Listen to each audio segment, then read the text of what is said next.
Well, none of them can hide from the truth, yeah. Children have to go back to the roots, yeah. None of them can hide from the truth, yeah. Children have to go back to the roots. I'm telling you now, the truth, the truth. Telling you, yeah, the truth, the truth. You have to go back to the roots, the roots. Go to the roots, to the roots. Yeah, man, you know, this is Benjamin out of the Smiling Coast, West Africa, Gambia, representing for the one and only Abu, the big man you don't know, the Soninke warrior, the man that brings the truth, Soninke warrior, the sign of enlightenment, the Soninke warrior, the righteous and the true African. Abu, reveal the truth to them, you know, no matter how them try to run from it, because none of them can hide from the truth, yeah. Yes, we have to dig back the roots, yeah. Fire! Subscribe now.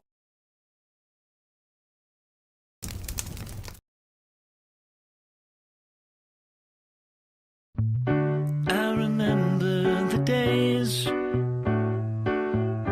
all those years ago that never fade away. And I remember your face when you hit the ground. I can recall the time and place on a midnight walk through the old streets, trying to turn back the All right, ladies and gentlemen, welcome to the Afridamus Report. I'm your host, Afridamus. I want to welcome all of you to another edition of the Afridamus Report. It's been a minute. Please make sure you hit the like as you are coming in, because, you know, ladies and gentlemen, we are about to have a beautiful show here, wonderful show. As you can see on the title, ladies and gentlemen, just as it says, the failed victim class of America. We're going to discuss the failed victim class of America today, which is the people that decided to call themselves FBA, as most of you will know. So if you weren't aware of what's been going on, I'm going to, bring you up to date, because this discussion is going to expose a lot of things for a lot of Africans, things that I've been talking about here, not just me, many other Africans especially have discussed these topics, for instance, right here on YouTube. So if some of you can remember, where, there are many of these people that claim Pan-Africanism. I was talking about Pan-Africanism is fake, because think about this. How come a group of people, yes, they are a group of people who 1 minute claimed, not just a claim, history, the whole world knows, facts, details, everyone knows. The white man that brought them here, everybody knows where their ancestors came from. Books have been written about them. And they weren't the only people who, came from that coast that went through the same experience. Let's say their ancestors, not they themselves. Just like all of us, like I was around in 1860s. I was even around in this 1970s. You see? So how can I claim to say we did this in 1970 when I wasn't even around during that time? Much more we're talking about colonialism. So what many Africans were going through, they were captured by propaganda, because you see, there are Africans who also are scammers in many different ways. And you know who they learned it from? The ghetto blacks. The ghetto blacks are the biggest scammers in America, and they thrive on hate. At first, they were hating on the white man. Name a group here in America that they don't hate on. This is the same people that were saying, they were spreading this narrative. Remember, they would use the argument even today. They would be like, oh, in one breath, they would be like, America is a white supremacist place. They hate black-skinned people. You cannot succeed in America because of your skin color. But then you come here, other black people from other places come here, from Africa, completely different culture from these white supremacists that they tell you to be afraid of. So, they would come up to you, some of them, they would be like, oh, these white people, like they would try to whisper to you, oh, these white people are racist, blah, blah, blah. But they can never explain to you. So you mean to tell me, like you'll be like, give me an example of the racism. Oh, I was arrested by these white criminal cops, race soldiers. They arrested me. You're like, okay. You're like, but I don't see this happening to people just because they are black. I saw on TV, they were showing people stealing from the store and they get arrested. Nah, man, we don't steal. We go in the store, they follow me. Me as an African, I'm the same skin color. And I don't experience that. And then I judge what I see right in front of me. I don't need you to tell me. I can see just like you. So if someone whose morality is entirely based on, like, let's say, the government, if the government says, heroin is legal,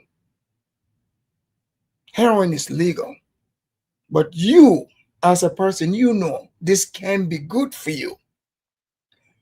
So you would use common sense, your morality. Not only that, you would know this is dangerous to you.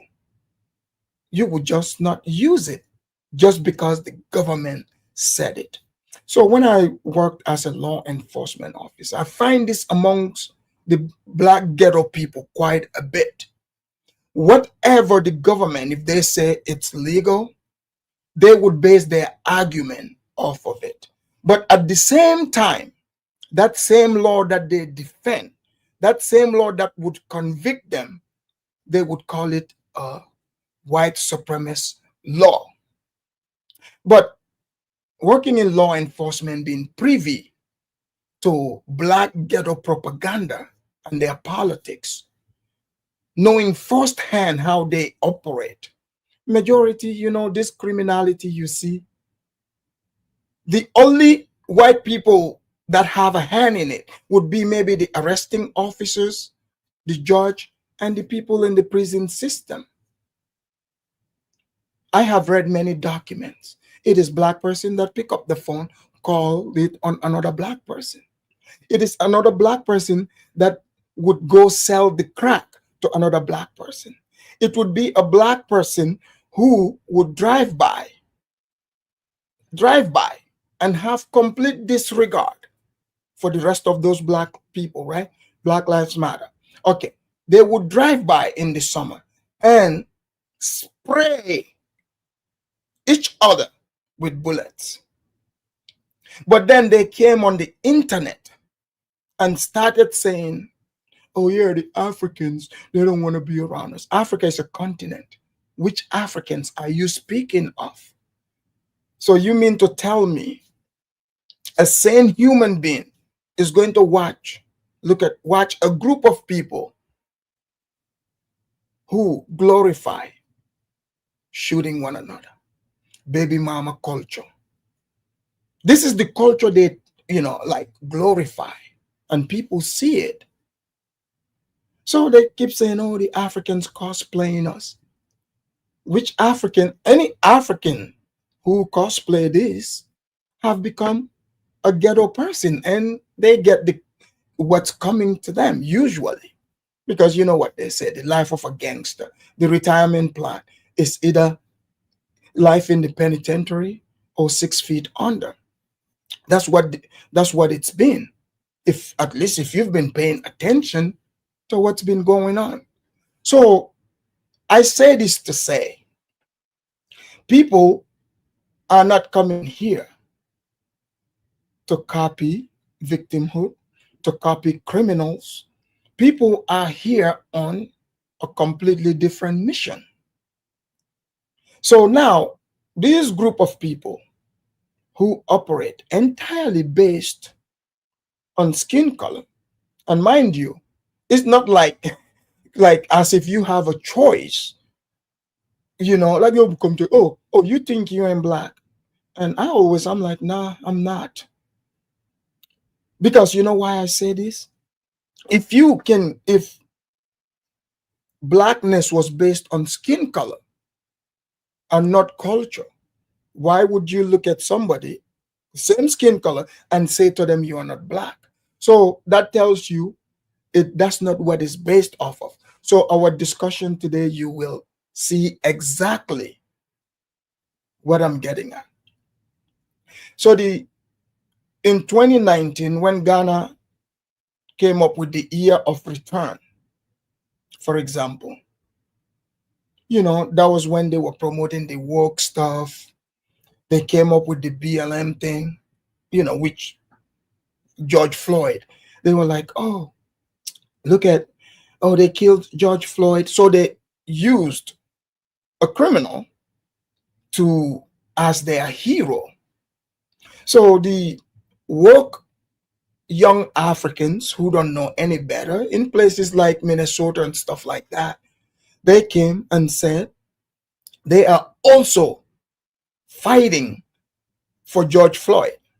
Mind you, how many black people do you know who have been killed within that time? How many? How many kids? Every time you turn around, you hear that, in Chicago, they shot 10 people, 40 people. They never matched for that. So I look at it, I was like, this makes no sense. If you, as a thinking human being, need someone to give you a slogan to let you know that your life matters, then obviously you don't even believe that your life matters. But as we can now see, obviously the BLM was obviously a Marxist group. It was when they say black and brown. So 2019, they used the blacks. They used them because they know they have so much rage and hatred for this beautiful white society. So their whole intention is to destroy the society. That's how you know they didn't build it. The blacks who go out there saying, let's destroy it. Have you ever seen people who built a place wanting to destroy it?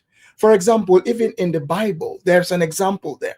In King Solomon, 2 women came to King Solomon, and the dispute was over a child.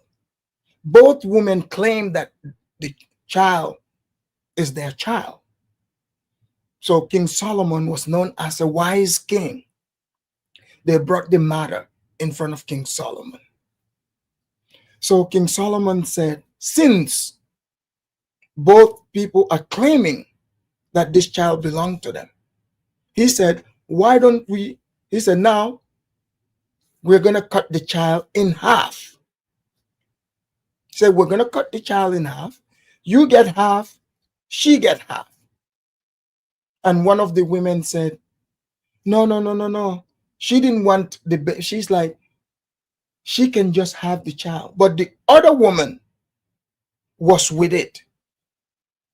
See, the wise king right away knew that woman, the evil woman, is a representation of what the blacks have become.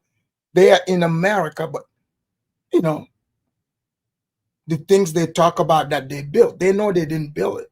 That's why they want to destroy it. And they found that the BLM people saw the opportunity and they brought them in. So if you remember, they used to talk about white supremacy. So they kept going like they use, white guilt because, like some white people, somehow they just feel sorry for the blacks. They think, oh, it is the system against the blacks. So they easily swayed those people. So the Democratic Party, they use the media and, they sensationalized it. I mean, think about it. They had Cardi B, imagine people who would follow Cardi B to direct them how to live their lives. But that's what happened. They went to the Breakfast Club. They went to all the places where the blacks congregate at. Because you see, they know like the blacks, if you look at a group that would accept anyone to join them to destroy a place they claim to have built, you can't trust those people. Any rational group of people know this. So they were used. Even though majority of the places you see during that BLM riot, I mean, you can look at it. Most of those cities, blacks are the minority. So even though they call them peaceful protests, it wasn't. It was riots. And you could clearly see the majority of them are not black. But all they need is their name and for them to front it.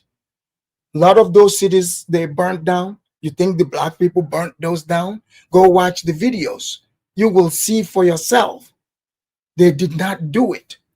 But their communities where they lived, they helped people who didn't live there.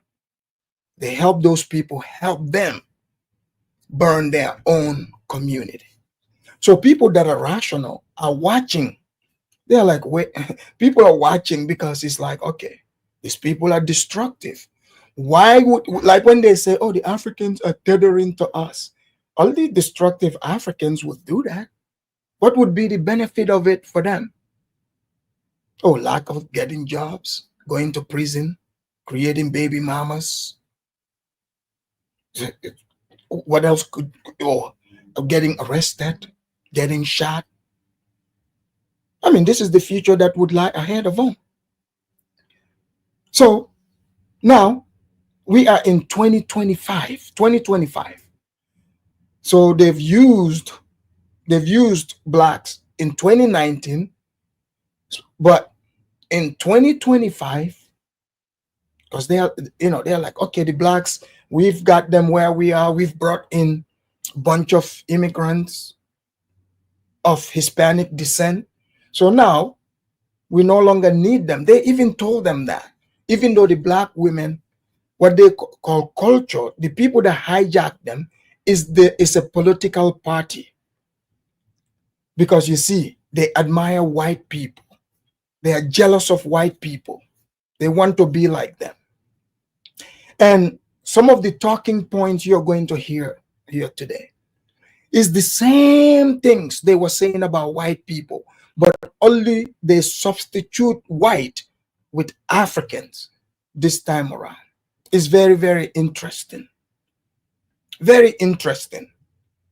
So now that in 2024, Kamala, who everyone knew she was Indian, but somehow since the blacks, they live in a delusional state of mind, identity crisis, what did they do? They supported delusion. Because think about it, a group of people who changes their identity like chameleon, what do you expect from them? Like some of them are Hebrew Israelites. Some of them, like today, like 1 minute ago, even their leader said they are Africans, Pan-Africans, even made documentaries, right? But now they said they are FBA Foundation, meaning they are claiming to be from the Americas.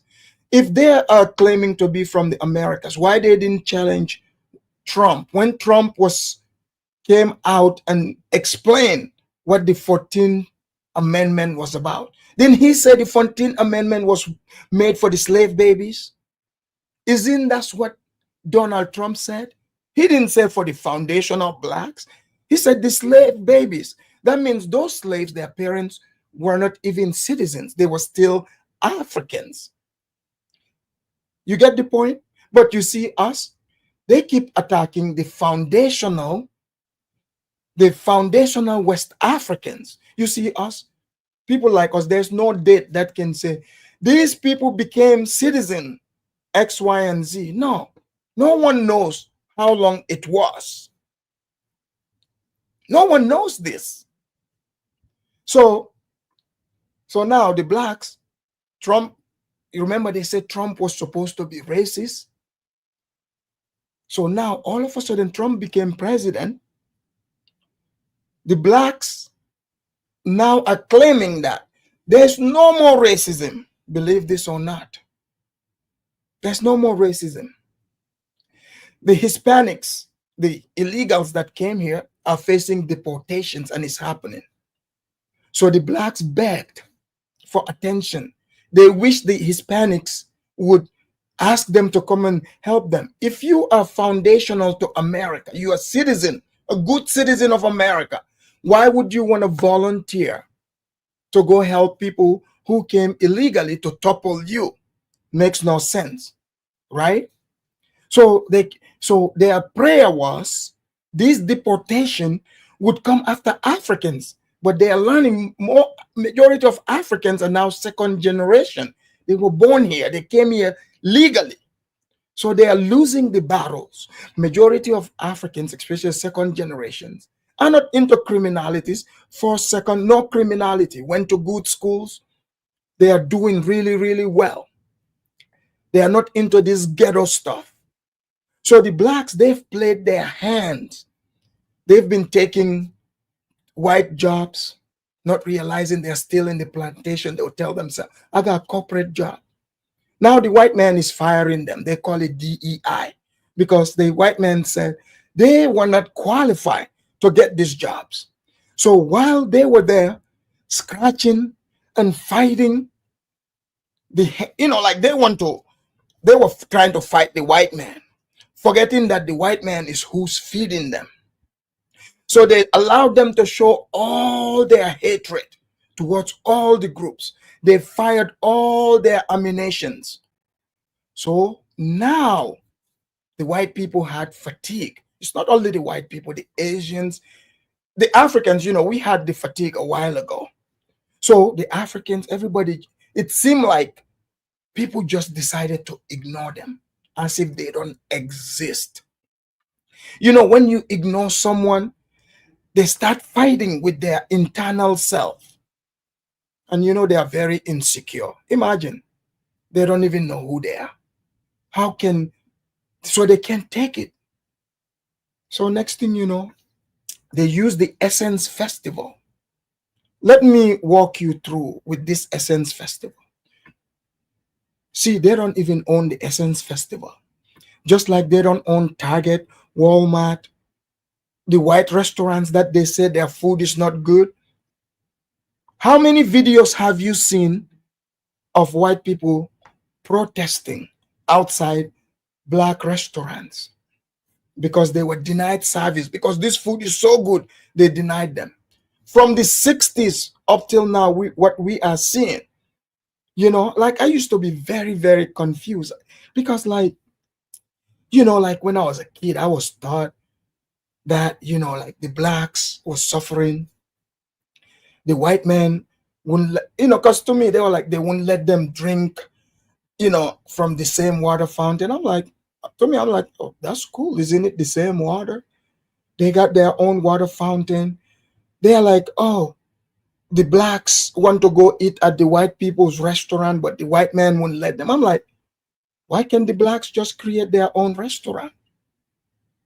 But now when I came to America years later, I found out, I was like, now I see why the blacks fought so hard. Because the whites are the better cooks. You guys know Paula Dean? Paula Dean even called them the N-word. Her food was so good, they couldn't boycott her. That's how good her fried chicken was. And you look at Popeye chicken. How many blacks have you seen that have stabbed or shot each other at Popeyes? It's owned by the white man. You go to KFC chicken. Look at the logo on KFC. Who do you see there? But the only thing the blacks, oh, they stole it from us. Well, now, you got the recipe, you got the knowledge, you come up with your own. In one of the best fried chicken places that I go to, in one of the black hoods, used to be ghetto, but now they gentrified it. The Africans are the ones living there. The best fried chicken spot, guess who owns it? African. Even the blacks that they gentrified out of the hood, they would drive, literally, they would drive like 30 minutes, from the other hood that they went to, because they are so addicted to the African chicken spot. And I know they're watching, they'll probably be like, oh, they put voodoo on us. No, you just love it. Okay? The soul food that the blacks talk about. I mean, you can't eat soul food every day. Every now and again is good. Maybe once a year. Who can eat soul food all the time? It would send you to an early grave. Or better yet, you end up joining the 80% overweight FBAs that we see. So soul food is not ideal. It would clog your arteries. You would end up like, you guys remember that video I played here? Dank the Mars. You would be you'll be walking around, especially if you go to Africa. Africa, the flies would be all over you because you would taste like sugar. Okay? So, now, in 2025, the blacks now decided the Essence Festival, their CEO is a foundational Kenyan who finessed them. So this foundational Kenyan, what she did was, just like the blacks themselves, they're doing, remember they claim Africa is one big country. Well, that means every African, now you are related to them. So in America, if you're black, there is no distinction. They said the requirement, you should go to, what do they call it? HBCU. So Rachel Dolezal, remember Rachel Dolezal? She went to HBCU and became black. Kamala, the Indian woman, went to HBCU and became black. So this Kenyan woman, she is directly African. And I applaud her. She is very smart. She used the system accordingly. She came, she went to the HBCU, and she's looking at it like, okay, these blacks are over here. They're fighting over crumbs. They're fighting over the white man telling them, oh, White History Month. They are too woke. Too woke. They're not buying anything. They're just employees. They brag about how they are the greatest consumers in America. So she went to the HBCUs and studied black mentality very, very well. And she used it just like Kamala is using it. And now the blacks, they are losing it. They are losing it. They said the Africans are the new KKK. So mind you, the CEO of Essence is a Kenyan woman, not even from West Africa. I want you to remember this. Not even from West Africa. But now you would find out who these FBAs truly are targeting and who they hate more than all the other Africans. They hate the white man, and the white people are the ones that feed them. They build ghettos for them and put them there, right? They still hate them. So you as an African, don't be shocked if they hate you as well.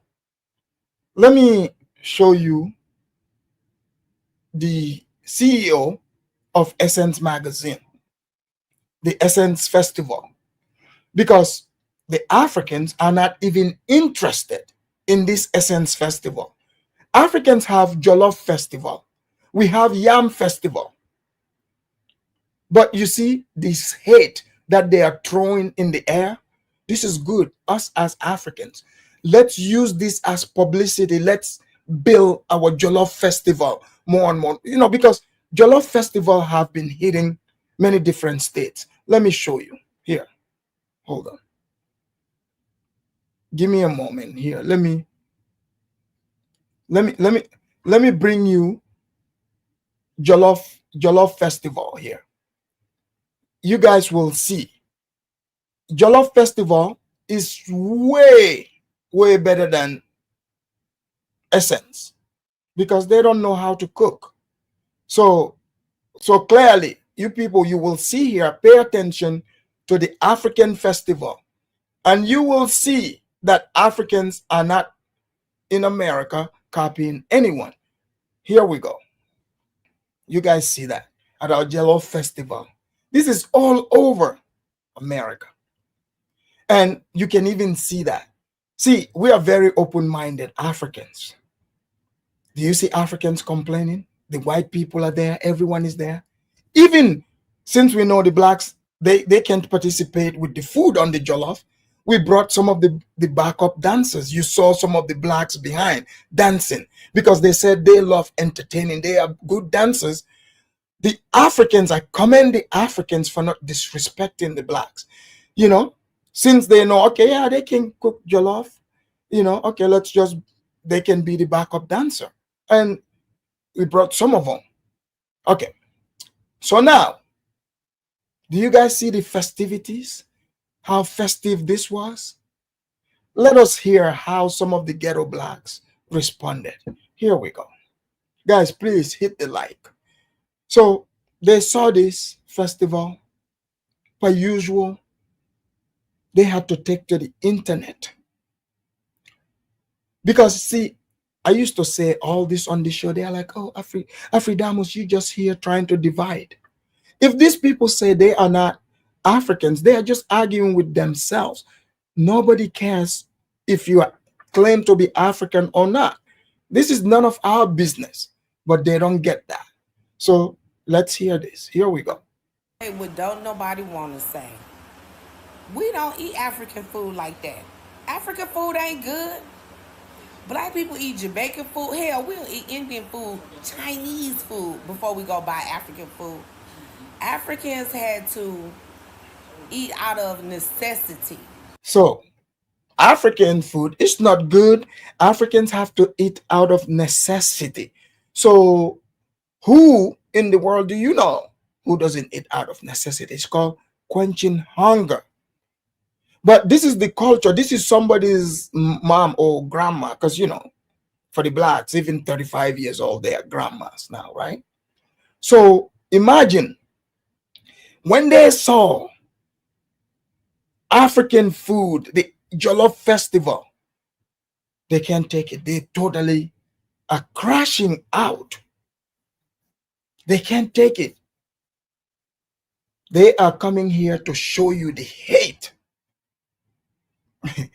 Okay, so you see how she put the blacks, they think they are smart. This is why they always talk about the hairline. You see how she went and fixed her hair to cover the hairline, to try to look like 1920s white people. These people are very hateful. They are the KKKs. I mean, the KKK don't even have to do the job anymore. So you see how they are hiding the hairline? That's what their leader, Tariq, he did too. He went and did the hair replacement. There's something wrong with these people, but here we go. You know what I'm saying? They didn't have spices and stuff like that over there. And they've become accustomed to eating the way they've been eating. They never changed the fufu, nasty as hell. Y'all don't know how to put no seasoning, no salt, pepper, or put some butter over the damn fufu. Y'all food is too bland. And y'all tried to compare it with So guys, You see what I was saying? The black comedians, I remember like in the early like 2000s, even when you go back in the 90s, this is the lie they tell themselves. They say, oh, the white people food is bland. And I used to, because I party with white people. I go to white places, white restaurants, and I see the blacks always fighting to go to white restaurants. And I'm like, so this is pure jealousy. If white food is so bland, not good, why are you people constantly getting kicked out of white establishment? Their food is so terrible, you are getting kicked out. So they are using the same tactic. So Africa, 54 countries. We're talking thousands and thousands of dishes. So, you know, this is what you're dealing with, even though there's freedom of speech in America. The white man, Chinese, other people use freedom to think positively. So she wants to challenge Africans on seasoning. Is she kidding? She said African food don't have seasoning. You see the level of ignorance I'm talking about? You can accuse Africans of everything except lack of seasoning. What world is she from? She's from the ghetto. She's letting you know she would rather go to the Asian Chinese food. We know. Guys, remember I used to say here that's where the ghetto people go to, the Chinese buffet? And they said, I'm lying. They said, Afridamus just want to smear us. Well, from the horse's mouth. From the horse's mouth. Now they are hood rats. They can't keep them at bay. They are coming out and they are speaking their hate like they used to the white man. Listen and watch for yourself. Don't be fooled. What you're hearing is real. I don't gotta tell you. I told you, if these people would rather sabotage your spot. You go to Harlem. Harlem is full of Senegalese restaurant, Guinean. Oh, why don't she go over there and ask those blacks if they do go to those Senegalese restaurants? So in her mind, maybe she was around some Nigerians or Ghanaians. So now that equals to the whole of Africa. Their dish is fufu. And even fufu with the soup they cook it with have seasoning. But here we go. Jambalaya and gumbo, Creole, New Orleans. Oh no, y'all need to cut that one out. And people just need to be real. Because you come over here in this country, you don't see no long lines of people in the African restaurant. You see them in everybody else's restaurant. So from her accent, you can tell she's from, the fifth ward, like Mike said, one of those ghetto places. What African would go open restaurant there? Africans generally, once the restaurants I go to, they open it in white areas, generally. Nice white areas. The ones that would open it in the ghetto, there's sometimes shootings around there. The ones I go to, Bonquisha, you would be too uncomfortable there. Too much white people. Too many white people. Too uncomfortable for your taste. And we do this, on purpose. Even Asian people go to African restaurant. What does that tell you? And I hope this message reaches many of her kind, because she's a great advertisement for African restaurants. Look at it now. You don't have to worry about having to kick them out. They won't show up. They are not your ideal customer. So they are doing you a service. Do you not see the trouble that the white people are going through? Or the Chinese sometimes? So this is a blessing for Africans. We need more videos like this. Continue. Except the African restaurant. You see them in the Jamaican restaurant. Any type of Caribbean restaurant. Like I said, Jamaican restaurant, Indian restaurant, shit, Mediterranean restaurant. But African food is not good. Yeah, we know. Anything but African. You guys remember? I have a phrase for that. The They are everything except African. Remember I told you. This is why when they say you think you better than us, no, they are projecting. They hate being African. Remember I told you when you tell them that they look African, especially they are women, even the men. Not all. Some are gonna come and be. Not all. There's some who pretend to be African, some who embrace it. I'm not speaking about those, but people like them. I'm talking, you would see the ghettoest one who even like have African features. I mean, you're like, okay, then they always say, man, the plantation white man was raping us, but man, they didn't touch your bloodline because I don't see a single white in you. That type, right? And they would swear up and down and say, I ain't no African. I'm Irish. I'm part Irish. So it's creeping back in style for them to claim their white ancestors. They are trying the Indian thing. The Indian thing is slowly falling apart.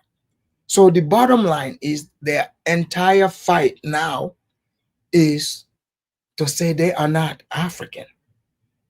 But mind you, that there's no African coming to them saying they are African. In fact, they themselves,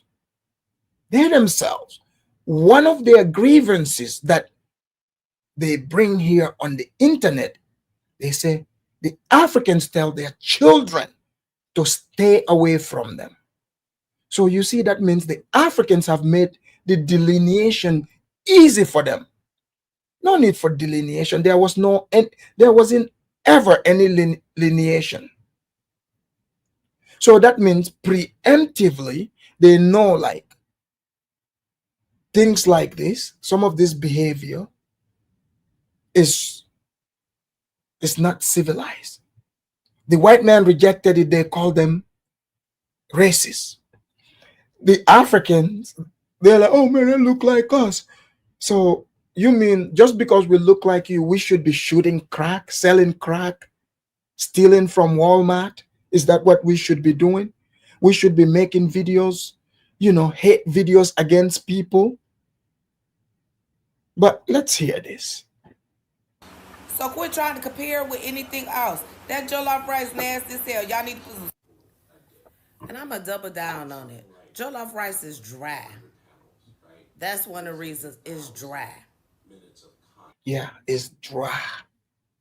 Your English is dry. I've been in the company of Africans that do stuff like fried fish with the head on it and the bone still in it. And chewing on the bones, talking about y'all scared of bones. Hell yeah. Don't nobody want to choke. So you don't have common sense to be able to maneuver the fishbone. You see, when I say the black ghetto people, they are domesticated, they get upset at me. Imagine you spend your life eating canned food. Okay? Canned food for the most part. Packaged food, going to McDonald's. Imagine growing up like that. You would lose the natural way of eating. She don't know fish head helps you become more intelligent. When I was a kid, I loved the fish head. Especially there's a type of fish. It's got this, fish fat in the head. Those Africans, you guys know this. Eventually, when I studied, the white man's science on food, I discovered that, in fact, that fish fat I was eating was very good for my brain. It helped quite a bit.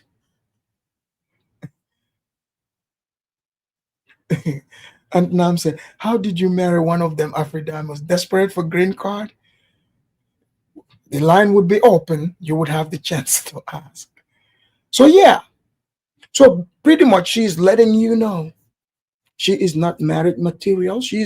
This is what we call hood rat. Back in the days, they would call some of them chicken head. They know how to, you know, defrost some chicken wings and, you know, put it in oil. No, no egg. Even they would just throw it in, you know, in some flour and fry it for you.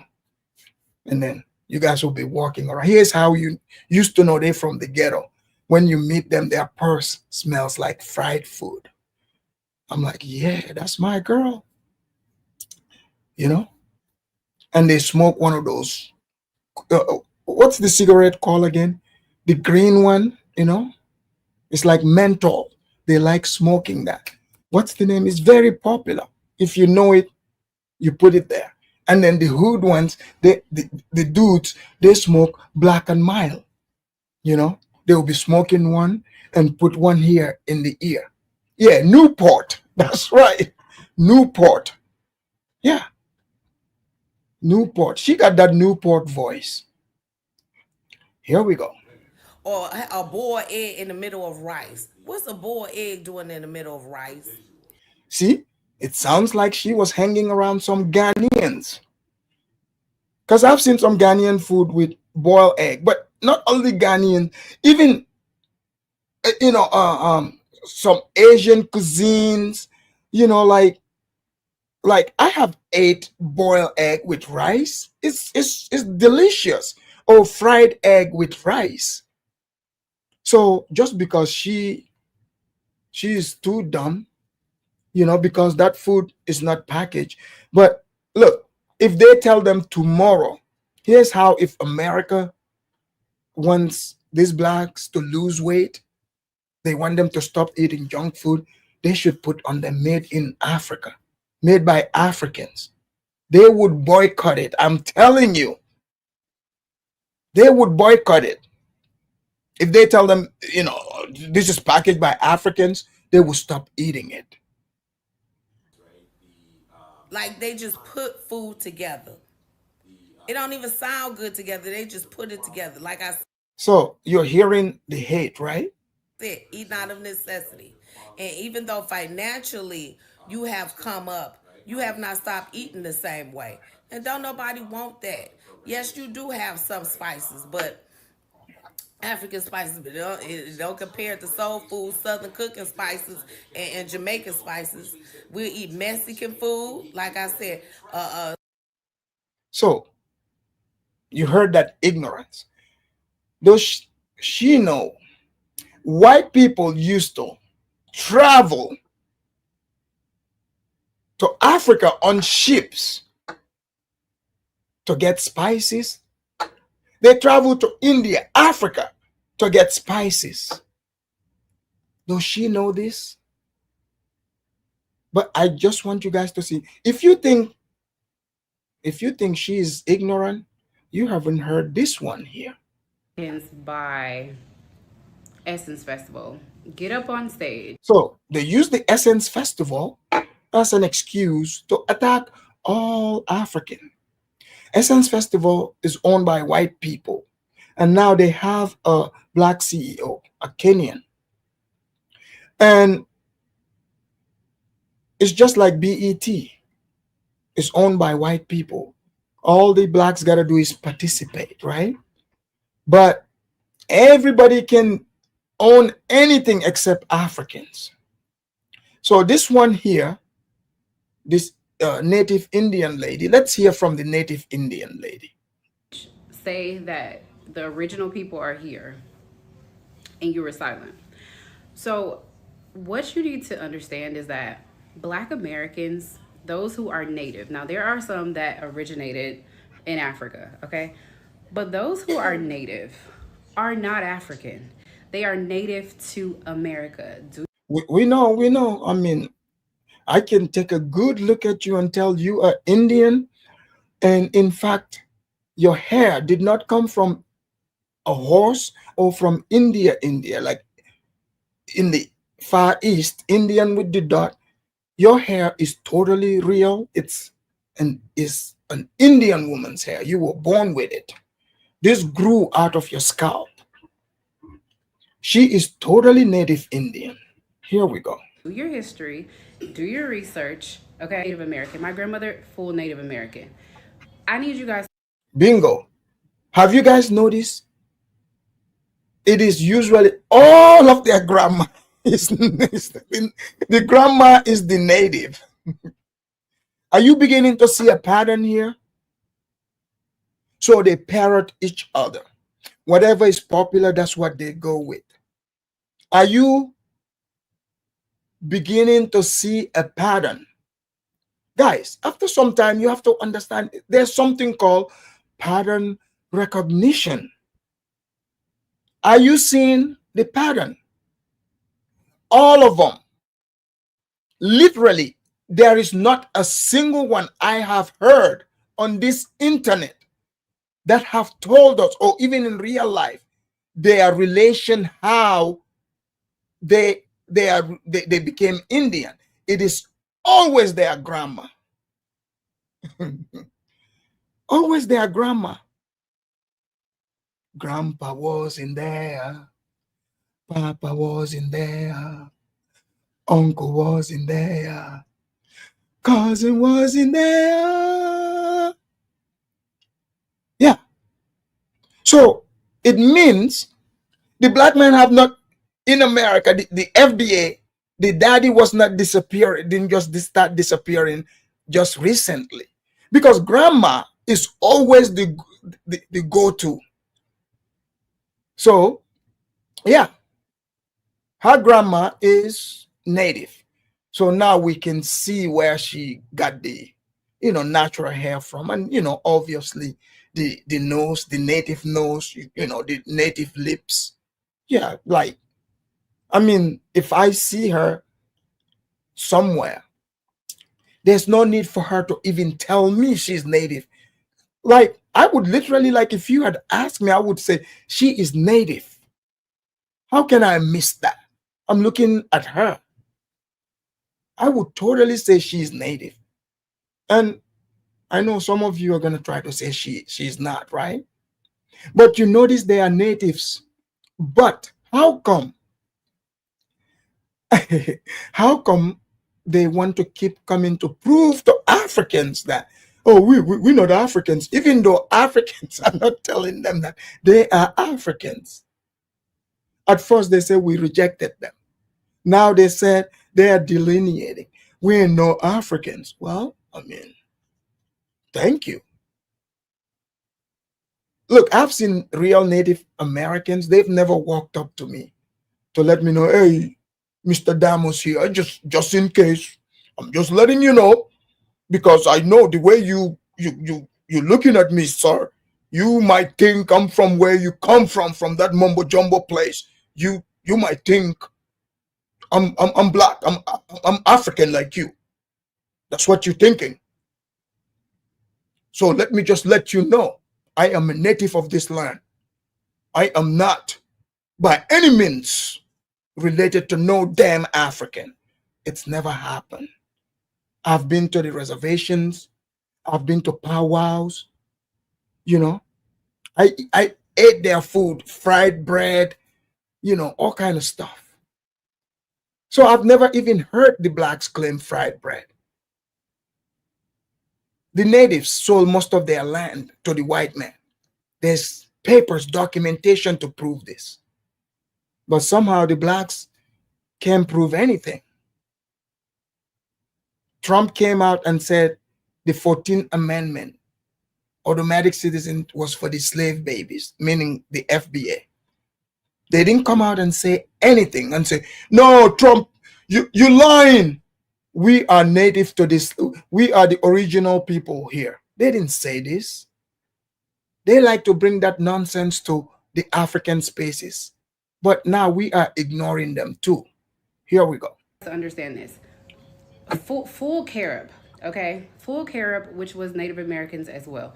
But we will get there. Like, you guys need to understand that Africans and African Americans do not have the same blood. They don't have the same mentality. There is a survival. Yeah, we don't have we don't have the same blood. Yeah. You guys heard that, right? We don't have the same blood. Uh-huh.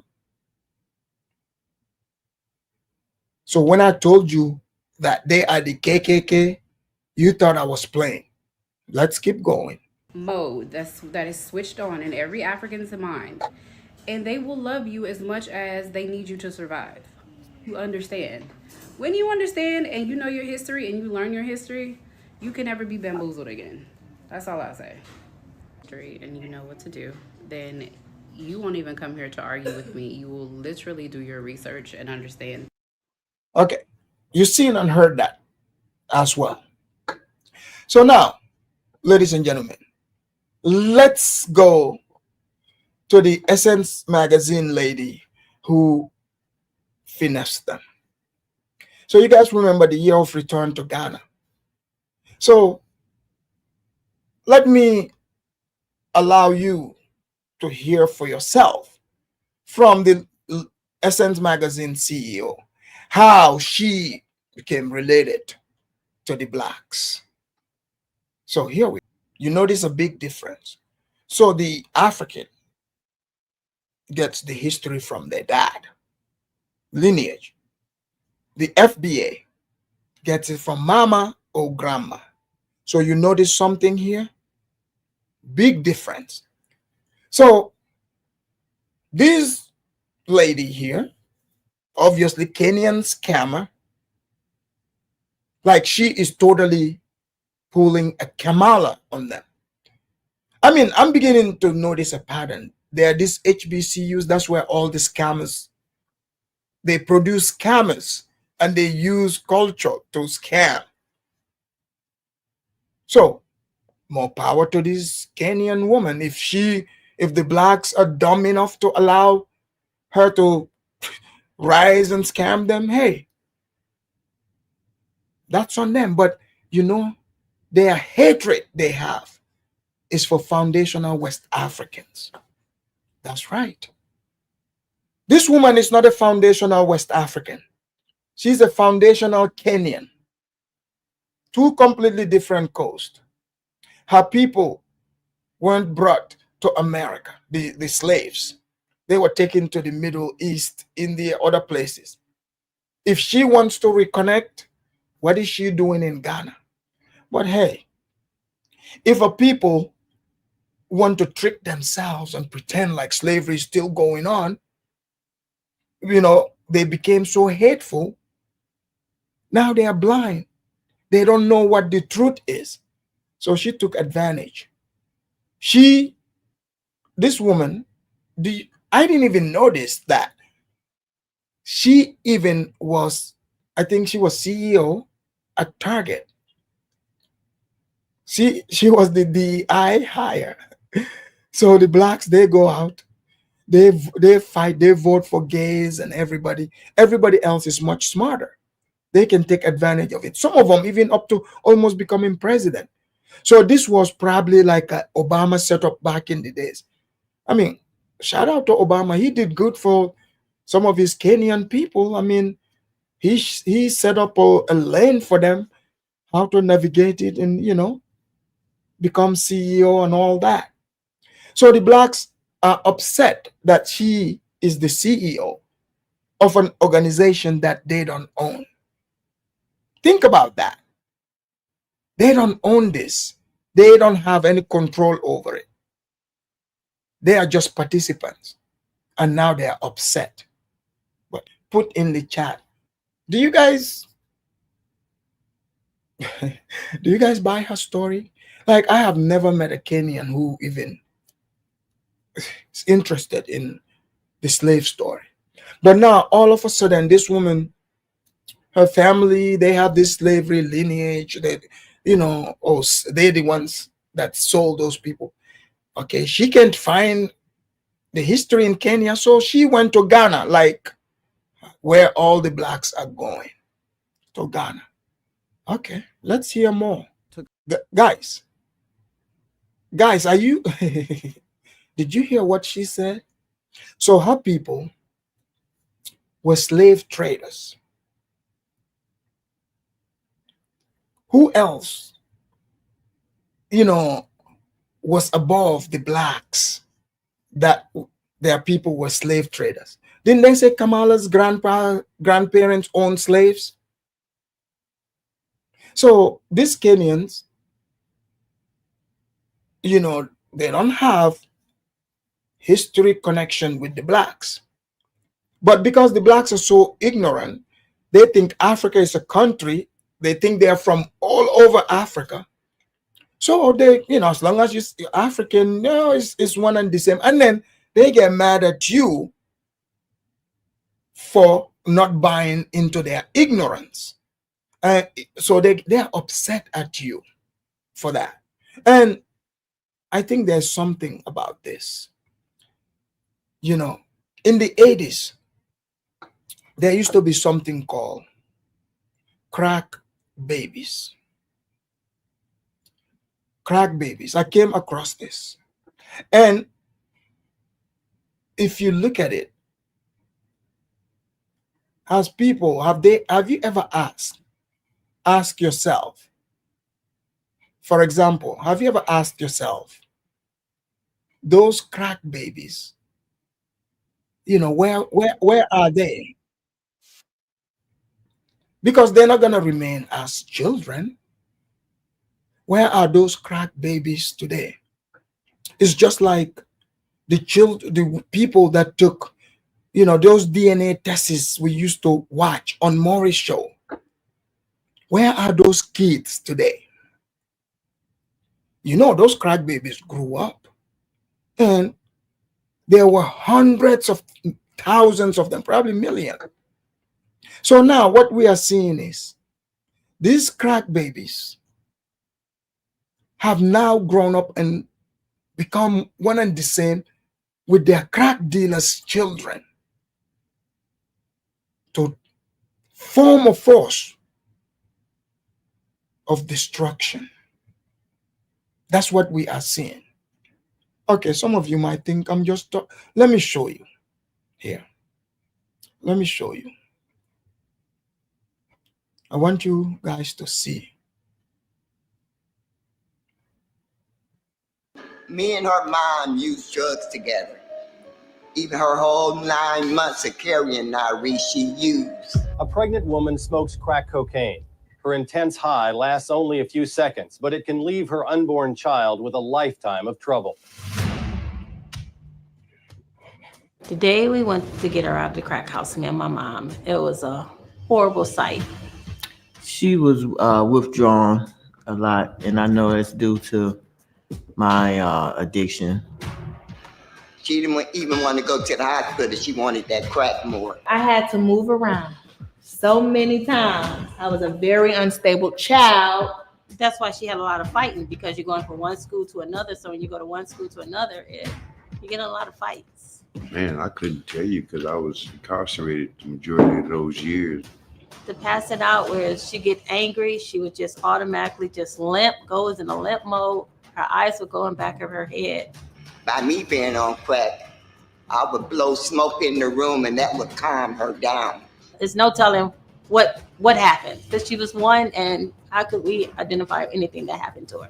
Once I got introduced to crack, I was off and running. I would rather see her in Iraq than be here in Cleveland in that car with him. I did not know I went through that much. So now you was born as a crack baby. All right. So I'm showing you history here. I'm showing you history. So this has been many years ago. So could we be dealing with these crack babies? Is that what is happening? So this is not Africans. We could be dealing with a group of mentally disturbed people over generation. Grandma, you saw the grandma. So imagine, now it makes sense to you why many come and say, grandma said we was Indians. Now you're seeing it. Your grandma is high on crack. Of course, you know, she probably thought she was Indian. So they were telling the kids, oh yeah, we Indian. So this makes no sense. So yeah. So now let us go to our favorite Pan-African. This man opened up a channel specifically saying he even called it African Diaspora. He's been to Africa. But I've told you guys that these people hate Africans big time. So who am I speaking of? Phil Scott. Let's analyze his video here. So Phil Scott, this guy's been to Africa and, you know, to Ethiopia and other places. But this guy, there's not one single video he would see about Africans and not have terrible comment about it. So he goes first, he started as Pan-African. So now he's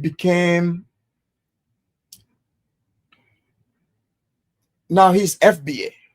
So here we go. Let me show you.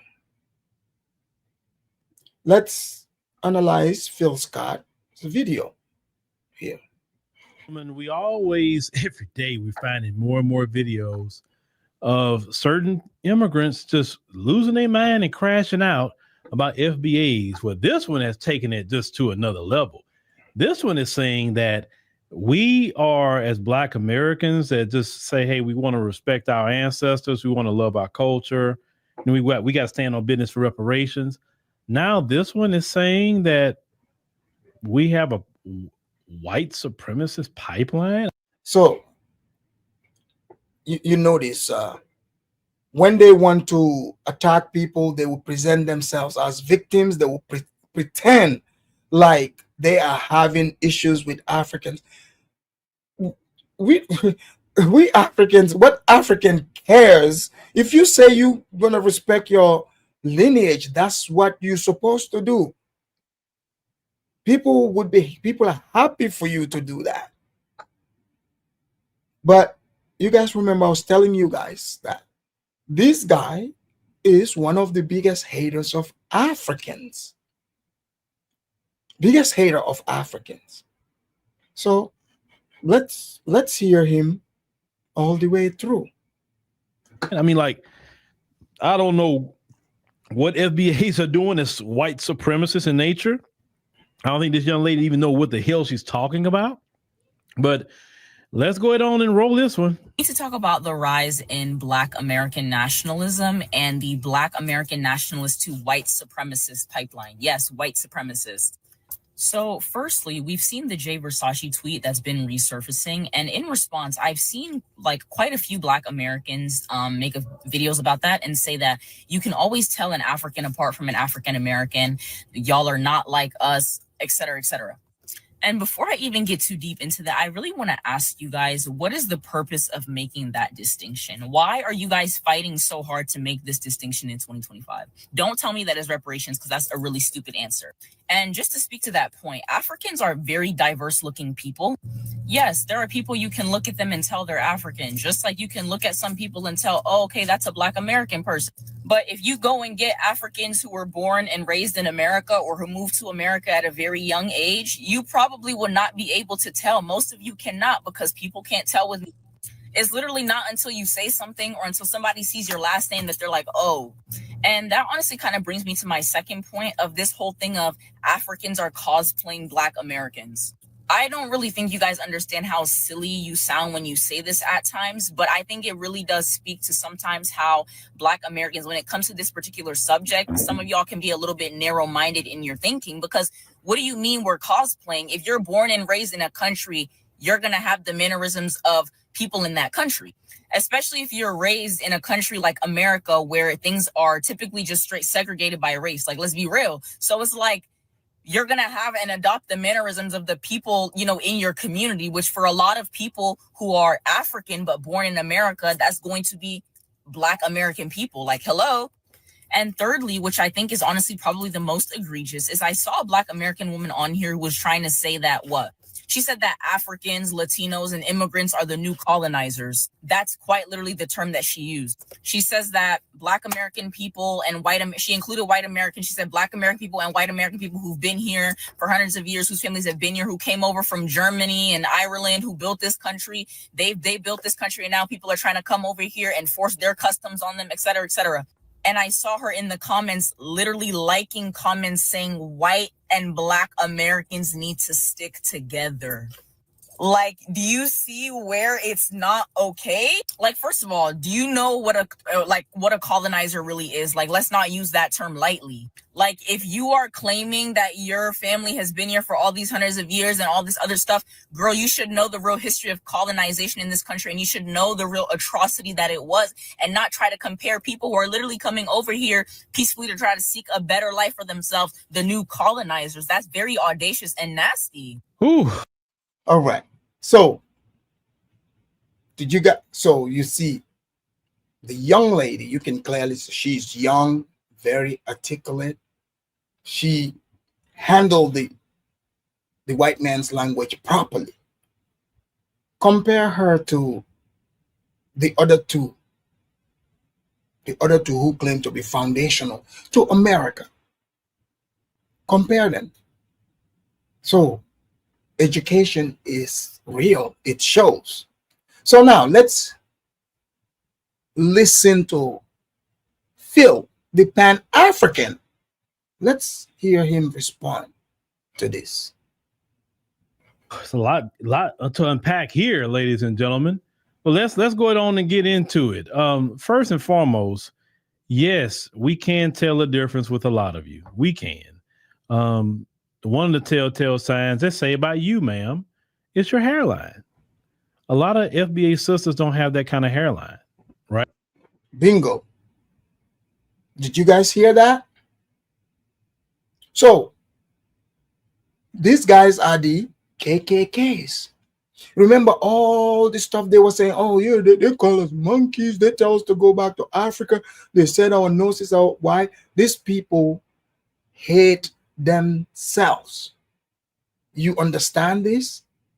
These people go, literally, you're seeing them, they go out and say they are attacking African people's future. Just imagine that. So that's the true definition of self-hate. So they honestly believe they are different from Africans. So this is what a real KKK, sounds like. So let's hear more. Right. Another telltale sign, you're wearing a Cameroon soccer jersey. Most Black Americans don't wear nothing related to soccer. They may wear something with the NFL. They may wear something with the NBA, right? But we're not wearing soccer jerseys that say Cameroon on it, right? So it's you kind of fitting, you kind of exposing yourself on that one. But to that's here nor there. But let's get to the what you wrote on that FBA to white supremacist pipeline. How are you going to compare foundational Black Americans to white supremacists? Show us what. So this is why I keep telling Africans on here, online, look, you should laugh in all these people, laugh in their face. Those of them that come, they say they're Pan-African and they're like, oh yeah, they claim to be the FBA. You're dealing with a fool. You are not dealing with a serious individual. Now you see why, like if you notice, there is tons of Africans here. Even when they started this movement saying, oh, we're going to Africa with the Ghana, year of return. Which video have you seen? Any video of any of these people with someone from that, whatever country they're going to, African country, whom they've befriended here in America? Don't you find that weird?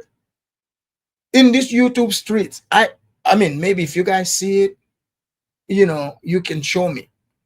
But the ones that are going to Africa, crisscrossing. Show me one.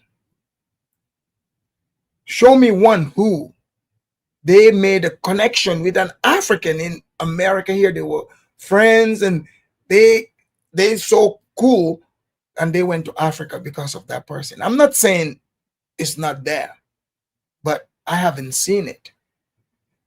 Especially with the ones that claim to say we are Pan-African. I mean, I'm not talking about regular people, the ones that are claiming to be Pan-African. You won't find it. So let's hear more from this Pan-African. The churches we have bombed. Show us how many people we have put on trees with ropes. Show us how many towns we have destroyed. Well, you wish you could put people on trees. Let's be real. The hatred. Look at this guy's face. I mean, guys, let's be real. If these people had the power, they would do worse than the KKKs. The type of hate these people have. Come on now. Don't underestimate them. Of any group of people, right? Show us that how we put people in slavery, Jim Crow, how we did any of this stuff. Show us how we did this. Because you're speaking in ignorance. And I know you've been to college. I'm hearing how you speak. So you're just literally trying to make something up in your mind. What is it with some of you trying to just come up with some wild ideas? It's just wild. So you've seen what he's doing. Deflection. He's not addressing what she's saying. That's not what he's doing. He is doing propaganda. That's what he's doing. And he is failing miserably. And this is someone, ladies and gentlemen, who claims he goes to African countries. He said he goes to these African countries and he's amongst African. They welcome him.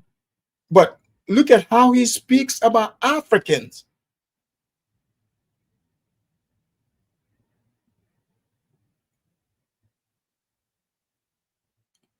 Are you seeing his views? His views on Africans? Okay, if you think that video didn't give you more, like I said, every African video he sees, he attacks them. So now let me show you another one. They are like children. So they look for trouble, they say stuff, and per usual, the Africans just laugh at them, just like the white people would have, and they get upset. And they pretend like, oh, what's going on? We don't know what happened. You know, what is these people talking about? So let's hear, since like Phil now, he is FBA. So let's hear Phil. Here we go. Another video. Every day we're seeing more and more videos. Of course, people are just shocked. They're shocked about the delineation. And the delineation movement has just sent a shockwave across all the land of America. Even the folks are shocked by delineation. The Democrats, you know, let me tell y'all what would happen with that. Because we have delineated, Democrats really got to tear up all their market research and throw it away and start all over because they can't put us all in one box anymore. And the Democrats really depended on us being in this all one minority coalition or all black people the same. They have to throw away their research and they're mad. They're very, very upset by it. So you guys remember what I told you before about the main character syndrome. They did this even with the Hispanics, mind you. Some of those people who were protesting for illegal immigrants against ICE, the blacks were, you know, all they do is talk. They go online. Oh, they want us to come and help them. You know, it's like boosting themselves to give themselves this power they don't have at all.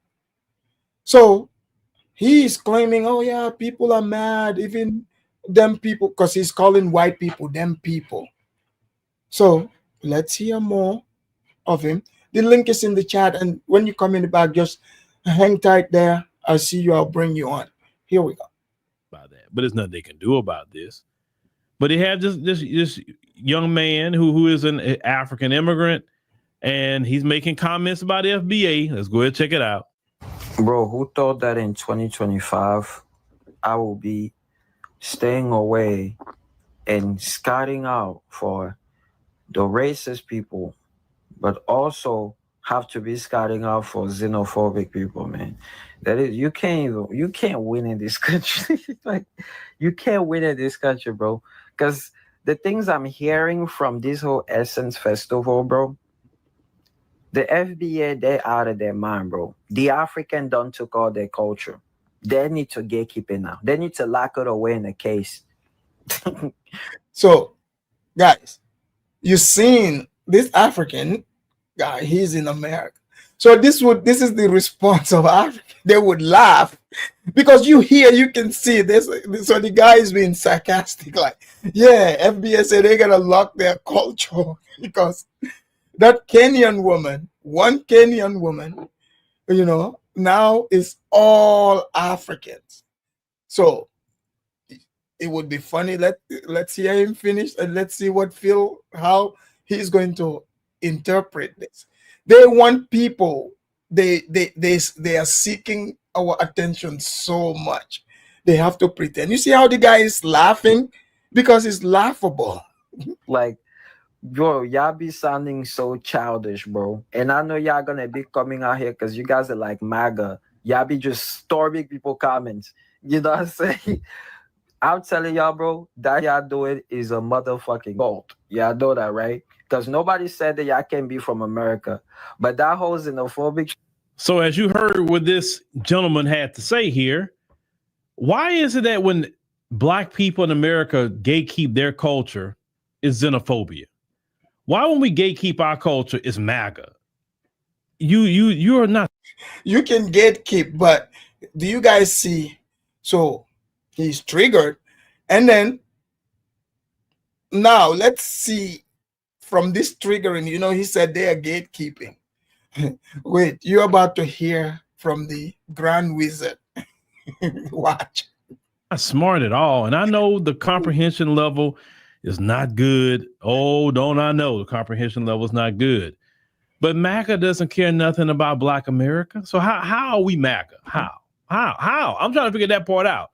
You need to. You're not MAGA. You wish you were KKK. You're copying the same people that you say they are hateful. You know exactly that's what he means. You're trying to paint yourself as the original people here, to say you have claim to Africans when you have zero claim to Africans, meaning power. You have no power over any African here. That's what's pissing you off. We know this, but here we go. Explain it. When they say that, I say, okay, explain to me, give me 5 points. Or how is Black Americans just like MAGA? They wouldn't even be able to come up with anything. Then this xenophobia word. No, the fact is, Black Americans are saying you're not going to disrespect our culture. You're not going to disrespect us. You're going to respect us. You're going to respect our lineage. And we're going to gatekeep our stuff. And the irony is this brother's African. Africans are the kings and queens of that.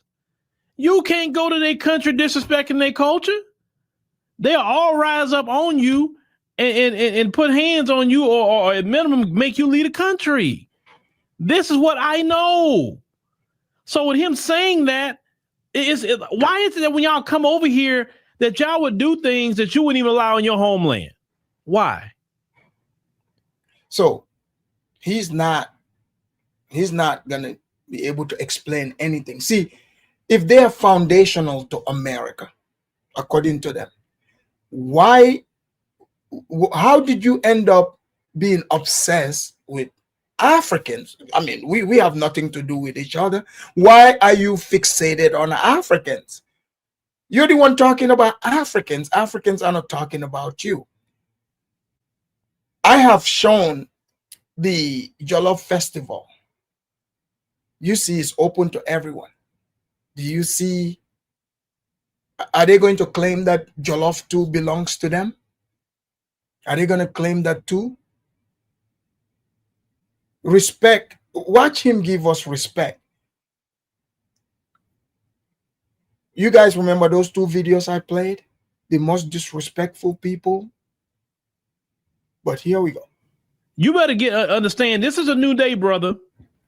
The new day is this. The same respect that you want in your homeland is the same respect we want in our homeland. Same respect.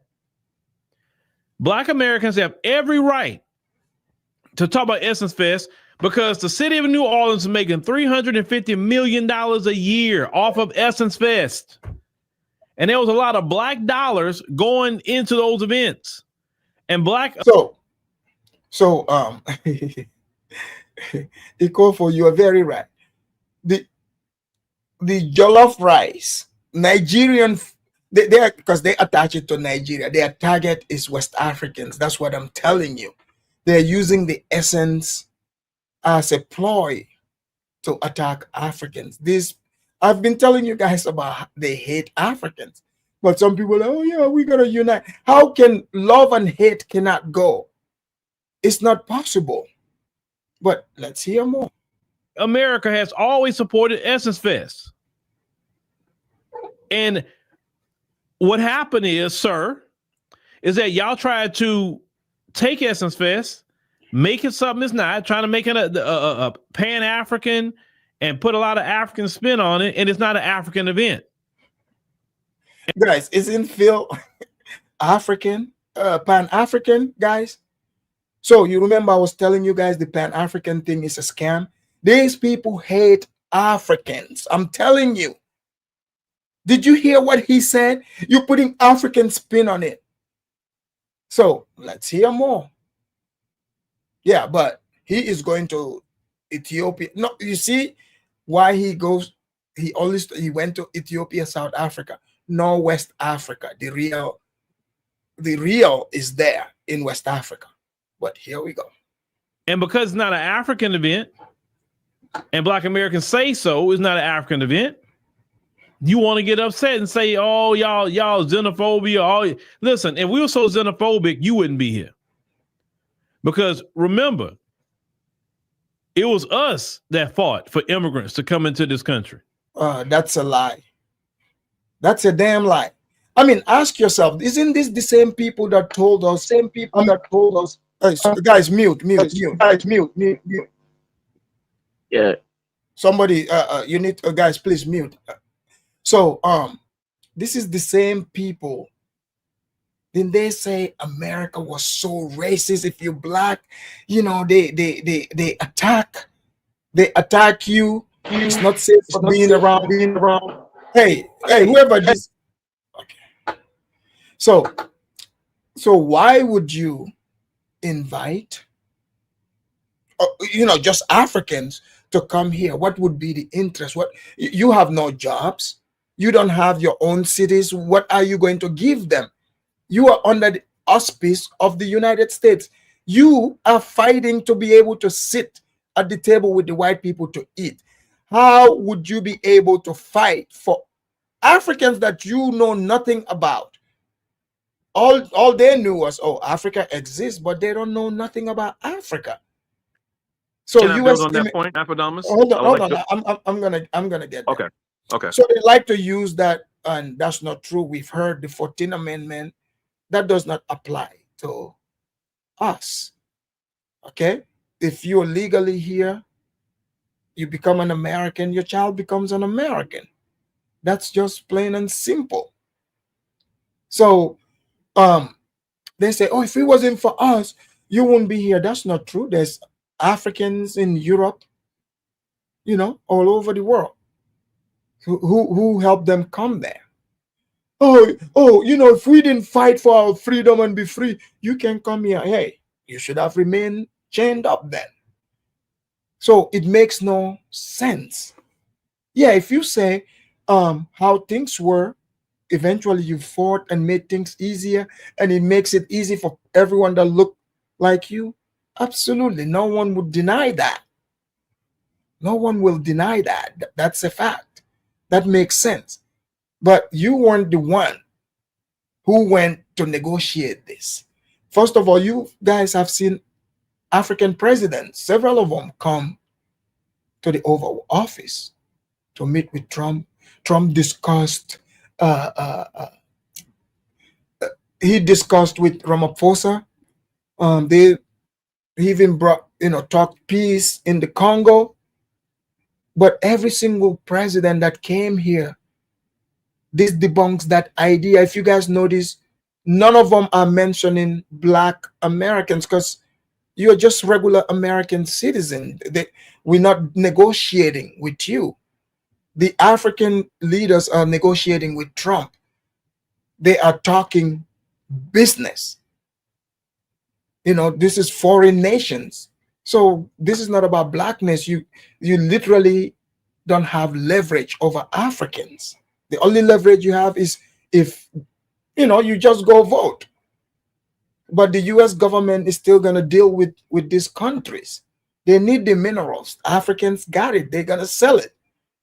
So if you put your embassies there, it makes traveling easy. Our embassies come here too. It helps the US to be able to spy on us, but either way, that's going to happen. They got satellites.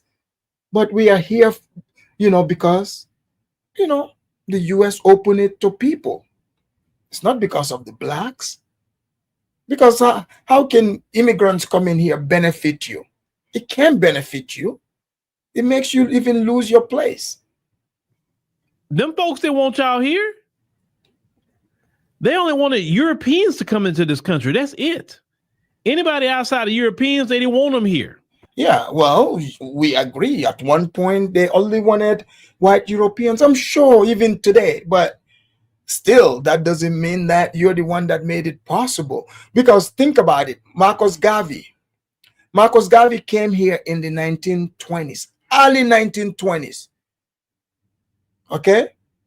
There were plenty of Jamaicans here. Early.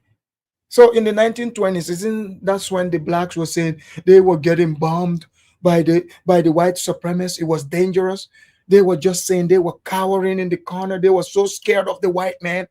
They weren't even allowed to enter through the front door of the white man's. But no, blacks had their own businesses. Marcus Garvey came here from Jamaica, created big business, fought for the freedom of the blacks here. Isn't that the reason why Marcus Garvey got deported?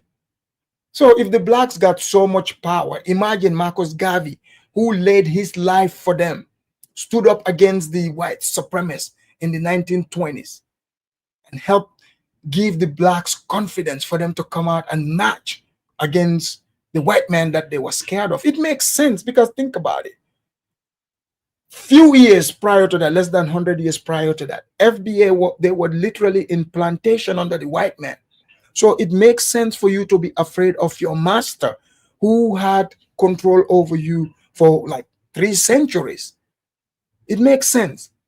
But Marcus Garvey coming with the fireman all the way from Kingston or St. Anne, he brought that Jamaican jerk chicken over here, and helped the blacks. They tasted it and gave them confidence. But eventually, in the long run, the FBA, what did they do? They sold him out. They sold him out for what? Breadcrumbs, for burgers, for hot dogs, to be able to sit at the white man's table. That's what happened. So let's not even, start fronting over here. Oh, yeah. The Hispanics are out here worried getting deported. I thought you guys said, oh, they want us to help them. If you're super Negroes, just go help them and prove to us, the Africans, how powerful you are. The Haitians right now are getting deported, but you guys are laughing at them. That's how you know they are evil. So here we go. Y'all come into this country off of our backs, off of laws that we fought for and we championed as black people. Then you want to come in here and be disrespectful. Want to throw your culture around and throw your weight around and say, oh, you know what? Hold on. This is not really my country like that. I'm happy to be here. I'm going to be respectful. And that's the thing. So, in many words, he's letting you know, hey, since you're black like us, you're here, you know, like you, even though you're a citizen, you have rights, but no, we get to dictate to you how much right you should have. That's what he's saying. No, sir, you pay taxes, other people pay taxes. You and I have no business with each other. You see, just like when you see that white man and you're afraid to talk to him, do the same thing with Africans. You paying taxes, they paying taxes. You have nothing to do with each other. You can't tell anyone how they should be here in America. This is what is pissing them off. I mean, imagine like another citizen is telling another citizen, oh, you can't do this. Hey, in America, you can come here and become naturalized and you will become a citizen. Since this FBA claim they are foundational here, how is that serving them? In New York, there's a guy, socialist guy, about to become mayor, Mamdani. Mamdani is an Indian Ugandan. First, we sent them Obama, our Kenyan Mortison. Then, you know, I heard Kamala also, as a child, she spent some of her childhood in Zambia. I'm beginning to see why these FBAs are getting very suspicious and crying. Now I'm seeing, because they are like, damn, we call ourselves Indians, we've been here, you know, in the White House, we just gotta go there to entertain as basketball players or as rappers. But here comes this Kenyan, he became president. And now this Indian. And if you think the Mamdani story is something, let's talk about Ilhan Omar. Ilhan Omar, straight from refugee camp in Kenya to now a congresswoman. And now, on top of that, another Somali is about to be a mayor of Minneapolis. So the blacks, I've been telling you guys, they saw the writing on the wall. And there are people that they elect hood rats, and their hood rats are all getting kicked out. Trump is dusting up that place, cleaning it up for the Africans to take over. They don't like Mamdani, but Mamdani, you know, they said, oh, we are mad because Mamdani checked the African-American box. Hey, he's from Uganda. He's not wrong. He's from Uganda. So see, if they had the power, they would have been able to stop all those people. I'm saying this to say, the American laws, that's how it works. People come here, they become citizens. You vote, they vote. You got one vote, I got one vote. What can you tell me? Nothing. So here we go. When FBAs, because I've seen it, when FBAs go to the African continent, FBAs don't go over there and say, you know what, I'm just going to take over. I'm going to just get their cultural magazines. We're going to take their cultural things, and now we've got to put a lot of FBA spin on it and X out the people of that country. We don't do that. We truly assimilate with y'all for the most part. Oh, yeah, they totally assimilate with Africans. Yeah, that's why I've been seeing all those, YouTubers going to Africa, all of them speaking, all that good Yoruba, Akan language, Fanti language, over there, dressing like Ghanaians. Yeah, totally assimilating. Yeah, in fact, one of my favorite channels is learning Swahili with FBA, because they're so fluent in Swahili. Now they got their channel teaching, the rest of us how to speak Swahili. Yeah, totally. FBA, mind you, being in America, they've been in America for almost like, let's say, a little over 300 years. They like to say 400. It's not 400 yet. But, you know, they are here this while. They can, you know, most of them barely have assimilated into the American system, the culture. Most can barely speak English. How would they be able to adapt in foreign lands? Imagine that. So he's not telling the truth, but let's hear a little bit and I'll bring the panel in. We say, hey man, let's go to if it's West Africa, okay, let's go to the Afro beats. If it's South Africa, hey, let's go to Amapiano. You know what I'm saying? Like let's hey man, let's go enjoy it. You know, I want to enjoy the culture with you. We normally do that. We in the Caribbean, we want to join the culture with you. We're not trying to go over there and take over. We're wearing the shirts of your country. We're about, you know, clothes out of traditional clothes that y'all want to sell to us. We'll buy that. We are wearing. So now I see why he was triggered. So you see the guy that he's trying to debunk, you know, the guy he's trying to debunk, he wants, because the guy said they are, you know, they are childish.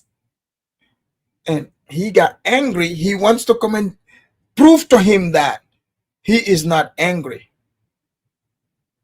No, he wants to prove that he's not childish. But do you guys hear the childish things he's saying? Oh yeah, we come over. We enjoy the culture with you. And then he goes to name Afrobeats and Amapiano. Yeah, that's the African culture. You mean you go to nightclubs? That's where you go and learn African culture? So you see how silly these people sound? He is swearing up and down that he is in fact enjoying African culture. And then he names us silly things. And this is a grown man. All the people, the videos I've played, they all grown people. But they speak like juveniles. Their thinking level is so low. But here we go. Hear that, right? This is what we'll do. But when you come over here, you definitely start dressing like us, that's for sure. And then you want to say that we don't have a right to speak about our culture, our festivals, our heritage. So you guys are seeing the lies he's fabricating. You remember I was telling you guys they lie on white people as well. Most of you were getting mad. This is what, never try to collaborate with somebody based in lies, because you're going to eventually see their lies. You see the lies they are fabricating. Africans that come here don't care about what you do with your culture. What African would ever say don't practice your culture? Name an African group. There's not a single African group that is known to try to change their culture. Africans guard their culture. You can't just join and be like, oh yeah, today I feel like I'm Yoruba. That's for people like you. You can wear the kente cloth and pretend. Have you ever seen an African that is telling you you can practice your culture? Guys, come on now. You guys know this is a lie. No. And I understand that y'all been getting away with that with a long time. And I know old habits die hard. I know. But this is a renaissance for Black America once again. And what we're saying is respect our culture, respect our boundaries. The people are not going to support it. It's not enough of y'all here. That's really what it is. The people are not going to support it. It's not enough of y'all here to make essence into an African thing. It's just not. If you're smart as a businessman, and clearly Richard Lou Dennis isn't that smart, he would have never did what he did to Essence. He would have said, "Hey, the first thing I'm about to do is go find a sister or brother." So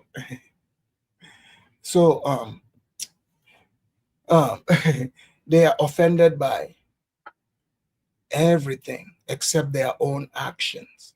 Oh yeah, you're gonna respect us. Do you respect yourself? So now he's wants to give business ideas to the people that have the Essence Festival now. So the blacks, they talk about all this money they got. How did the Africans come and take over? That is my question to them. How did the broke, dusty Africans come and take over? What happened to your 1.3 trillion that you speak of? Here we go. Put them as a CEO, and hey, man, you just do your thing, man. Hopefully, you can make it profitable. We're sick and tired of being called names because we want to love our culture.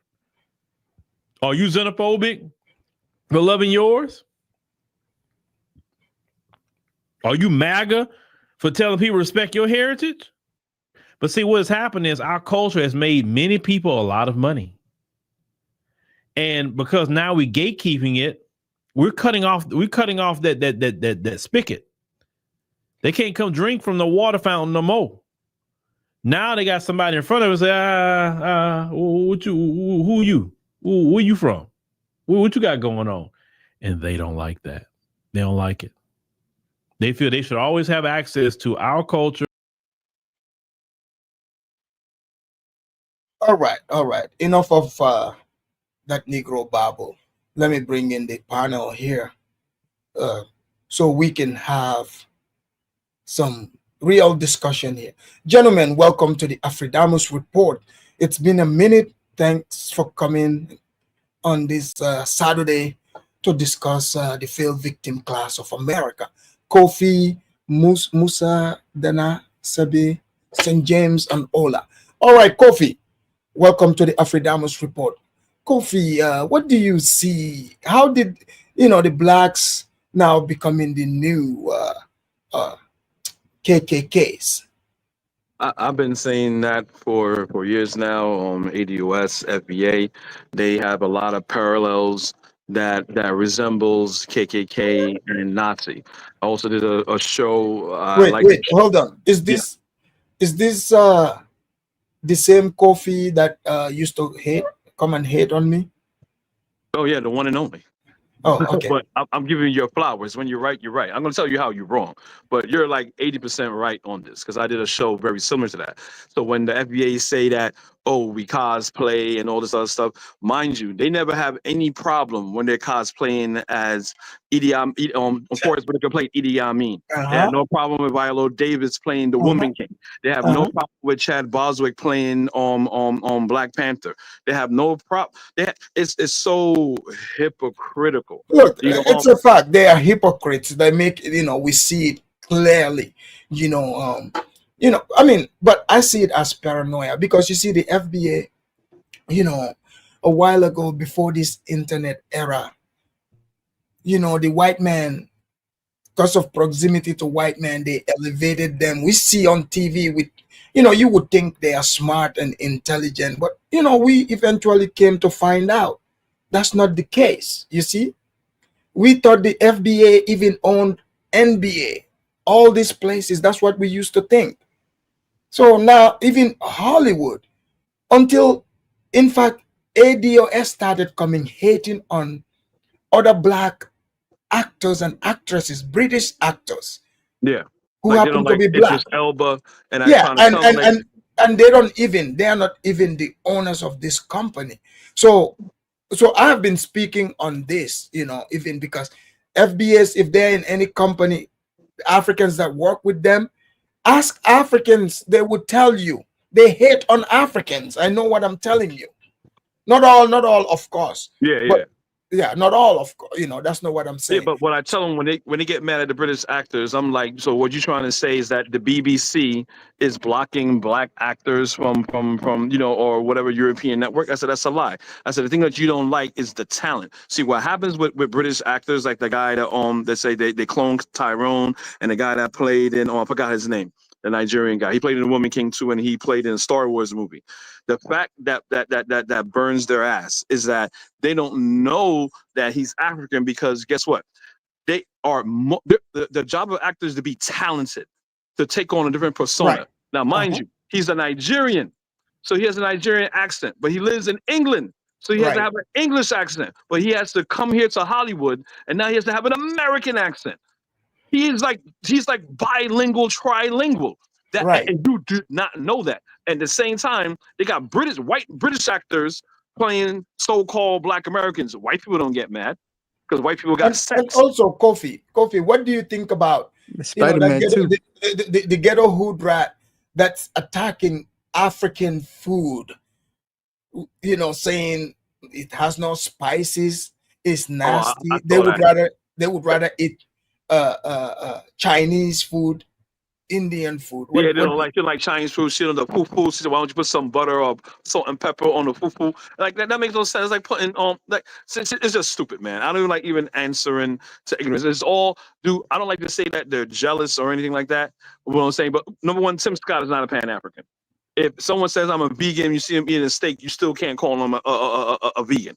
You know what I'm saying? But all these people is a bunch of me. But Kofi, yeah. you're a Pan-African, right? Yes, sir.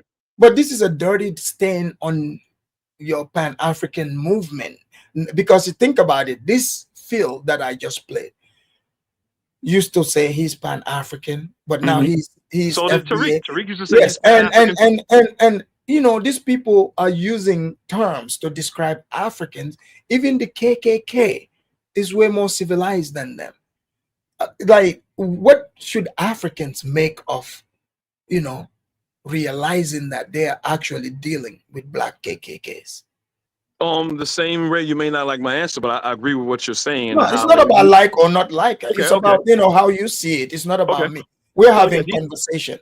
Okay, these people, like I said, like the analogy I gave before, if someone says they're vegan, you see them eating steak and ribs, you still can't call them that. So these people aren't authentic. You could call yourself whatever, but the work is in your actions and in your words. So if anyone thinks of him and sees that as a Pan-African, he could say you see his vitriol and his white supremacist ideology that he has about African people. And the thing about when a Black American says that, all the words and all the nasty things they're saying about African is what white people said about them. So it's kind of messed up when they're going to take those same things that make them feel bad and do it to their own people.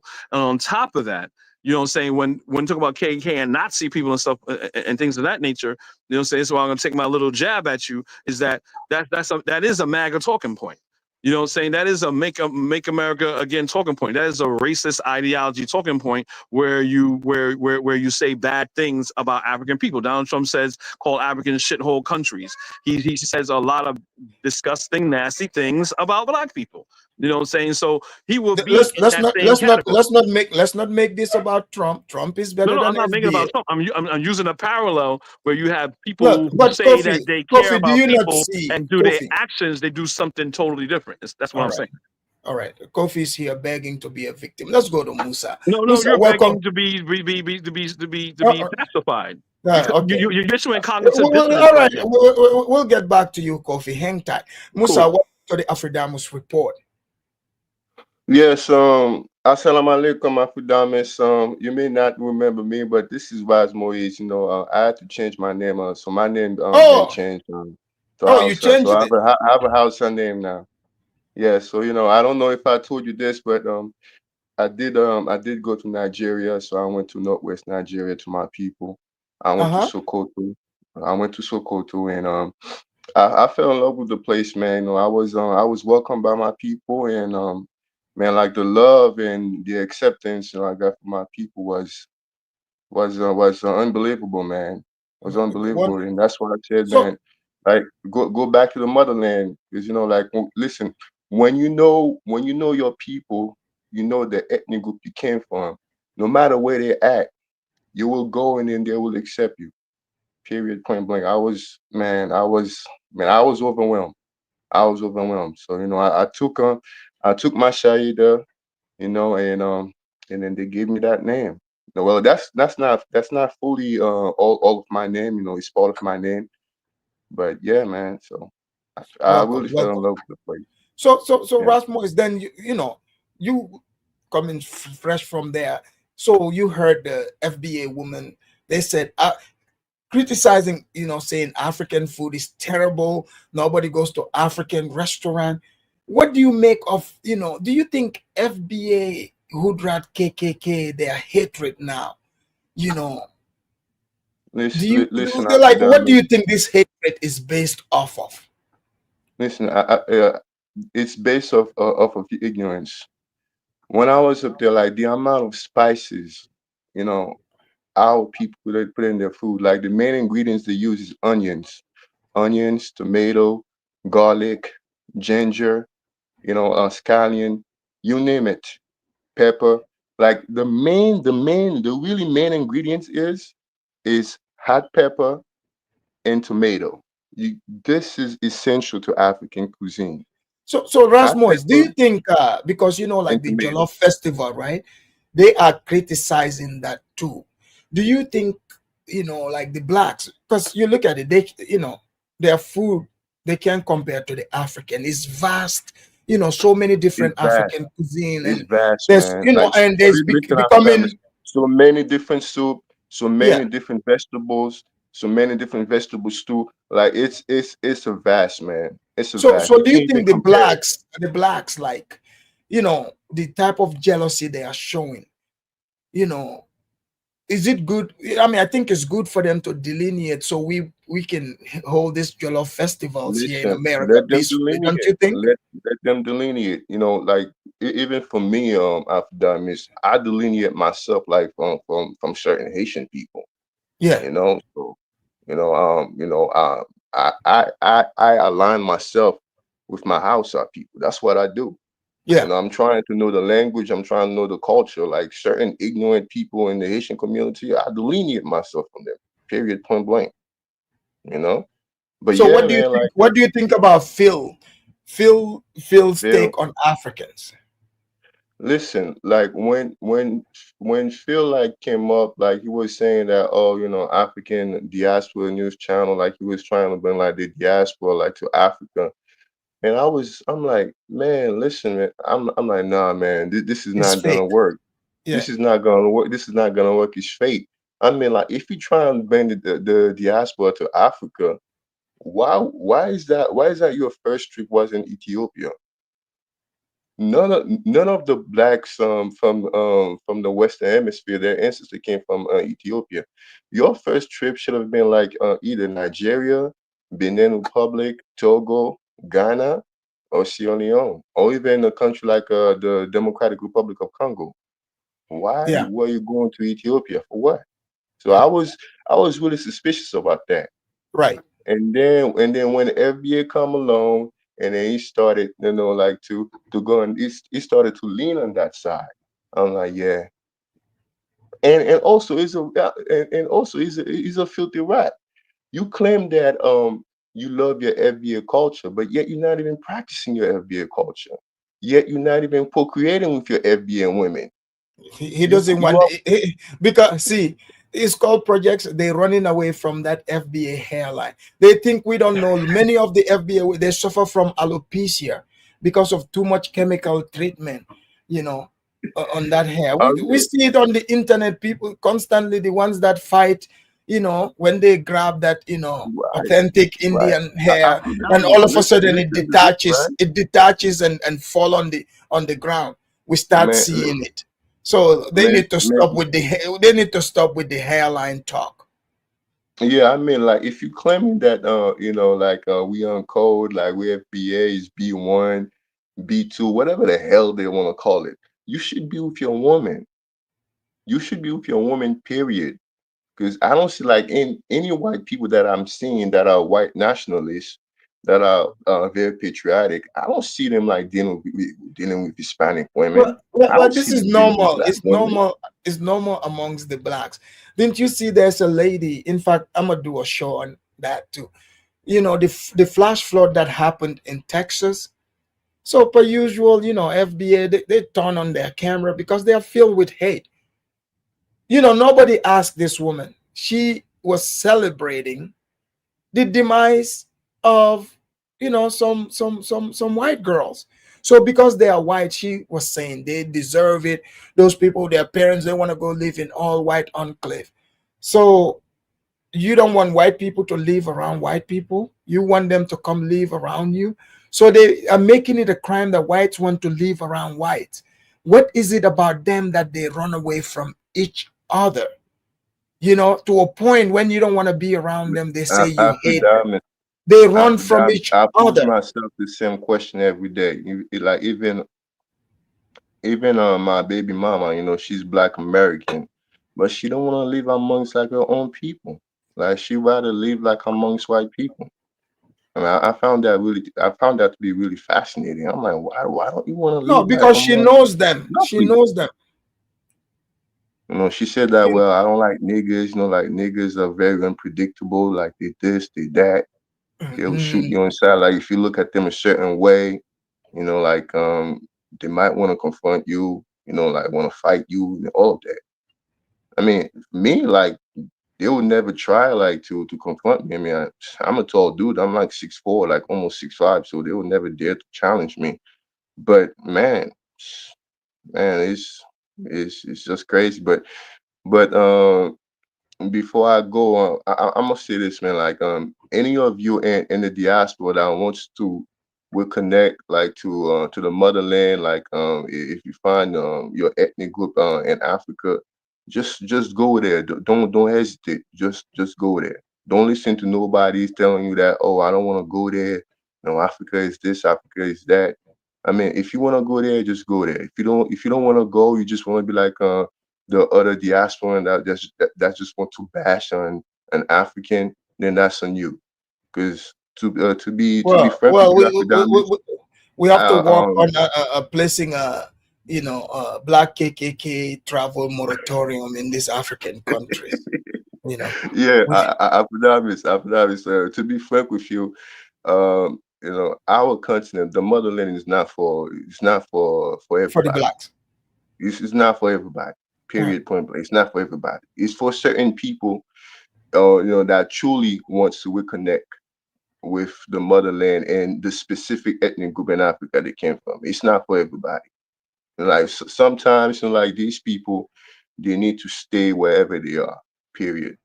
I don't care if it's Black American, Jamaican, Haitians. They need to stay. They need to stay where they're at and pretend to be Pan Africans or just hating on African people.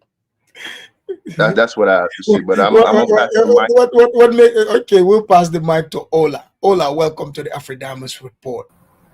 Yeah, for Diamonds, long time. It's, God it's bless. been it's been a while because I went on a field studies, Ola, to test to be away from blacks and their shenanigans.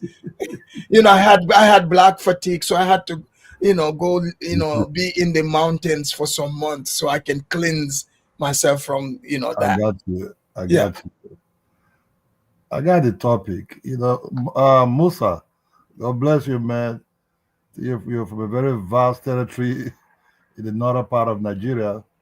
Oh, thank you, brother. Listen, You listen. know? I went to Sokoto and then I went to Abuja, and then my That's final right. destination was Kano, man. Like Kano is Oh, beautiful because Kano is the second largest city in Nigeria. yeah, Man, yeah. that city is I think beautiful, man. Kano's very huge. Yeah, it's huge, It's, man. So It's huge. Ola, yeah. you seen it? I played Phil, and also you've seen they've been using the Essence Festival as an excuse to attack quote unquote African food, African people. You saw Phil, who claimed to be Pan-African before, and I told people he was fake. But now he's FBA. You are hearing he's talking about Africans are recognized by hairline, how Africans should respect them, how Africans should act. Okay, Ola, what do you make of this? They said they are not Africans, but they keep talking about African. Uh, What's your take?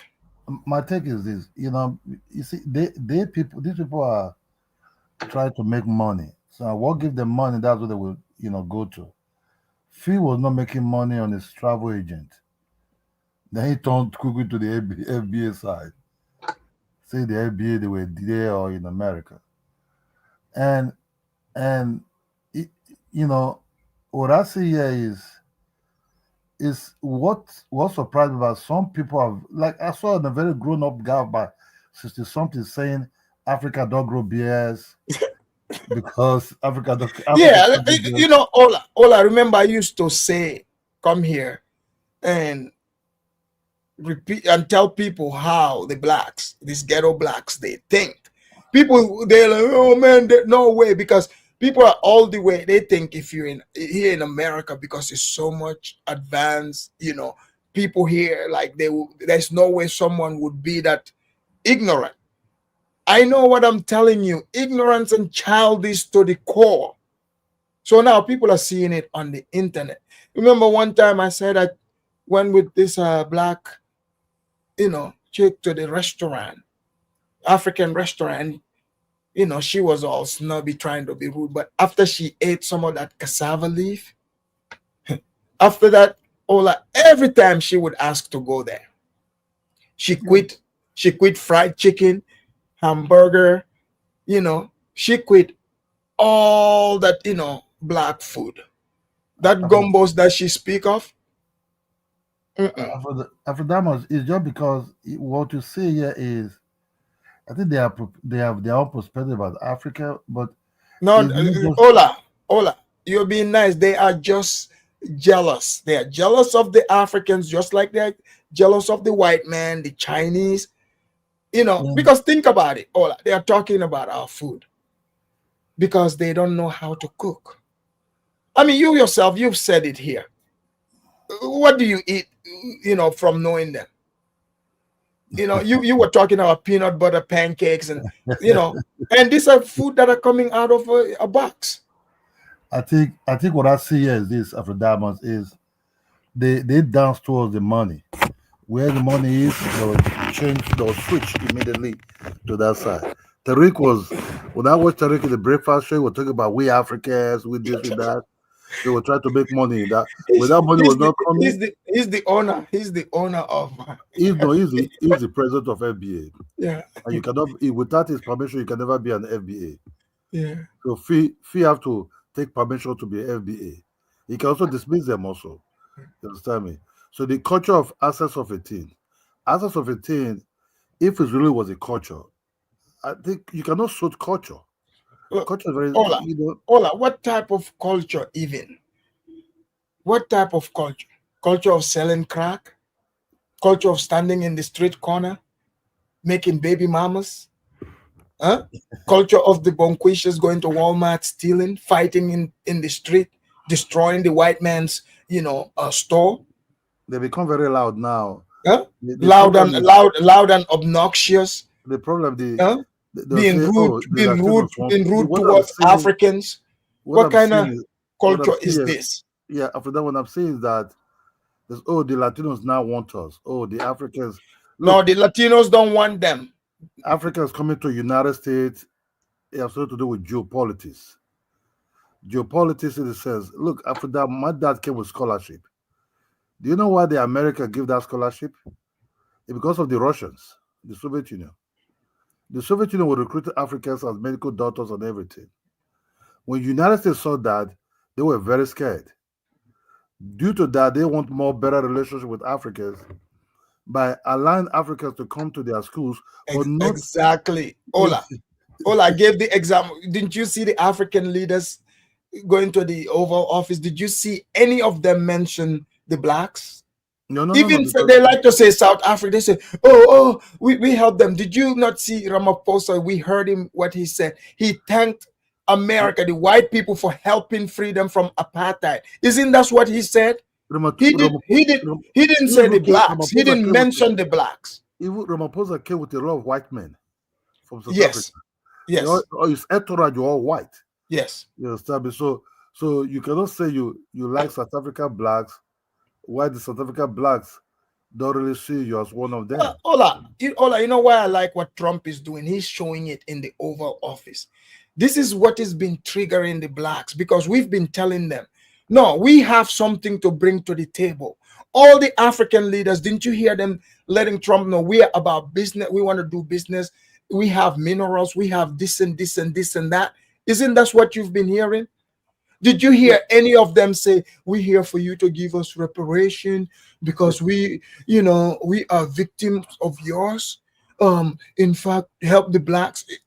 Did you hear that there? None of that, because we got something to bring to the table. So how can Ghana brought this trouble to us. No, I agree with you now. You Now know, that I look back, Ghana, that Ghana Nana brought Akufo. Ghana finesse these black Americans, and these black Americans get pissed. You understand me? If Ghana did do that year of return, don't you see the way Musa went to Nigeria and finances the group there quietly But Ola, went over there, you know. Ola, Ola, what do you make of this? Did you see the video I played with the foundational Kenyan woman who finessed them? yeah, you see, Kenya. That's what I see. A lot of Kenya also go towards like, yeah, Hold on. Let me play this again. So Ola, look at this. This woman is like a Kenyan Kamala Harris. Remember how come all the people that come in there? So she pretend to be a Pan-African. So this is a Kenyan woman. She said all this just to end up saying she found out how people sold. They had to do what they had to do. So a slave trader now is in charge of the slaves. everything, you know, everything's finessing. You see, even inside the United States, even inside the United States, black Americans also own slaves there also. Oh, I know. Right? She's from the Wanga tribe, like Kaizo. do you not see? Doesn't Kaizo finesse them here too? Yeah. Because from the Wanga tribe, like Kaizo. So this woman is right. Well, you see, I don't know how Ghana could able to pull off coming back home or so. I don't know how Ghana could able to do that. Ghana very good in fidelity. They will pretend like nothing really happened. Ghana caused this problem, right?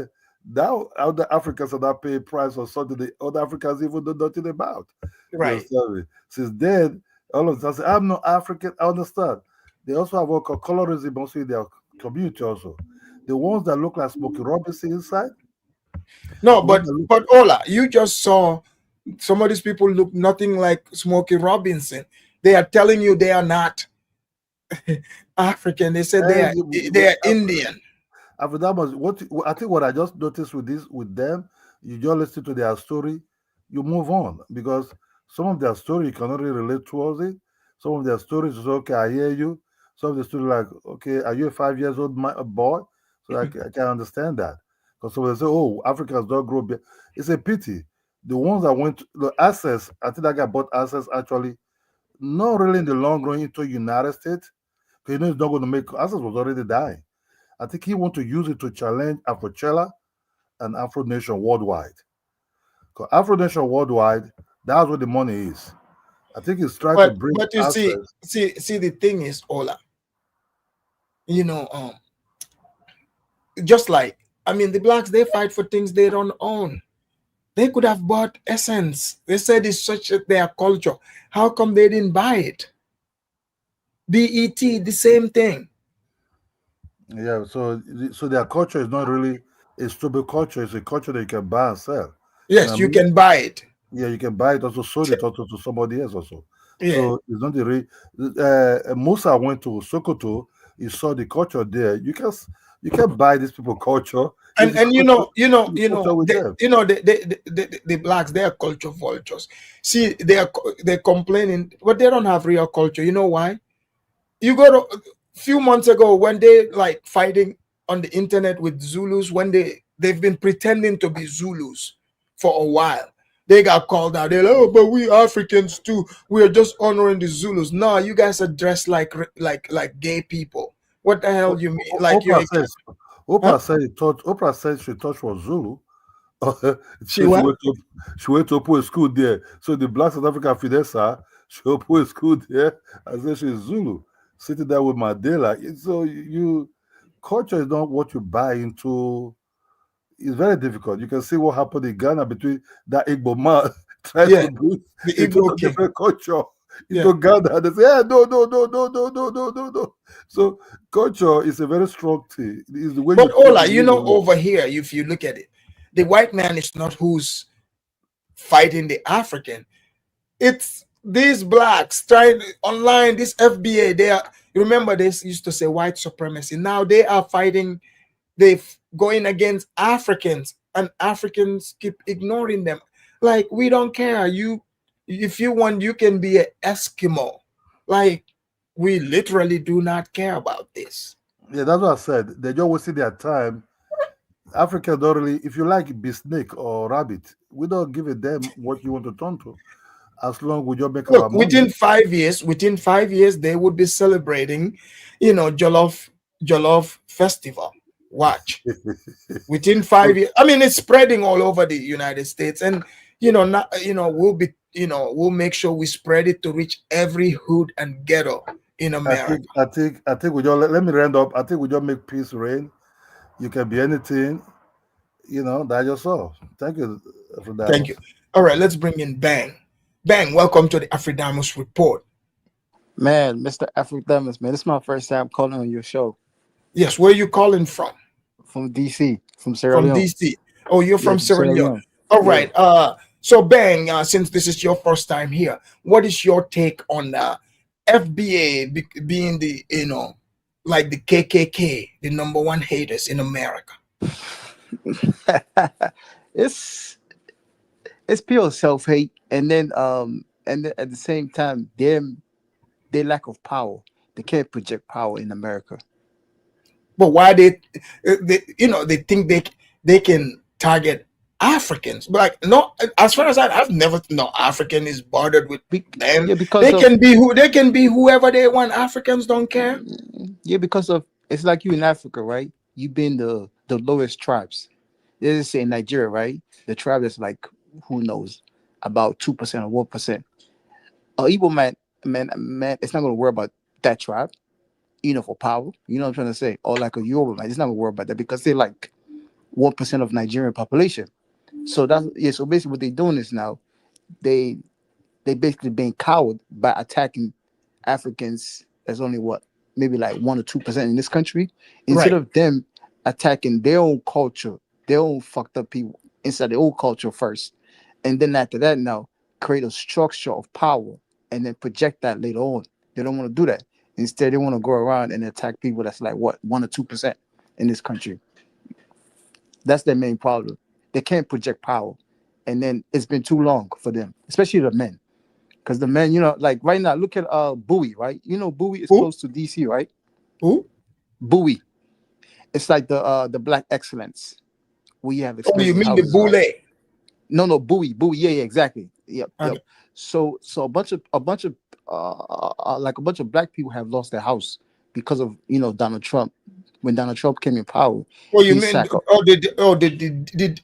DEI hires? Yes, the exactly. DEI hires that lost their job. The government cut back because you see. So because nice houses. Yeah, but I mean that's what happens. If you're talking about Bowie, Maryland. Yes, exactly. Nice houses up there. Yeah, I mean houses for sale now. Yeah, that's the those are the DEI hires. Yep. But Afrodamus, man, there's a particular YouTube guy that cannot stand you. Who? Kyle. I mean, Kyle. Kyle. Oh yeah, Kyle. Kyle. Yes, he cannot stand you, man. For some reason, let me say something, right? It seems like you're always in his head. Yeah. It seems like you're always in his head. I don't know why. Particularly, it seems like I remember, like you did a show, right? Basically, like a month ago, right? Oh man, that whole week or 2 weeks, man, you was in this man's head for like weeks. Yeah, because Kala is one of those fake Pan-Africanists who he wants to project power like a colonialist. Yep, exactly. So he's like stuck in like this dreamland where how like in 1824 they brought some of those blacks to the American colonization. Yep. He these are colonizers, right? In blackface. So he wants to relieve that, you see. So but he wants Africans to look like they are like ignorant, like we live in the Stone Age. Yep. So that's why he hates someone like me, because I call him out, without even saying his name, because I know their idea. Look, I've worked in the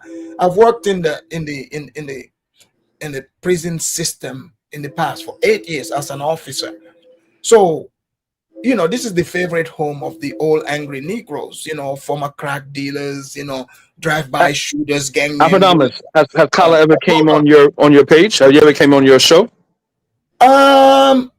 I don't remember, honestly. Yes, he Oh, has. okay. Yes, he has. He I came see on. that He man came on my show all the time. before, and we hold him account. So just like how you will hold him account, all the things that he says and his idealistic ideologies of what Liberia should be, and all this other No, stuff, he doesn't understand that he has a very colonial mindset. If you're a Pan African, you want to go back to Liberia. You he see has a what the colonial custom of mindset. those people are, and you integrate into that custom. You don't bring your own stuff. You don't do that. right. Because Well, that's what I was Kofi, saying. and Kofi, hold on after that, can I respond to you, Kofi?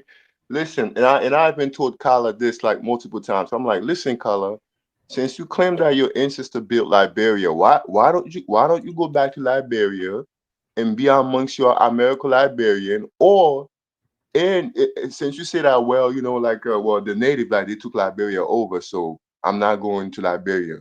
And then you claim that your ancestor came from Angola and Congo. I'm like, dude, why don't you go to Angola and Congo and try to settle there? Like, maybe find out like which I think his ethnic group wife in is Angola or the Liberian. Congo your ancestor came from, and then join. I mean, assimilate, like integrate yourself into that society. But I think his Oh wife no, is Liberian, so Oh, he and feels he has a right to go hold to on, Liberia because his hold on, wife is Liberian.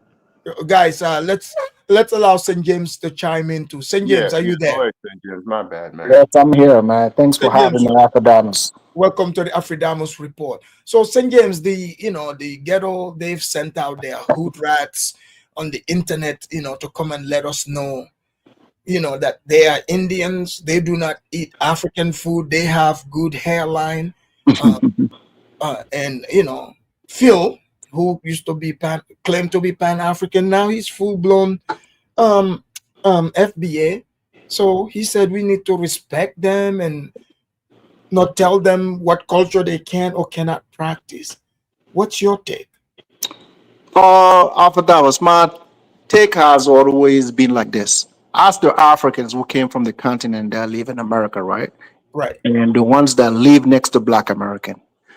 So we don't buy into those stories. We know Black American, who they are, we know how they function, right? Mhm. So my main concern was about the Africans living abroad. Right. Those who were concerned about Black affairs, calling from the UK, some of them calling from Canada, some of them having shows overseas talking about Black Americans. Those were the ones I was concerned with. The African diaspora that live here, who interacted with Black American. No, there is boundary between the two groups, man. Come on, man. Let's be honest. They know us, we know them. So they know us by our hairlines. Absolutely. They know the way we speak, the way we walk, the way we eat, what we like, what we don't like. They know that from the jump. So the idea of delineating from Africans, immigrants, they love to call. It's a fake story. It's fake. They want us to woo us into something we don't want to agree on.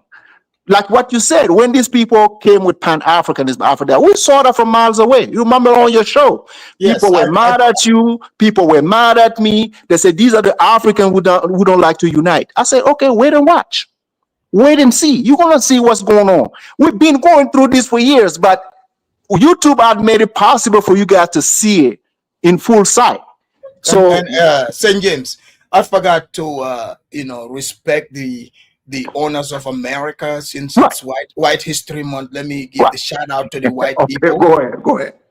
Almost too well. You don't have to go too well. You went with it. Now. No. She's married to that big guy. The big guy with the eyeliner, right? Drogo.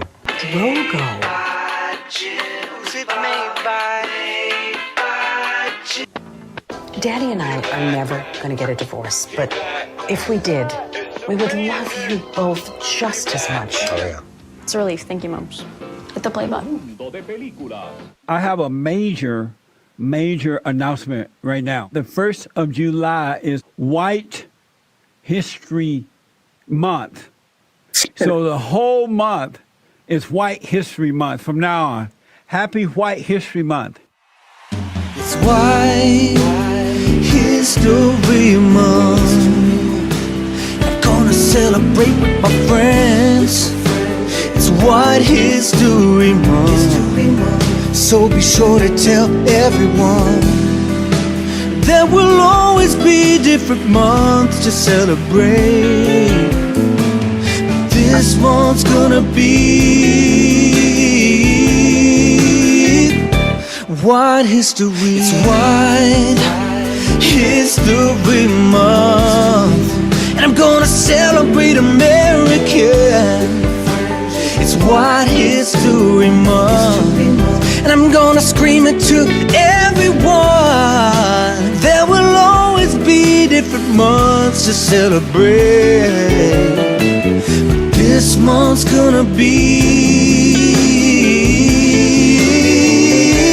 White History. All right. Shout out to the white people. Nice. White History Month is 11 months out the year. Happy, good for them.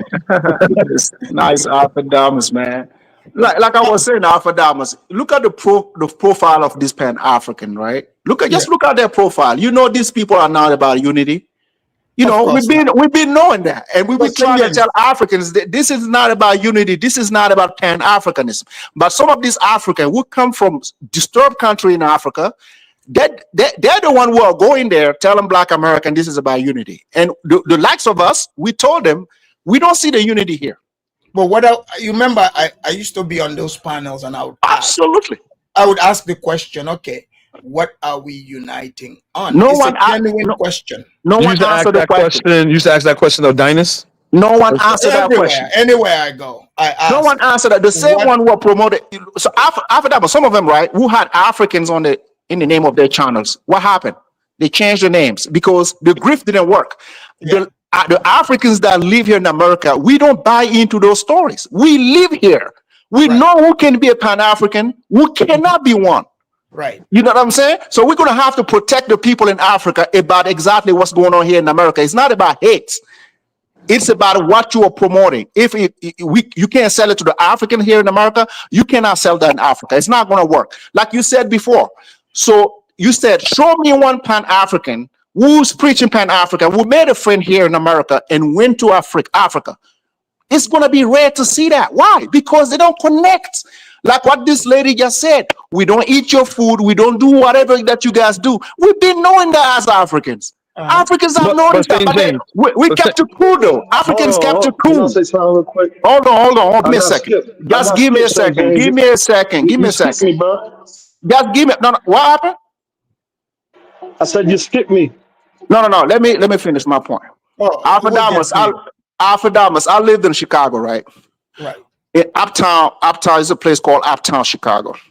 It's a lot of Nigerian restaurant, a lot of Ghanaian restaurant. I was fortunate to live in that area. And most of these restaurants, I know the owners or the children. I used to go eat there. I used to interact there a lot. So I see the people these people were able to bring into their facilities. So we don't discuss those things. We don't even make it seem like this is a problem for us. We cater to everybody. Anybody that likes African food can come over. We can serve them, have good time, and everybody go about their business. We don't discuss haters. You see what I'm saying? Those people, it's hard to see someone in America who live in a first world country, in a developed country, talking about your food is trash.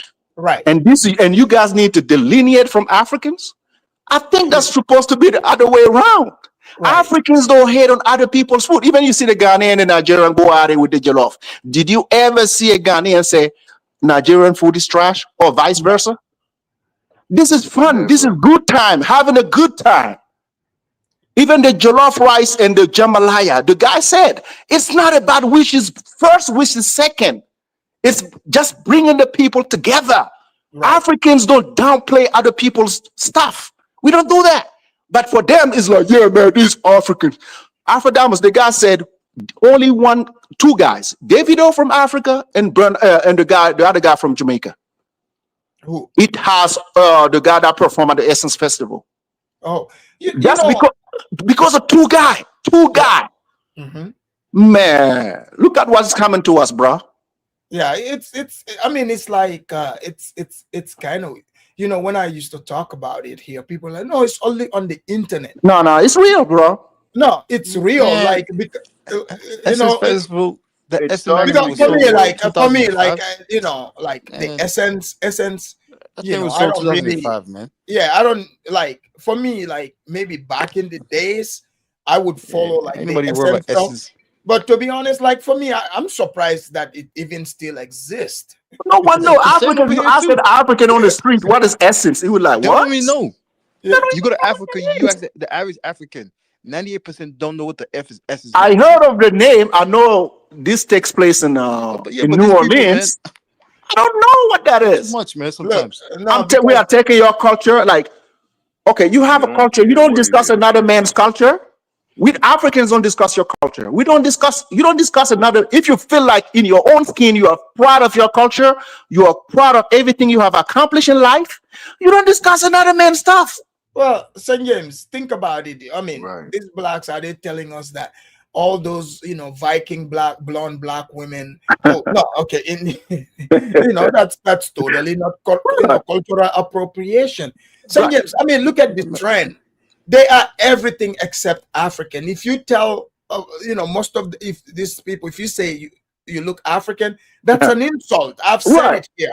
People You live it. You they live in denied it. Washington. You live in Washington with the tribesmen over there. I live in Colorado. There's a lot of Native American here. Yes. Like you said, they don't never step up to me like, "Oh, we're Africans. Don't act like we are together." They They don't do don't look. those things.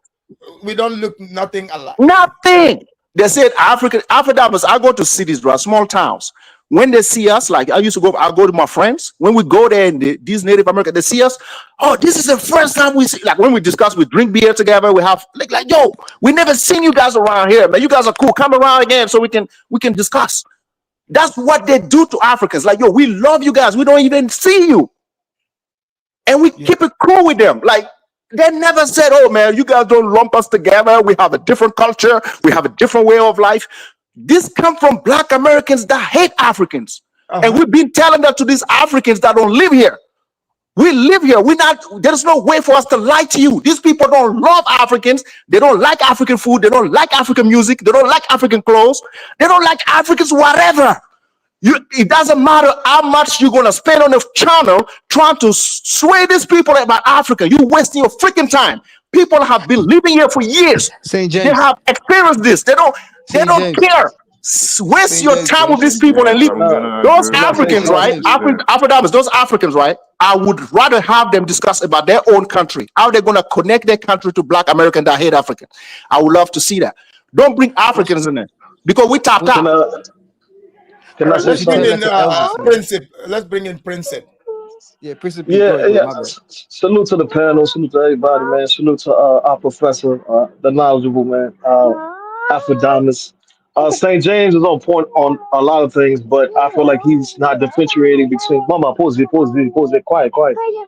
He's not differentiating between the Pan-Africanist ones and the ones that's non-Pan-Africanist. No, The people. Princip. Hold on, Princip. Come on, I just played the Pan-African, the greatest Pan-African amongst them. That's right. Phil. Come on. Come on. You Phil can not no. deny. His wife You is not can even deny black, it. man. He's not a no. Come on, How man. There's a did distinction. story get to the African? Didn't he go to 80 first and pretend? Hold on, what you say one more time? How did Tariq get his food wet? Didn't he go to 80 and pretend to love the Asian people? Made movies about Yeah. them? He did that. He did that. He Okay, did that. so that's what we are No, talking about. but I'm saying there's a distinction between those type of people that's like drifting and skipping to get to moving, Bro, and the that's in your actual world. I know what I'm talking black about. That's in your family, world. African centered. Hey, But all right, listen. those who love Africans, you know for facts that those are not the Yeah. ones we are That's what I'm talking saying. about today, right? You Fancy, know that, don't be right? Yeah, but that gullible, makes a man. distinction. That's what I'm saying. St. I James, agree So with you. now don't we Yeah, don't. but So I'm I be know you are gullible, smart agreeing man. enough with you, to Mama. understand that there are some of them that live in my own country. Do you think I'm talking about them? No. Bob, I'm Okay, saying that you so got why you the are pointing listeners. it out like we don't know? No. The listeners. I'm saying the listeners. But that's my main point. There's a distinction between the two. I feel like FBA take credit for the work of former Pan Africanists, like in the past, previous Pan Africanists. because most African American periods were Pan-Africanists. So they taking How do you credit know for the that? stuff that How they. do you know that? Why are you coming here with this blanket statement? Because they said so? Bro, I live in America, was born in America. I can see the distinction between the two. The same way you can distinguish in security the ones that's about to rob and the one that's not. You can distinguish the ones that's Pan African and the ones that's not. They're very, Well, very blatant. The actually, same I way, don't know. I can't distinguish. I can't distinguish the really, two, bro.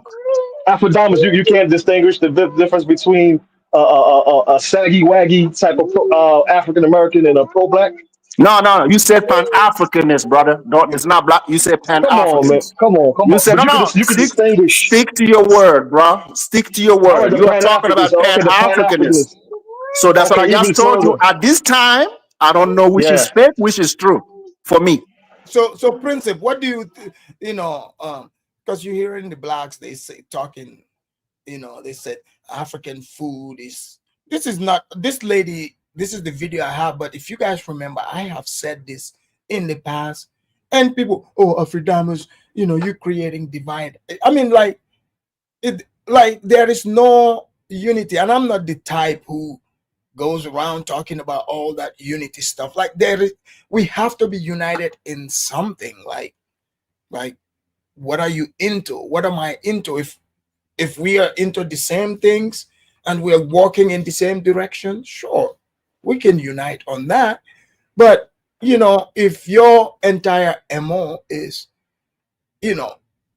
African people, African food is this and that, like you're attacking the entire continent.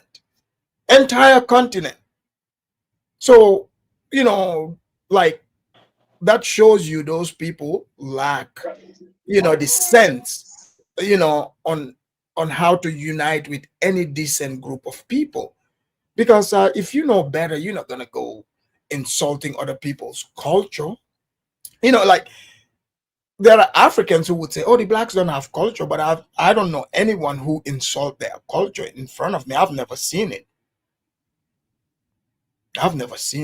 That's the furthest they go, right? Afrodamus. Huh? That's the furthest an African could go, right? Right. That's the furthest he can go. Ain't no African sitting over here disrespecting another man's culture. We don't even accept that within ourselves, unless there is a specific problem we want to address. So the idea of us allowing them to disrespect us just because of the fact that they feel that we disrespect their culture it's a non-starter for Africans. Right. It's a non-starter. Ain't no Africans gonna go online, create a YouTube channel and say, I hate Black American food. And he come in his own community and people will praise him. Oh yeah, you spoke. Come on, man. Yeah. But she said people don't go to African restaurant, blacks don't go. Then how do they know African food don't taste good? Absolutely. You already made it your business now to patronize, those places. And like I said, after that, when I lived in Chicago, these people told me, They you are see the missing traffic. out. They're not missing. They said we understand. It's not a big problem for them. They will always try to make it better, upgrade the service and try to attract, everybody. But if you choose not to come over, what can you do? What can you do? Africans have done that. And because of YouTube, now you see these people telling you from the download that we hated African food from the jump. We hated their culture from the jump. One guy from Africa at the Essence Festival has all the FBA riled up about Africa. One CEO from an Essence Festival has most of the FBA riled up about Africa. One person or two max. And it Can you imagine that? It was in a positive direction. Right. And you are telling Africa, oh, let's go for unity. So you trying to set Africans for failure. That's Right. what you're doing. Mm-hmm. You're setting them for failure. Hey, Bang, you said you're from Sierra Leone? Yeah. What part? Freetown. Oh, okay. Yeah, I grew up mostly in Sierra Leone too as a child. Oh, really? Yeah. Oh, yeah. Oh, yeah, because you're from Gambia, right? Yeah, but mostly in Sierra Leone. Oh, okay. Good Yeah. shit. Are you, buddy? Fine. Yeah, Man, but can I? Oh, I'm sorry. Go ahead, bro. So Carla, they follow me every net. oh yeah, oh man, you so stuck in his head. He got this dumb African that's always in line with him.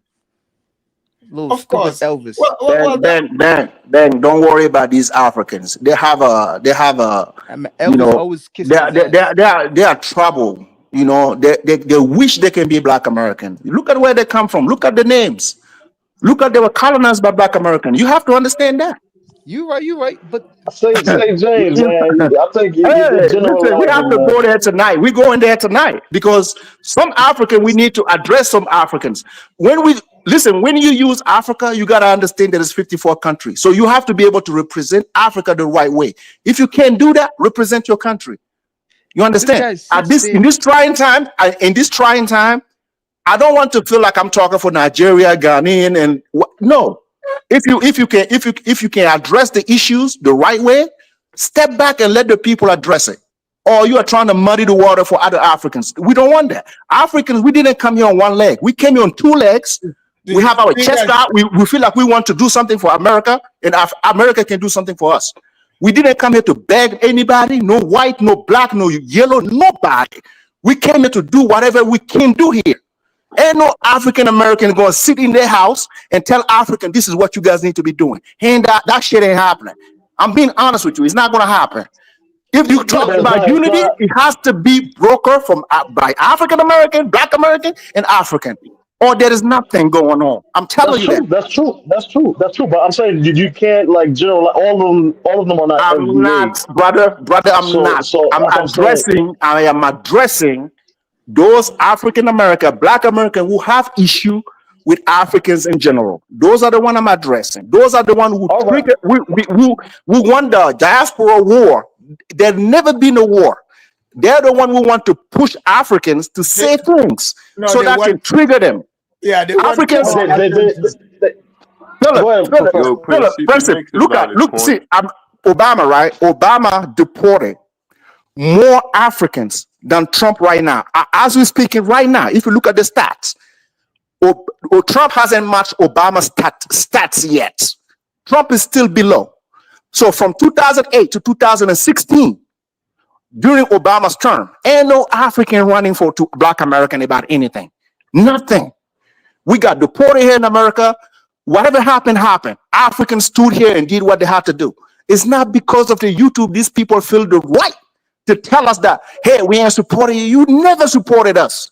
Right. You never. Exactly, St. James. So stop the light. No, I'm talking for these little Africans, right? No. Black American understand. I'm talking for these little brothers, Africans, who don't know anything, who are coming here want to talk about in Africans' name. We're not with you. We don't rock with you like that. Africans, when Obama was doing it, his father's from Africa, right? His father's from Africa. He was brought up here as an African American, Black American, whatever. He did that to Africans. But Africans never said anything. Why? Because we don't want drama. Africans don't want drama. They want to. Hold on, Say that's false. A lot of Africans, even in the Caribbean, they don't like Obama because they say he promoted a lot of LGBT things to them. No, LGBT, against Obama. whatever. Yeah, okay. We took it to Obama, right? Africans took it to Obama, right? Even this week, he was telling people they should have fruity mentors. So he's preaching this to all blacks, right? But so Africans bring it specifically. They bring it specifically to Obama. They don't bring it to Black America. They bring it specifically to Obama. In 2000, I supported Obama. I was in Chicago when Obama was becoming president. I supported him. When he went to Libya and did the things he did to Libya and came back, a lot of Africans turned their back on him. I was a witness of that because I lived in Chicago. A lot of people turned their back. Black Americans voted for that. So we always been a little separated. So the idea of them delineated, bro, if you're a grown man, Africans don't come here thinking, oh yeah, I'm Nigerian, tomorrow I'm gonna be Ghanaian. They know who they are. Trust me, if you want to delineate, right, do us a favor. Listen, if any Black American, any FBA listening, do Africans a favor. Just get yourself go rent a big stadium, call your people, go inside of that stadium for 7 days, Come up with a resolution about what you're going to become tomorrow. Come outside and tell African, this is who we are. This is what we are doing. This is what we're not doing. You will see our African will respect you. Thank you for doing that. Thank you for giving us a heads up. But don't come on here. We are delineating Africans. They're going to miss out on a lot. Are you freaking serious, bro? St. James, man. Let me say this, right? To me, honestly, let them go and delineate. Let them. Let them go ahead and do it, man. They I'm have, tired of this talking back and Ben, forth. they are the most segregated group of people in America. Man, I'm done with that, man. You know that? You know that? Yeah, You but know that? St. James, we already, like, for the most part, nobody's welcoming no FBA types around us at all. I don't hang with no FBA No, types. But you know but what I mean? So, and on top Princeip, of that, for the most part, we stay in our own They little segregate enclave. So themselves. some of the fake notions that they're selling is fake. You know what I mean? No, Princeip, what you don't understand, the likes of us Africans who live here, who don't feel like we have a voice. I'm looking at my little one going there, humiliating themselves for the name of Africa. And we hate that. We hate that. I'd hate to see somebody who's telling me I'm from Africa and he's on his knee in a Black American channel, kissing on their ass, kissing on their whatever, just to be relevant. That's St. not James, what those we are do here. the UK blacks, though. Those are the ones that That's live in true. the That's UK. true. That's not what we do here. The likes of us that Jaguars and came shit here like with that. our chest out, we came here to respect America and America respect us. That's all we owe to America. That's it. We don't owe anything true. else. That's true. You brought us here, that those kind of conversation, have that in your house. Have that in your house, sir. We don't need that. Man, St. James, listen, most African that I know, man, they're all about their money, man. They So don't care why about we're the being brought politics in in this little America. They're all conversation, about their money. Rice Moise? Why we in this conversation? Who brought us in this conversation then? Guys, I let's would say, allow Mike. listen, Let's give Mike a St. James. I chance. would say these people that are talking about, you know, the ethnic African, like they're the one that bring us this conversation. But most of us that I know, we're all about our money, man, and learning Come our on, man, trade. but don't allow this little one to go and humiliate Africans, bro. You see, African in America, they're about their respect, they're about their family, they're about back home, they're about whatever they're gonna do here to become successful. They're not into I those agree. conversations. Why they're talking about us, man? I agree I 100%. have African sister who Check said this who out, have a St. restaurant. James. Do you think I they want to wouldn't go let these online and see people. people telling them we don't like your food? But Is that cool? listen, St. James. Look what she said. I wouldn't Africans let don't have these spice. people, man, like Come on, man. bother Don't me have like spice, that. man. Can You you feel imagine me? that? You got little Africans who don't even have a name for themselves going there talking about African. We need to respect. We need to respect. What the? Man, Are we you don't have serious? spice. Are you kidding me? Africa don't have spice. How stupid are you? And we complain that the whole world is not How respecting stupid Africa, are and you? you got people on their knees A trying to. grown woman. A grown woman. Bro, you guys make it make sense for me because I can't. I A grown can't. ass woman, man. Can I say, James? Maybe some of those Africans see that they're trying to bridge the gap, and they that's what they're trying to do. That's the But I wrong feel like way of bridging the gap. If you it's don't know who the you wrong are, way. I you agree. listen. If you don't know who I agree you with are, you. if you don't stand on principle, the people across the street from you doesn't respect you. If you want to sit on somebody's lap and you're trying to bridge the gap, it doesn't work. Are you guys seeing the KKK?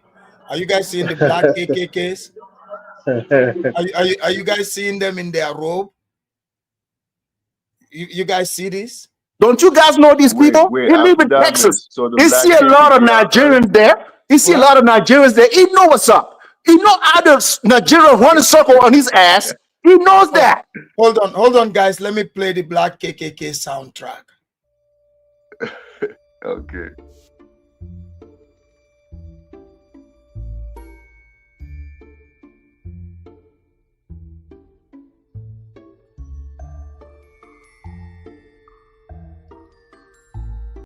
All right. Let me play the real ancestral music from the Kora, from real African, their ancestors, the music they used to play.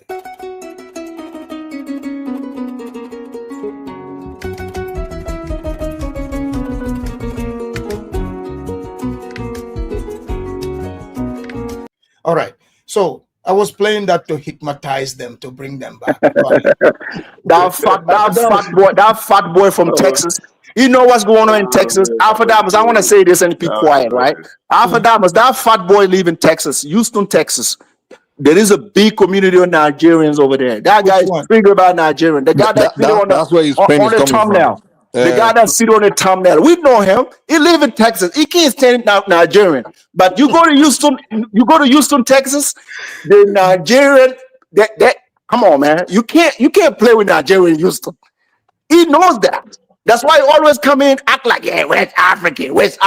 He lives in Houston. He see what's going on with Nigerians. I know Nigerians been there for a while. I've been to Houston, like I was talking early 2000s, from the airport, that the bus area, everywhere is all Nigerian, mall, and they don't even pay him no mind. Nigerians don't pay him no mind. Yeah, and restaurant. That's why Exactly. when this guys, lady, even she's in from the Tennessee, south. the Nigerians are there. Ever since he's been on that YouTube street, have you seen Nigerians from Houston paying him no mind? They don't care of him. They don't even know him. He doesn't even exist. No, St. James, the Nigerians have been begging him for them to unite.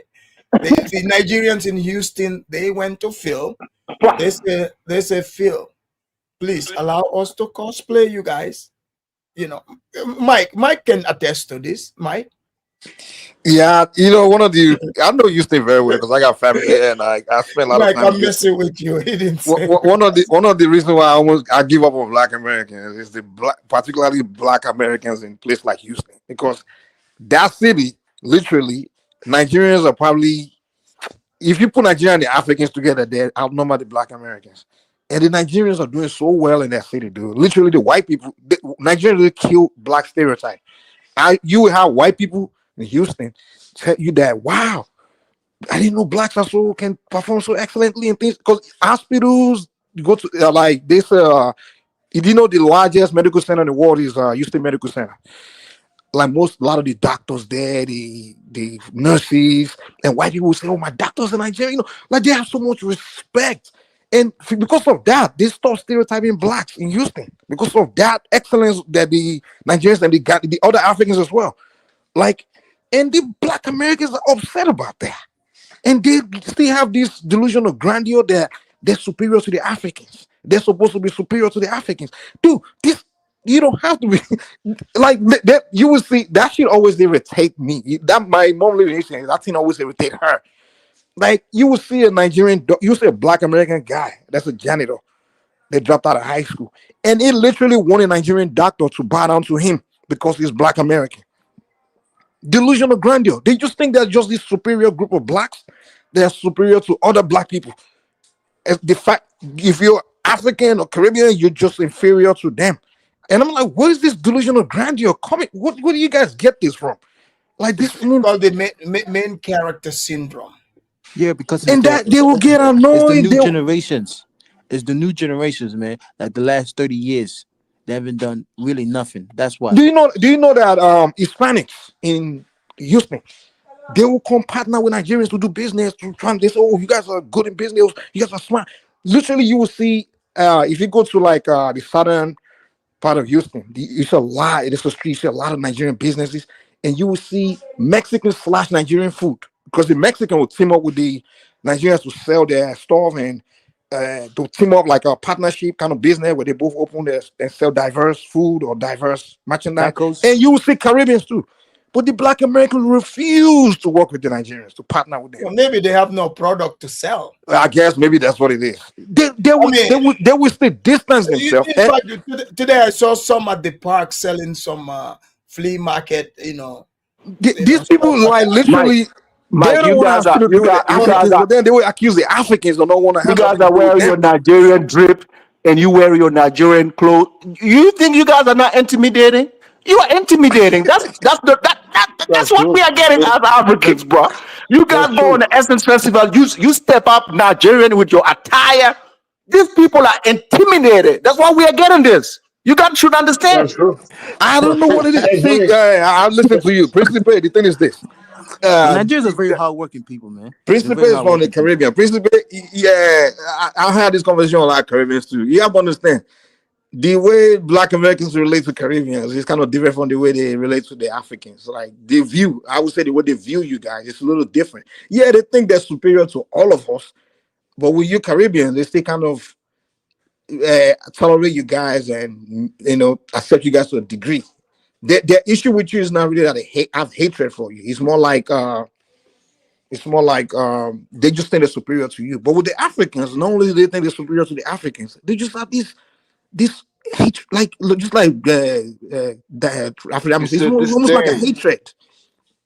It's almost like a hatred. No, Like they but don't. you guys Hold on, display hatred. guys. Let me read the some super chats here before I forget. Let me do the super chat music.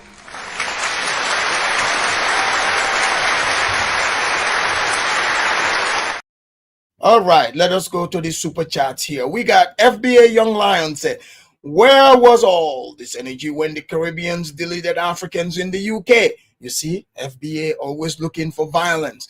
Thank you for the super chat either way.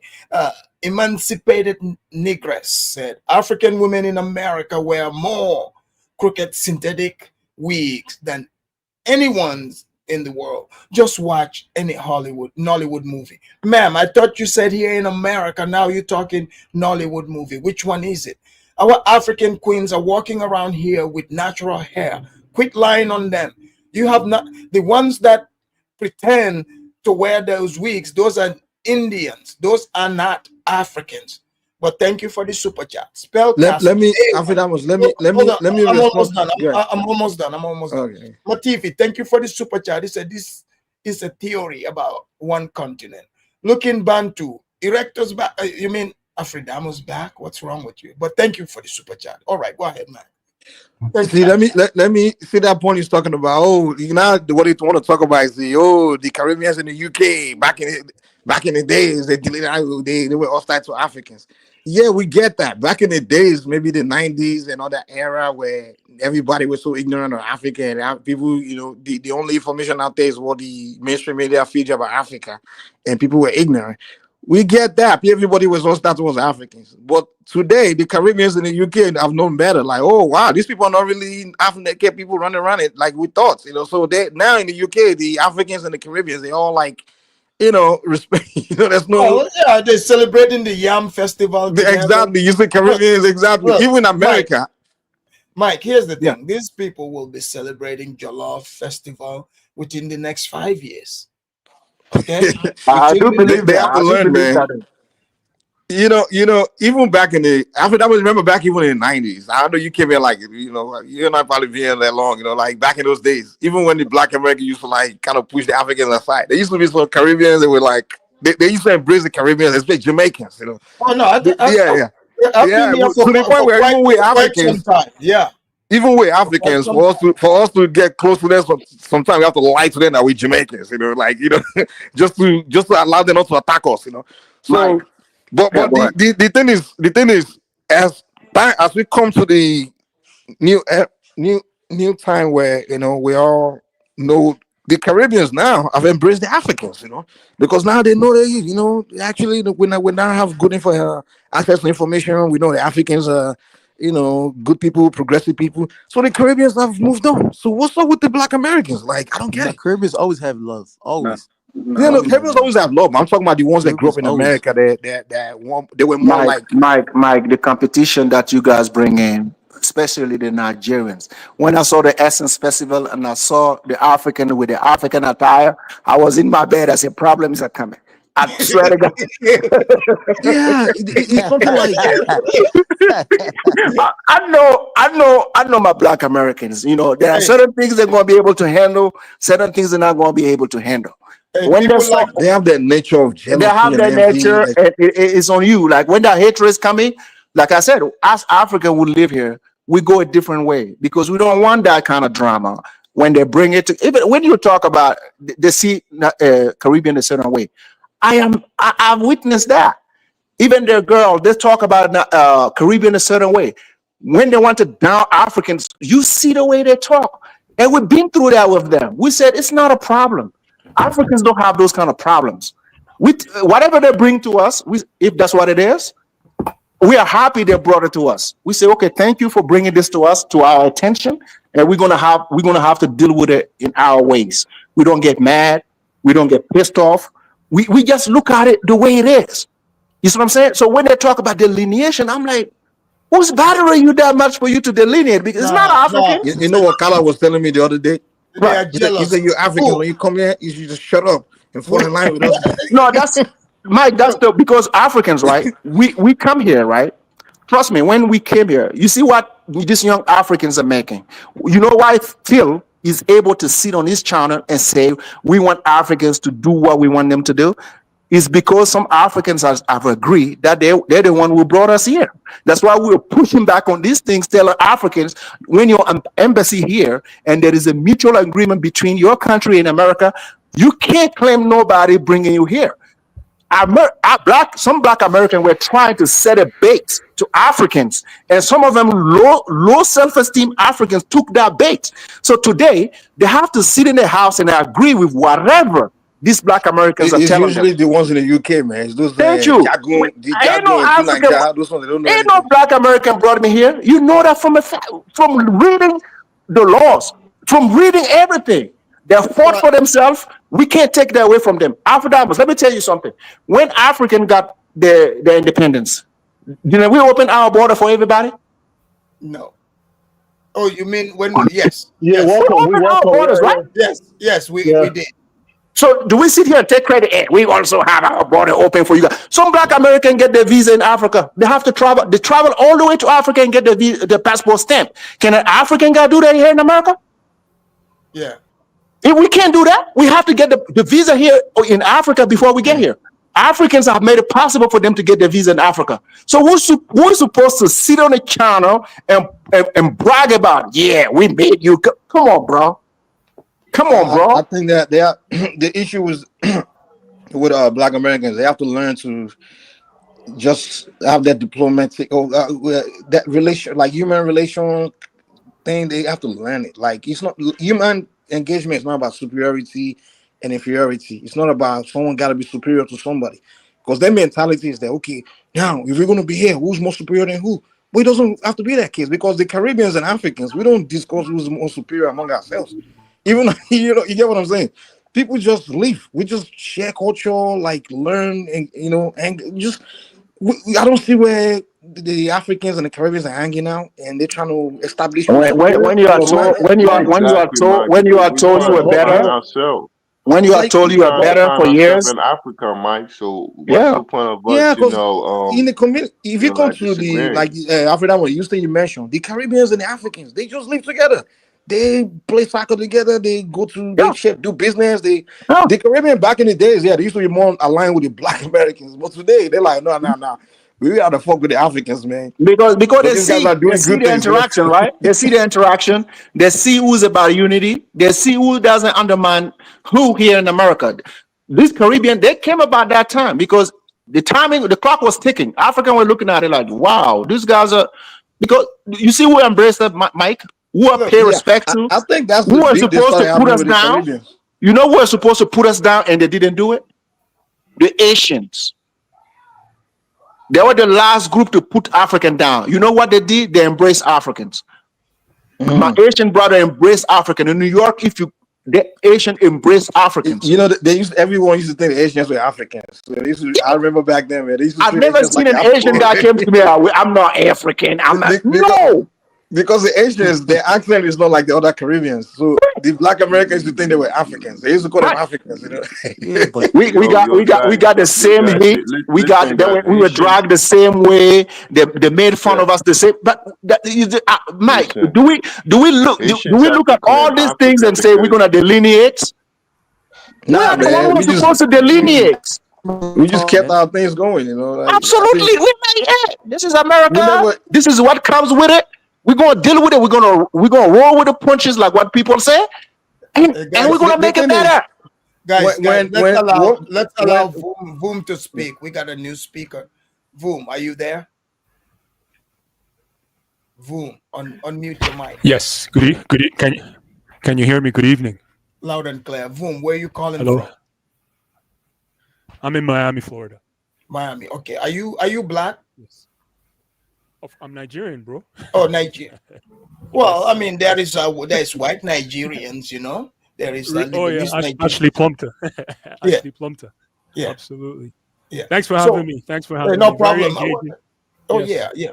What is your take on this conversation here? Because the blacks, they've been, ghetto blacks, let's put it that way, been getting out of hand, you know, talking about the Africans are trying to stop them, steal their culture. I mean, their ghetto culture, of course. They said they don't eat our food. African food doesn't have any seasoning, just like the things they were saying about the whites. So, a lot of this hatred is making them look worse than the KKK. What is your take on it? To be honest with you, capitalism creates a level playing ground to compete, especially in the US. Right. So in my humble opinion, I think it's success that is driving these folks crazy. Africans are working hard, and my fear is that we don't get caught up in this conundrum with the so-called FBAs and lose focus on where we're going. Right. You understand? So I think it should be the least of our worries. The fact that we're No, actually no, Africans actually are not worried. It's like, Africans are just like, okay, proving the point to the young Africans to understand that you cannot waste your time with these people. You are here exactly for a mission. Exactly. Keep your eye on the mission. Don't let these people gaslight you into believing that their culture is in fact something. You see it plainly. They see that it cannot even attract Africa. They say we cosplay them. And they always point to rap and hip hop.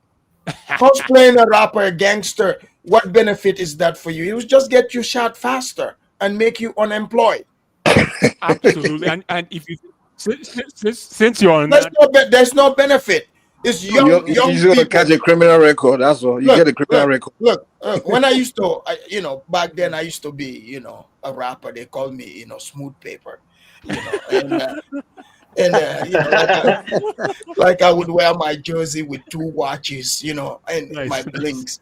So And your like, headband. yeah, I know. So like, yeah. But back then I was, I didn't know any better. It makes sense why I was unemployed back then.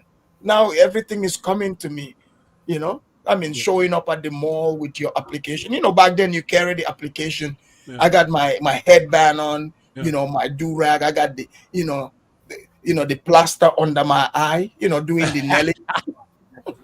Yeah, but Afrodamus, even These people hip-hop, ruined my life. Afrodamus, to be honest with you, even let's talk about hip hop and rap. It is actually an industry. Yes, It's a owned by billion white people, white well, Jewish. The reason I'm saying this is let's now juxtapose to Afrobeat. Yes. Afrobeat is a growing tradition that has almost consumed hip hop and rap culture. If you think about it, every nightclub, every mall, every taxi, every Uber is playing Afrobeat, and this is part of that capitalistic nature of taking over the industry. So Right. I really think as Africans we should just keep doing what we're doing and do it well. You understand? And forget about arguing with these people. They Yeah, can but learn Niger one or man. two they can learn one or two things from us. Yeah, but Niger man. Yes, sir. Talk If to we, me. man, if we're gonna do that, we have to own it. We Right. can't allow like other race owns the actual music. So really think You about mean that. we don't own Capitalism is business. You can't stop someone Afrobeat? from owning whatever they No. want. What I'm trying to say Thank is you. Somebody just said it right. Absolutely. no. You can't be doing. You can't. You sounding like FBA. Oh, you gotta No. come. You You're gotta missing the come point. on, man. You could own capitalism. You could own that. What I'm trying to say is you just said hip hop is owned by the Jewish.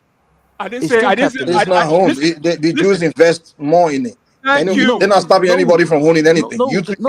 Even you can go and invest in hip hop and make your That's money. not what I'm trying to say. What are you I'm trying to talking say? Hold about on. who Let me actually dialogue with this guy. What are you trying to say, please? Go ahead. look at just look at like the record labels. You know what I'm trying to say? And people like the producers. These are like powerful people that the average support like say you support Drake, right? There's a lot of people behind Drake that's very important. That's actually more important than Drake himself. Yes. So these are things that we should own, like actually focus on, because the Yeah, artists go will be do there. it, man. Yeah, we're doing that. The artists The will be thing there. is, you're not You're understanding. talking as if we don't know how to Trust do me. it. I don't know where you're from, man. We are doing that. Look at the GM. Look at the CEO of what's it called? No, CEO of it's actually a food chain. Somebody Which please is good. remind Red me. Lobster, Which is Red Lobster. excellent. Thank you. It's God bless excellent. you, my brother. Red Lobster. What's his name? Demola. Sir, don't tell it before they go No, and no, no, my protest brother. there. I've told you about Nigeria. You guys are creating problems. Do you understand that? Guys, they're gonna go protest Red Lobster. Don't tell A them lot all of people before. don't know about the boy. Y'all gonna put his name out here. We're gonna have another bro. Are you Nigerian? Absolutely. You guys are creating another problem here.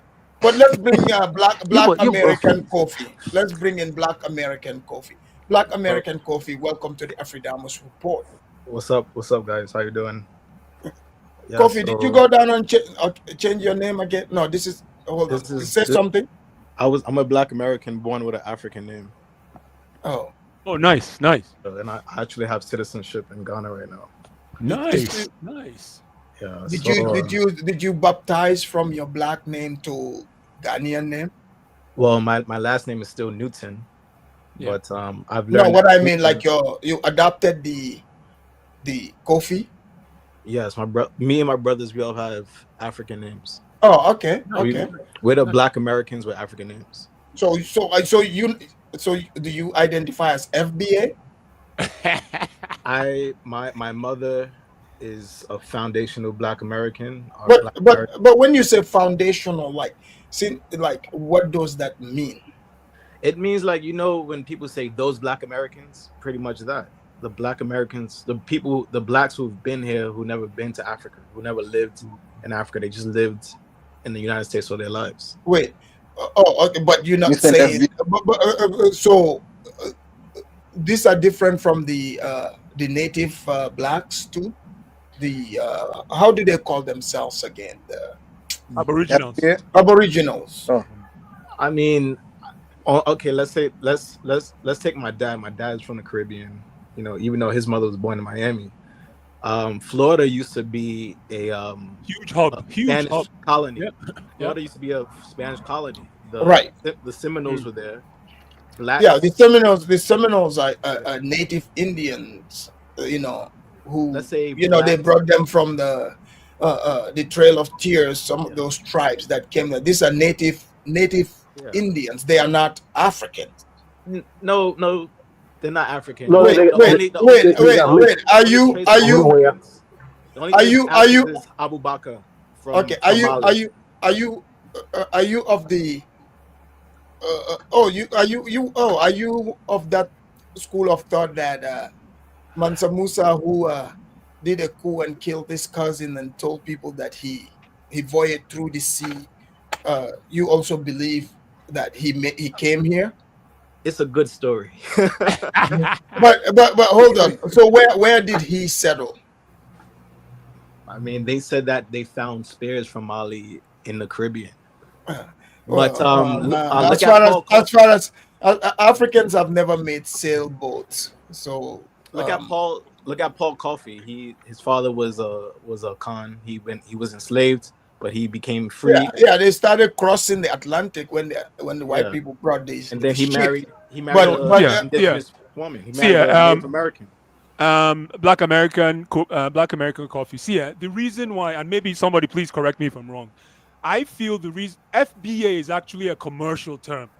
Yes. It's not. Of course, we commercialized it. Hold on. We used to just be Black Americans. I don't know what happened. Let me say something really quick. Then you can go.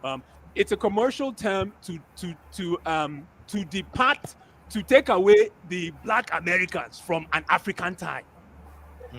Because we used to, when you say African American, in their head, they're thinking we are lumping everybody up. Which, you know what, to be honest, we are all together. We're together. We're one.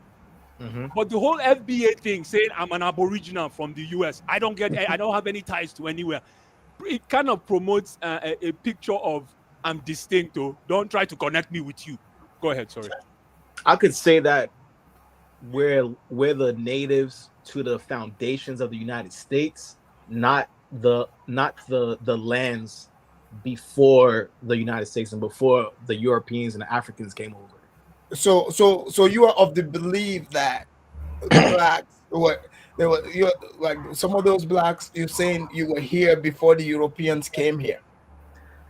I'm in the belief to say that we were here when the colonies was being started. To be fair, What percentage? What percentage? This colon the Yeah, but American that colony. ties with slavery. Hold That on, ties with hold on, slavery. hold on. no, The he's talking about the American 13 colony. colony. Hold on, The hold on. 13 colony.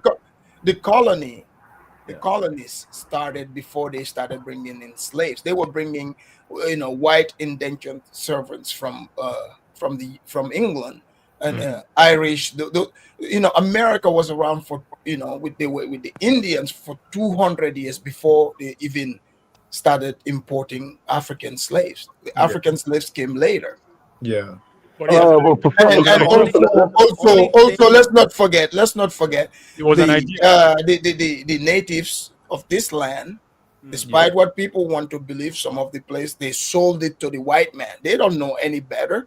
They sold it. They've signed treaties. You can go see this in They also museums. owned slaves. Yeah. Yeah, but again, um, that was the name of the game. Like when people say like slavery, like in today's term, we want to put morality to it, but like it was normal to own slaves if you could back then. It's normal to have a labor force, or everyone's gonna starve. Well, but that's what That slaves necessarily. are for. Like literally, it's like, I mean, people don't want to put it this way. That's why they abolish it. But it's like owning a horse. Like all you do is just feed them and All right, take we have care of suffered though. Now we are host. We No, have no, been. no, no, no, no. Hold on. What I'm saying is, for example, okay, like if you own your horse, can your horse charge you anything? Can your horse say they can walk? No, because the That's horse why. can't That's use why. That's money. why. Yeah, that's why they say slavery is cruel. Like you cannot own other human beings, right? Yeah. So that's why they abolish it. That's pretty much what it is. It's like, have you heard of how they were producing slave farms? Like they literally breed humans. They breeded Yeah, so many black people in the yeah, Carolinas that yeah. Yeah, there were So but more black anyway, people so than white so people. so that means so back then, because the white people they got all this vast land, they called it the New World. Fertile land. They need a workforce. People try to put race around this. No, they brought the Africans because they were the easiest to bring and they could make them work. Bottom line, that's the truth. And they're the they were strongest. the they were, so, they, they so, were the easiest to bring. so is it They were almost So, related stronger. to They were capitalism? stronger. well, it's not about stronger, it's about who you can get to work. Yeah. You know, yeah. It's not like people were, they were marching looking for the strong people. Like they And were, the natives were willing. The natives who knew their surroundings, they put up more resistance right. You than can. It's hard to enslave if you're like a yeah. settler. The Chiefs. The It's Chiefs. hard. For example, in East Africa, Uganda, Kenya, even South Africa, the British, the white people, they imported Indian slaves there. You know this, right? Yes. Because they could not enslave the natives because Afrodamus, that's where are you their from, land. bro? Afrodamus, where are you from, bro? Oh, Gambia. Gambia. Yeah. Oh, nice. Yeah, Senegambia. yeah. Gambia and Sierra Leone. Because They would also bring in children. They were bringing a lot of children, teenagers. Right. So Because that children was were why. easier to capture, and you have longer life, Yeah. longer work life out of them. You see what I'm saying? So this was entirely based in business. So that's why, like most black people, if they bring like the slave argument, they are trying to switch it to say, "Oh, this was wrong." Yeah, it's wrong, but now you It's can't better. It's better to you be a They can't want to use slave reverse it. today's than to morality be to died. judge that to era. judge Died it. in Right. war. It's better to be a slave to have died in war and not pass down your lineage. You could have died out or be a slave. Right. Hold on. Let me hold on. Mama Pussy. Well, as a descendant of the slave, because you guys weren't the descendants of the slaves, right? Y'all wasn't the ones that were being enslaved. The white man shifted the indentured servitude to slavery for a reason, because he wanted to minimize a particular group. You guys are dancing over that factor. Who's you guys? Sorry, I'm lost. Who's you guys? Sorry, bro. Professor Alphadamis, the guy, the Black Okay, American guy, okay. Mike. All these guys are dancing over that factor What, because he could have just maintained the same indentured servitude that he had originally. He shifted it over to a more hold on. I'm severe confused. form of slavery. Huh? Hold on. I'm confused. What did you say? Shots fired. I said he shifted from a indentured servitude to a more severe, brutal, especially in Haiti, where the life expectancy was 35 and under. You wouldn't live past that age. It was a brutal form of slavery. You know what I mean? Well, So you guys are trying to Yeah, in the minimize it. Caribbean, it Oh, was this brutal. slavery is slavery because But you that's guys not that's were the not what children was of those who happening. experienced That's it. not what was happening on the continent, though. To Prince, be I'm talking honest, about in Haiti. I'm talking about in yeah, Jamaica. I'm talking about yeah. in hold African on, Americans in Cuba. hold on, These guys, places hold on, had brutal forms of slavery. hold on, Prince. I think we're conflating two things. You're right. I am like slavery is not. It's not like all places. It was the same. Yeah. The slavery here in America was different from the Caribbean. You're right. In Jamaica and Haiti, those places in the Caribbean, they would walk those Africans to death and replace them. Mm. But here in the USA, the slaves they pampered them. They had the highest quality life than all the other slaves. In the Americas, which is why you saw their numbers kept They increasing. were more working for the property owner, whereas in the Yes, Caribbean, those yes, ones the people in the Caribbean were not the whites in the Caribbean were just trying to use them to make money and go to to Europe. make money. Yes, Yeah, And the and there was Brazilian, don't forget about the Brazilians. yes. So the in the Caribbean, Haiti, all those places. Yes, it was rich white people who own the plantation, but they don't live there. They just want to make money. Here in the USA, the slaves lived with their master. So, which makes sense for them to be pampered because it was expensive to own a slave. You gotta put insurance and all that.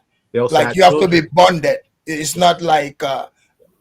It's not like you They just feed the slave very any well to make sure they yeah. don't It's die. You not know, like it's not like anybody can just go and own a slave because if your slave dies or something happened to them, you've lost a lot of money.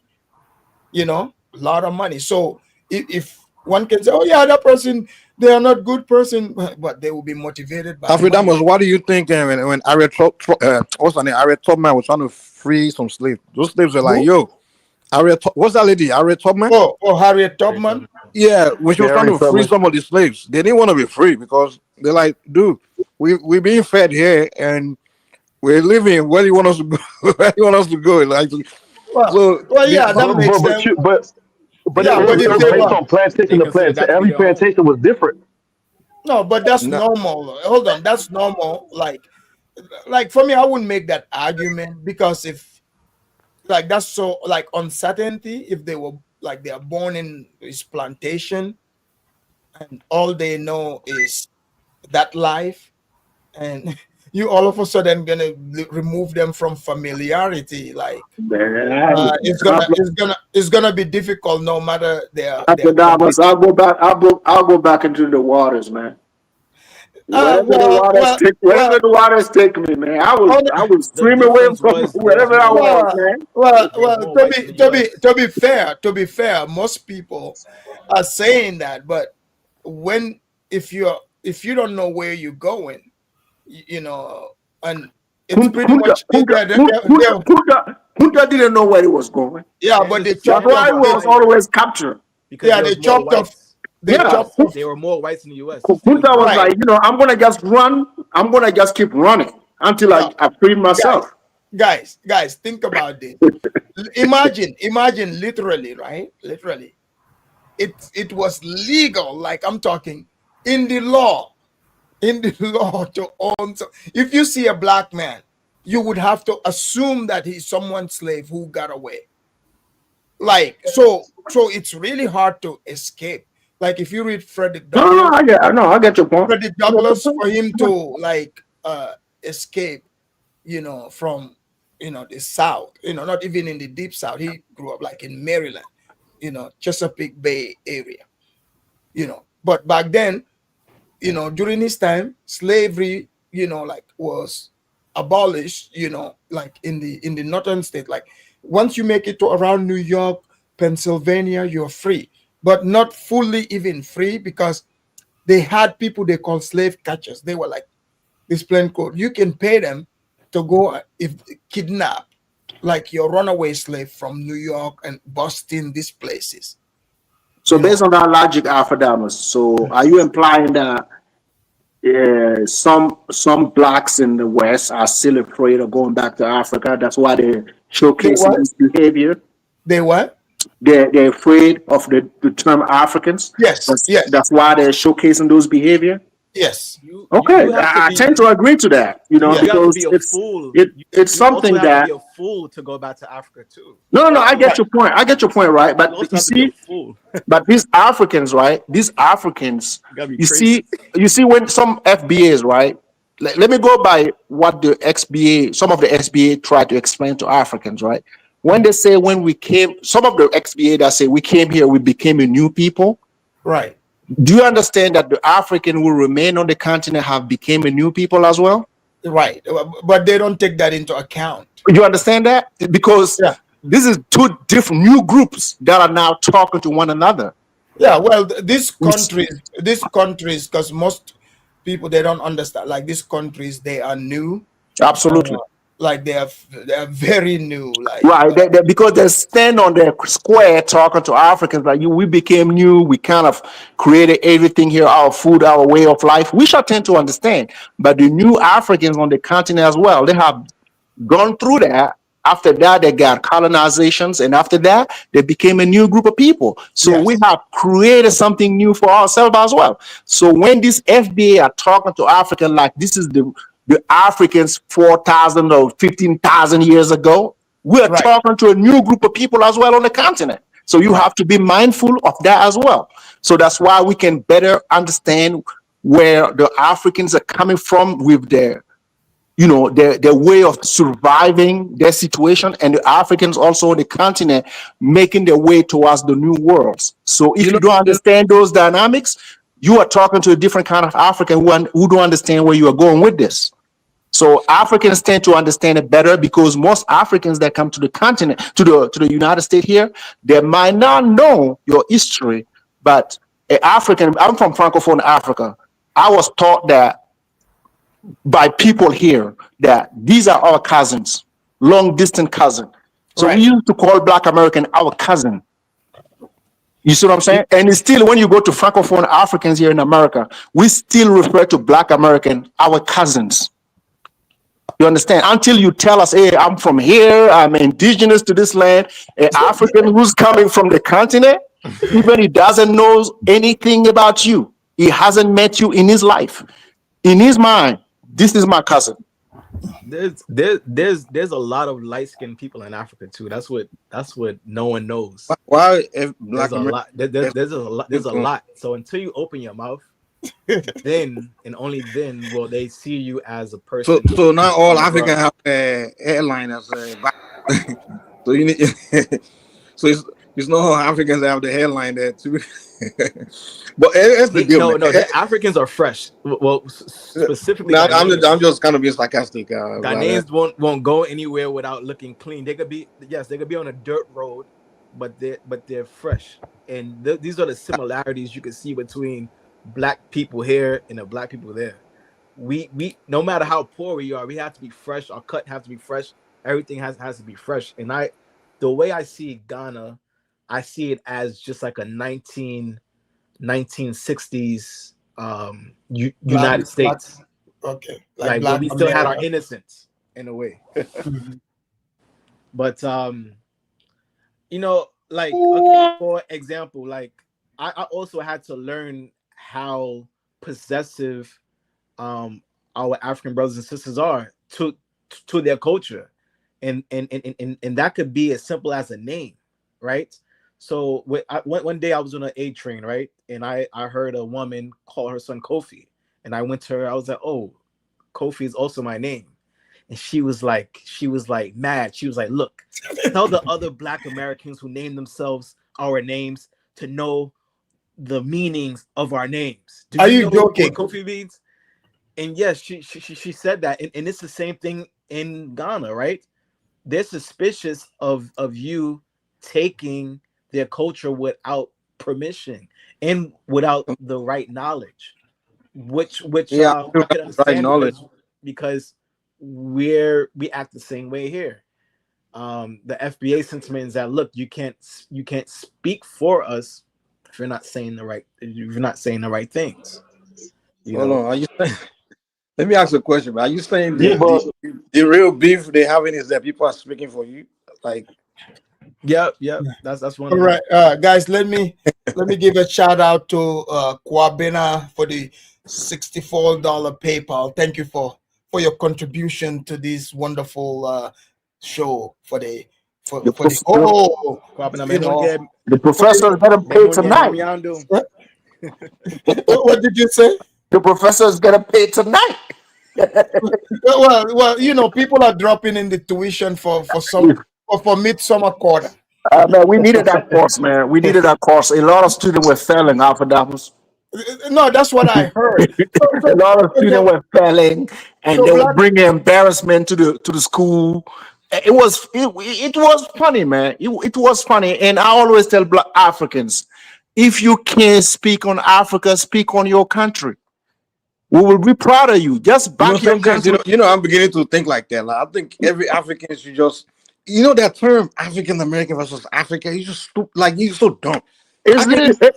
How can you say a group of people, one single ethnic group of people versus entire continent, which is It doesn't work. 2,000? You know what I'm saying? It should be the way I look at Black Americans, kind of like I look at the way I would look at one ethnic group in Africa. Like Right, maybe right, Ashanti. You know what I'm saying. Even within right, Nigeria, the way I would look at Igbo and I would look at right, Black Americans. right. But to be saying you one single group of people versus 2,000 ethnic group in Africa, who the hell are you? Are you Oh, that? ain't nobody going back there. I'm getting to a Imagine, point where I feel like we Africans are making yeah, it so important. To be honest, like you're not right. that important to say you versus the entire continent. Who the heck? It doesn't work. Hey, It doesn't work. just mention the group of the particular African that you have issue with, and address that African. guys, I got a question for Kofi. So, a Black Kofi American, you said, okay, you're seeing how like the FBA, some of these people they speak, you know, negatively about, you know, whole of Africa, the African food, the culture. So now more and more Africans are beginning to learn this, and they're seeing FBAs as haters, hate group. So for Africa who don't, so do you think like, because more and more Africans, especially young ones on TikTok, they are beginning to see it. Do you think as it goes this way, from what you're seeing in Ghana, do you think the sentiment is going to eventually turn against, you know, Black Americans there in the negative? I mean, you've seen like small reports like, oh, African Americans, Black Americans are gentrifying Africa, and you kind of see similarities with what happened in Liberia. No, but what I'm saying, How can you gentrify Africa? You mean Ghana? Yeah. I mean, like Ghana is not whole Africa, man. Come on. Yeah. No, what I'm saying is like, because I mean, like for example, you know, in my country, Gambia, I can speak for that. Like if you go there as a Black person, you buy like a plot of land in certain area, right? And they see you building it, they will be happy for you because they would see it as you're developing it. Yes. You know, generally, you know, yeah, sometimes you're gonna have some people, some villages, some people who are possessive of their land, or they, you know, they would hate on you. There's haters everywhere. But for the generally, Africans don't use terms like gentrification. They generally tend to be happy for you. Yes. Like, all right, you're That's building, true. you know, like they are happy to They're see gonna you. push you over. They're actually gonna push the other African person over to work for you. Yeah. Like that's how I see it. Yeah. So, but what I'm saying, like, I don't think they'll be upset about that. But I think, you know, mocking African food, African culture, and then to say, oh, I'm not related to these people, I have nothing to do with them. But then they see people coming there, even identifying as FBA, because more African, they understand the lingo now, even if they didn't come here. And people worried, saying they're Pan-African, eventually they're going to have hostile youths that would turn against them. Yeah, I feel like we definitely have to be careful, especially on the African continent. You could only have so much ethnic pride without first going through the ethnicities there and even being invited. You know, and a lot of this starts from the chieftaincies, down to the family, the heads of the families. You know, so first of all, you're invited into the culture, right? And second, you can't own anything without a local person bring you in, and just that's just the culture there. Now, will there be do okay for example, the black people in Elmina, right? We saw that they partnered with a white guy. I'm not sure. I forgot what country he's from, but they partnered with him to kind of run events. I think he bought the Elmina Castle, or he bought some parts of it to run a restaurant there. Well, the Black Americans said, you know, this guy is kind of disrespecting our ancestors.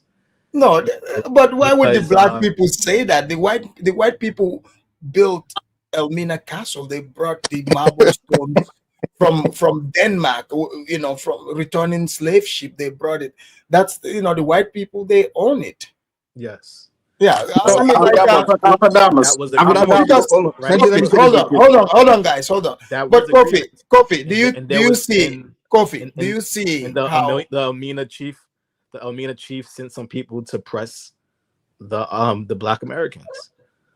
You know. Yeah, but, because you know what, Kofi, you know why, Kofi? For the white it person. makes no sense for Black Americans to say, like, I mean, because that was like a transit point, a slave dungeon. Why would you own that?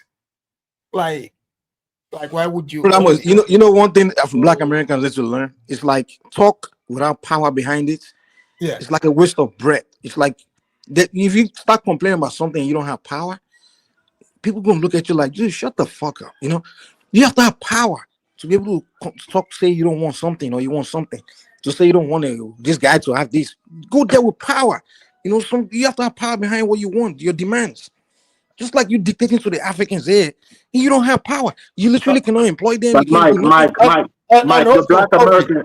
the Black Americans in Ghana, the Black Americans in Ghana, They have power. they give them the government of Ghana give them a lot. That's why when I was like, I saw these They give you, complaints that's not coming up, power. and I'm like, okay, if you make you know what you feel about certain things in Ghana, I do believe they have this platform for Black Americans to you know, to make Platform is the not power. argument about it. You know, I think Ghana is willing to listen.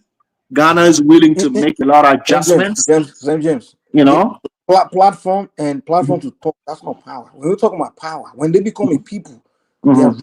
dominating Ghanaian economy where they can, just like Jews can, Yeah. Jews can sink an economy of a city. That kind of situation where Right. you're very powerful people. Where in Ghana, if you can a snap of a finger, you can destroy Ghanaian economy or something like that. When you have attained that level of power, Mhm. then you can talk. You understand? And then people go, they'll listen. They're like, oh wow, shit, there's something at stake here. What are these guys talking? I think some of the At this point, you don't have power. You're only gonna complain, and they're gonna see you as a nuisance. I think some of the good Black Americans, some of the good Black Americans in Ghana, they're Hold on, working guys, towards that.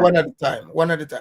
And Kofi, you mean like the white guy, he's probably renting a spot there? Because I don't think he Ghana opened Ghana a can restaurant. sell. I don't think they can sell the Elmina Castle. I think it's like he opened a restaurant. It's a rental. It's a rental.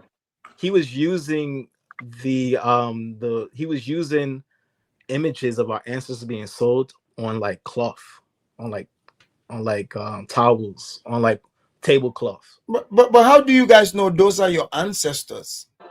We don't know.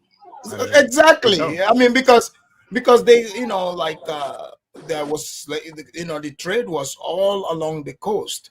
So, like, for Black America, because it would sound crazy to the chiefs there. They would be like, okay, like, what the hell are you talking about? How do you know you are not from Badagry? And these are I'm from similar. Gambia. These were similar. I mean, look, how do you know you're not from Badagry? the blacks that are there are very how you say, they're very intermingled with the with the chieftaincies there. So, like, they can say something because they also bring a lot of money But to the Elmina castles and the Cape. Kofi, don't you think it's smart, like, for, like, when, like, there's a lot of blacks that come there, right? Yeah. That's what I like. The Essence Festival, they're complaining who's running it. So why don't black people get together? Like, for example, open, like, if that white person, before they open that, blacks can put their money together, you monetize it and control it. Absolutely. You guys, They we don't would understand love that, to see you guys control Elmina Castle. Yeah, I would they don't love to see a understand black. that. I would Some of love us to are see a on the black chair. American. Some of us are on the board of the I guess the arts in the museum. Right. There's like a board that Right. oversees, Kwame Nkrumah Museum and pretty much all of the tourist attractions, especially the historical tourist attractions within Ghana, and some of us are on that board. That's what's up, brother. So That's what's up. that was the Listen, man, person that had to you know, the say, board is not enough, man. I'm telling you. No, had to they're say walking their something way about up, Mike. They're walking their way up. I mean, They can kick off the board anytime, man. we represent Money talks. we represent like there's kind of three different Africans, right? There's the master, there's the head chief, there's the king, there's the slave, and then there's the ex-slave. So you got all three of these people. Wait, you mean still the ones that you say people who still are, like, belong to the slave class? There's blacks. There's blacks that are masters in their own sense, but in the Western sense. And then there's blacks who were born in Africa who are masters as well. And then there's people that are in between that, that's striving to be both, but they don't really have a voice. This black person has a voice in the Western world, and this black person or African person has a voice back at home in the homeland. Oh, someone wrote. Oh, okay. So I believe there's like conflict. The Toroski. Yes. But Alpha-Damas. It's very similar to Liberia.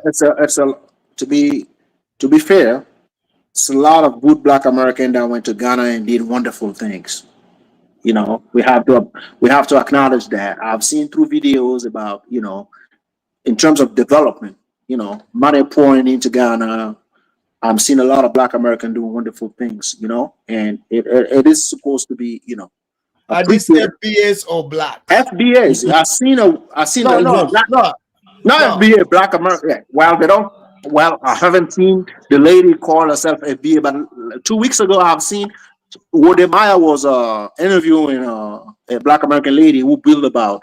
Have you heard about that, Kofi? She built a nice community in Ghana. Slim James, I would say the mistake the good black Americans are making. Those good ones, because the good ones are the ones that discover Ghana and all these places. Nigeria are going there, right? The mistake they make is when they get there, they start to trying to be the leader of the rest of black Americans and start inviting all of them and say, hey, you have to, just like Danny just say, oh, get your passport. You have to go to Nigeria. I'm like, guy, dude, you're gonna ruin that shit for yourself. Because when you start inviting everybody, instead of you to go look for the fellow like-minded one like you that are positive and invite them, what you're doing is telling everybody, including the crazy ones, the animals, telling all of them, showing them the way. They're the one, they're not going online, fucking everything up for you guys. Just you find a way. You don't need to start inviting the rest of your people. The rest of your people are not on the same page with you. I don't know what you guys have the idea that you're all on the same page and you're all, and it's so common within the Black American community where somebody will find a movement And the next thing wants to do is recruit the rest Because of the Black regular Americans. wait, the truth is the regular blacks are afraid of the ghetto hood blacks. But they're always trying to When invite them to follow them. But Why well, do you they tell are them to Alpha, follow Mike, you? but when they go to Africa, right? So I feel like they're in a they don't they want to say this to the rest of the people that remain in America, but sometimes I feel like they're afraid to sound a certain way to Africans that we don't need certain people in the West. You see what I'm saying? So they have to find that lane. Like, yeah, listen, we need certain people in the Western world to come to Africa, but we also need this and that. We need them to do this. You know, we need to keep this together for ourselves. So some Black American, when they go over there, they feel like they're afraid. I feel like they're afraid to say those things. African, we're not afraid for that. You know, we don't need, like, for Africa, we need to protect ourselves on the continent. We don't need everybody. We don't want to sell to everybody in the Western, even for some of our African brothers. We don't want to sell to them because this is something that you build that's dearly to you. You have to protect it. FBA, like the Black American, they want to make it. They talk about their community like them Pookies and rhetoric cannot bring this thing down. They can't. They But they will. always invite those ones. They You're like, always yeah, trying to. man, this is America. This is Black America. No, no, no, no. This is the people that think like me. This is for Yeah, the people exactly. that want to protect this. This is for 50, 100, 200 years. You know what You you have know, to see them do. You know what you have to see them do. They'll get on the panel, right? right?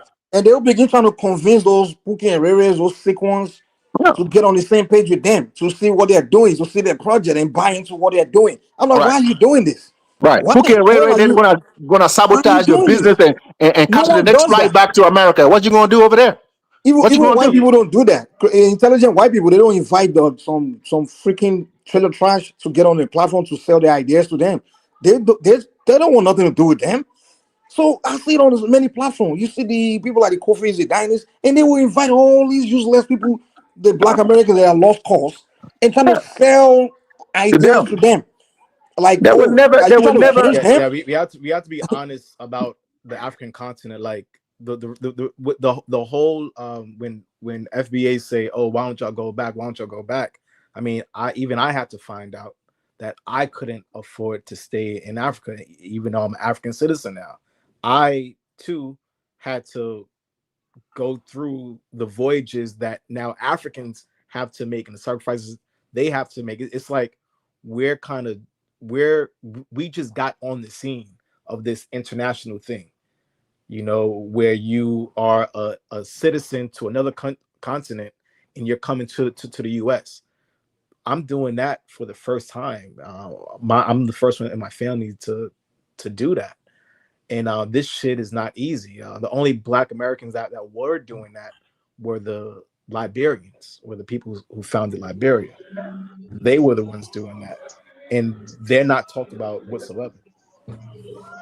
You know, that's not Liberia isn't used as a case study.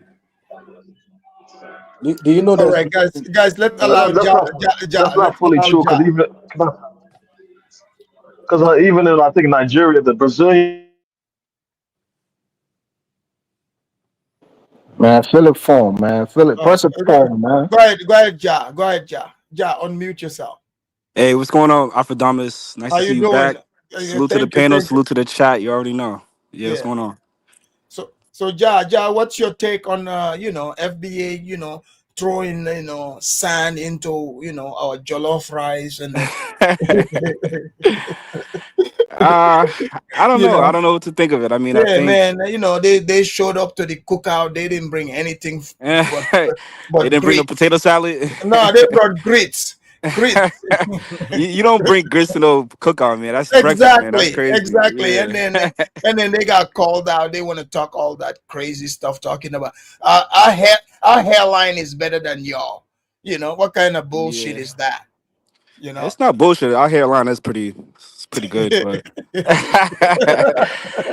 nah, but I don't know what to think of it. Like it's a lot of caveats, there's a lot of nuances, and I don't know really what to think because how I grew up in obviously I was born in the early 90s. I grew up in Boston, which is like a multi-ethnic, multicultural city with a lot of black ethnic groups there. And we pretty much my upbringing was pretty good. Like I didn't experience no racism, I didn't experience no shade or bullying from other black ethnic groups. So I don't get why I can't relate to certain things, right? But I try to Okay. listen and understand other people's perspectives, and a lot of people have, Yeah, but you've heard what the no, sorry, so-called sorry, sorry. A FBAs. lot of people have a You've lot of bad experiences and but you've bad, heard we've all heard what the FBAs are saying. Let's be yeah, real. yeah, Yeah. yeah, yeah. Now I even go to some of their channels, try to dialogue with them, and they even attack me. They call me tether, they call me Haitian, Nigerian, whatever. They call me whatever, but I'll take Yeah, it in but stride. I but don't but, care but about are it. you deny? I mean, you can clearly see that they hate being African. Remember, I would do the shows anything but African tribe, the Yeah. anything but African tribe. So what I see, their biggest goal is to not identify as African. I don't think. I Mhm. think FBAs more and more are joining. I think these deportations are traumatizing them. I think they secretly believe they can get deported. So I think let me say, right, at least with the FBAs, I think what they're trying to, because for when I first heard about FBA, it was through like Kaiser's channel. I never knew about them, but I try to engage with them and dialogue with them, and I used to be against them, but now I'm not totally against them. Like I sort of understand why they have why they might have resentment towards. I think it's the resentment is misplaced, but I understand why they have this thing where they feel like their values or their culture is being threatened or whatever. I don't know, but Ja, I ja, think ja, listen. Let Zongo. me finish. Let me finish. But I think the I think so when I look at them, I think there's sort of like this ultra conservative segment of Black Americans online, I guess, that want to preserve who they are. They want to be. What are They they want to distinguish preserving? themselves. They want to. What are They they? want to. Hold on, hold Ja, on. They want what to. are they preserving? What are they preserving? Well, they're preserving what they feel is their culture. They But want to distinguish themselves between other blacks and stuff. nobody's interested in being what they are. Sure, sure. But my thing is because I talked to a lot of Africans, a lot of Caribbeans, and I realized that there is, even amongst every tribe, there's always this ultra conservative segment where they are pro themselves, pro their group, and that's kind of how I kind of view the Black Americans. I mean the FBAs. But Ja, I've talked to I've you talked to people who are like Yoruba. They're pro Yoruba. They don't want anything to do with Igbos. They don't want Yeah, anything to do with yeah, anybody else. yeah, I talked yeah. to groups. These Yeah. people are not nothing like Yoruba. Like they're not like a real tribe. These people sometimes they say they are natives. These They are people try not to, serious. They are not yeah, they are serious. not. They Ja, are not ja, serious. ja, you know, the culture is saying they're protecting that. They complain that people consume their entertainment and they want to Yeah. preserve it. People should stop consuming it. As if it makes sense. Ja, No, Ja, You the so you that's one why I being you you say. being That's selling why I your Ja, say. music. you being Black I think the American. You being resentment. Black American. Be honest with us. You a Black Yeah. American. You be honest with us. Yeah. Who was pushing Black American culture to the wall? Who was pushing it? It's not The even Who culture, put it's American, this money entertainment. behind this the power American machine media. to? Huh? Yeah, the American media. Okay then. I mean, you could Okay. say our ancestors who So your built the beef is United that people are States, consuming what you are selling to them. You our selling your No, music. I don't ancestors think that's. I don't really. who I don't built know the if that's. United That's all they States, complain about. That Listen, everybody listen. I think appropriating. our that's part of it. I think that's part of it. But I think really, Did Black American take their culture to African? Did they travel with their culture and tell African, this is what we are doing? This is we, the African American or the Black American on this continent. This is what we are doing. Do you think the Black American did that? if you had a TV, then you could not probably watch really. Michael No, I would Jackson. say.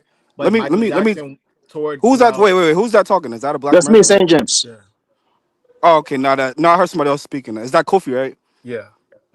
Okay. Yeah, no. So yeah, no. Obviously we know that America is like one of the number one, one of the most. It's the superpower of the world, right? And it's the epicenter of culture. They export a lot of their culture through the media, and they use it as a form of like soft power to a lot of countries, right? Absolutely. And they use, Africans are even asking the question, yeah. how this thing came to on our TVs? Exactly. How It did brought that? out We are It's asking on the the questions TVs. now. It's in the TVs of You Africa. know I don't what's think. funny? Yeah, let me say this, man. It's really Sure. important. First of all, we have to understand that there's difference between culture and entertainment. For Mhm. Thank example, you. our Nigerians, right? They're doing music and they pushing it out for the world to consume. It's And they like say me that's now. their culture as Somebody, well, right? hold on. It's not culture. It's entertainment. If I see you listening to Nigerian But music, you guys say like hold on. dances and things that you guys A- have Afro, as Wait, culture. let me. Afro. Hold on. If Yeah, I see what he's somebody saying, like listening, Afro beats. It's just entertainment. It's not Exactly. culture. It's not a But a lot, culture. but a lot of, hold on, but a lot of Nigerians, a lot of Congo music, Africans are proud of exactly. Congo Afrobeats, and they say music this is is about not culture. about Congo. Congo music is about making Africans dance. Yeah. Exactly. You see what I'm So, saying? so if It's somebody is that. now listening, hold on, let me see. If Okay, somebody is now Jazz. listening to Now, my well, music, listen, I listen I to a like lot of OK traditional why Jazz. would I African be music, accusing the person so of stealing my culture? What the fuck? He's They just have listening that to music. traditional, the one that travel to do festival and dance for us to go pay to watch. We don't call that culture. We call it music for us to enjoy. Exactly. That's That's what. it. If So someone that's listens to where your the music, difference they're comes not in stealing your when we culture. discuss but those things to you guys black got to with talk black one at a time. Americans. I can't hear. No, no, go ahead, go ahead, go ahead. No, go ahead. I mean, you guys got to talk one at a time, though. I'm No, trying to yeah, understand. what we're trying to say, if someone is listening to your entertainment that you present to them, they're not Uh-huh. stealing your culture. All they're doing is listening to what is being played to them. So Yeah, when this FBA make argument that someone is stealing their culture, and we ask, what do you mean? It's like, oh, y'all go listen to our hip hop, and I'm listening. So what? What is they got? yeah. I'm listening to entertainment. Then we are listening to an Indian song Absolutely. that's playing in my hair, or Caribbean song, or anybody's song. That's not me appropriating your culture, or stealing your culture. What are you I mean, protecting? Yeah. The only way you literally can the how do best you protect rapper. someone from listening to your music or whatever? Yeah, So that's the Yeah, kind of yeah. nah, that's and the I agree. stupid I Mike, agree argument. with Mike, you on that, Mike, Mike. Mike is from Nigeria. Mike is from Nigeria. I'll give you an example of Davido. Davido Hmm. is doing Afrobeat, right? Let's say Yeah, Davido come to Burkina Faso, right? That's a concert in Burkina Faso, Afrobeat, 100%, right? yeah, And tomorrow, a Burkinabe say this is Afrobeat the way our Burkinabe sees it. Davido is yeah. gonna stay in Nigeria and applaud it. You understand? Sure. It's gonna be like, yes, this is an African kid doing Afrobeat from a francophone, of ways of doing it. It's not gonna be like this is Nigerian, this is Igbo or Yoruba. No. I've When heard you some. when you talk about Yeah, culture, you're talking about certain rituals and traditions. Then we're talking about culture. But when you're talking about concerts, singing, dancing, and certain things, no, we don't look at it like That's that. Nah, this is that's entertainment to us. you selling product, you're selling the material. Yeah. It's kind of like Japanese selling their Toyota. Everybody, But you Look, sell it to me, look, I buy look, it. look. Now, a Hold on. Japanese is not gonna come up to you and say, "Oh, why are you driving Toyota, man? You appropriating my culture." That's so yeah, dumb. exactly. In fact, the Japanese will want people to drive their Toyota. Obviously, right? This is a. absolutely. That's what I'm saying. For eh, example, right?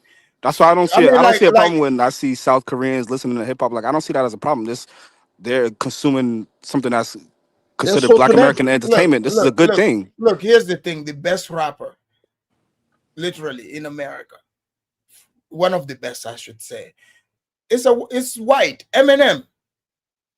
There are other rappers too. You got Ice Baby. So this is not like a Vanilla black thing. Ice. This is an American subculture. Like It's just when entertainment. when I was growing up, like I've listened to you know lots of different music. My favorite music is not even American music. I listen to. Do you know who Pepe Kale is? Kanda Bongo Man. Congo. Fela Kuti, But I Manu listen. Listen, I Dibango. listen to Baba uh, Mal. I listen to a lot of Baba people. Iron Mal, Lady. Yusundur, Yeah. Alpha Blondie, I listen to a lot of core music. You played some core music earlier. I listen to a lot of you core got music you got you, actually. you you got Salif Keita. Afrodamus. I Yes, think the Salif problem. Keita, exactly. Yeah. Hey, Afrodamus. what's the name? What's the name of this lady? She used to be very popular. Oh, from South Africa. Vulindela. Oh, Brenda The Fassie. one, Brenda Brenda Brenda the Fassie. one. Fassie. Hold on, the one that lives in South Africa. She's South African, Brenda right? Fassie. Look, I You talking about the one remember that here. sings Look, Malaika, yeah, Nakupenda Malaika? That song, yeah. look. That Here's the thing. Nayaka Bell. Nayaka Look, Bell. look. Or I've Afia Yeah. Bala. look. Even here in the States, when I went African parties I go to, I'm talking weddings, African parties in general. They're not playing no hip hop or R&B. I'm just telling. When they play Brenda Fassie, that used to be like my other favorite. So you guys remember R. Kelly, to the left, to the right. You Mhm. guys remember? Take it to the left. You drag your feet. This is before they hate it Yeah. on Left, After you right, used to right, hang with R. right. Kelly. huh? You used to hang. No, he's You talking sound about like you used he's to talking hang about with a R. particular Kelly. song. R. He's talking about Kelly, a song. He's talking about a song. I know what he's talking about. look. I met R. Kelly. He even signed my CD. I stood in line for. Oh yeah. Yeah, I believe I can fly until they started hating on R. Kelly. I said, Afrodamus. I think what the problem is the way others, like in Africa, for example, in the Caribbean, like they play everybody everybody's music from everywhere. So everybody consume different variety of songs and things like that, right? But I think with the Black Americans is they didn't experience that. Though I can say they listen to some You Caribbean music from can't place to them. generalize, bro. You can't Hold generalize, on, bro. I'm not do for the most part. I'm not The saying every. first, So the when you guys first Okay, are because African saying there's song. some of regional, us are it's different, the regional caveats to it. Is yeah. no, I Akon was think you like the guys are not first. used to the whole like having experience of consuming different variety of entertainment from Yeah, places. yeah, I do. Maybe Listen, I that's why grew up you have listening that to reggae. mentality. Grew up listening to African music. I grew up listening to all of that. But that's Yeah, you though. yeah, But you majority are, don't do. Majority don't have yeah. that experience. It's not a lot of people from your group that can name African singers. Trust me. For example, Okay, say You but are unique. You this is are why I was unique. specific, and I said regional. When Right, when you right, I said got you. No, Boston, New I York got you. City, Miami, these are places that are multicultural cities This with is different now, Black even African now. groups. Yeah, I lived in New York. When I first got in New York, I went to Black American Club. There was no rotation. Exactly. Nobody They was would playing never. They African And what would and, music. never and play other what people's and what music. We year was this? witnessed Like, what that year was this? Was in Afrobeats a the thing at this 2000. time? No, before Afrobeat. I was there in the year Yeah. So 2000. how are you Early gonna expect them to 2000. know about the traditional music, those Maybe now. traditional sounds? No, I went to clubs in New Like York. There core was, Even music is they won't not even club play. music, you know. well, Let me no, say that this. we No, have Saint bangers. James. Africans Oh, have bangers. No, I know they We got had a bangers, but lot I'm of saying bangers. Wasulu music and core music, that's not typical club music. Those are ja, more Were you reserved. listening to Congolese music? Yes. Which ones? I Okay, listen Josh. to I listen it's to not about some guy you named now. We talking about something general. systems. Yeah, Do I you listen know Ja, to for some about it? example, traditional music. You know Kofi Olomide? I you gotta look at my Jambi knows stuff, playlist. man. Saint Do you James. know Let's not make Extra Musica? Excuse me. I gotta look at Extra my Musica. playlist. This were the banger when I came here in 2000. They were selling arena across the world. When I Mhm. came here, nobody was playing Kofi Olomide. Nobody was playing Extra Musica.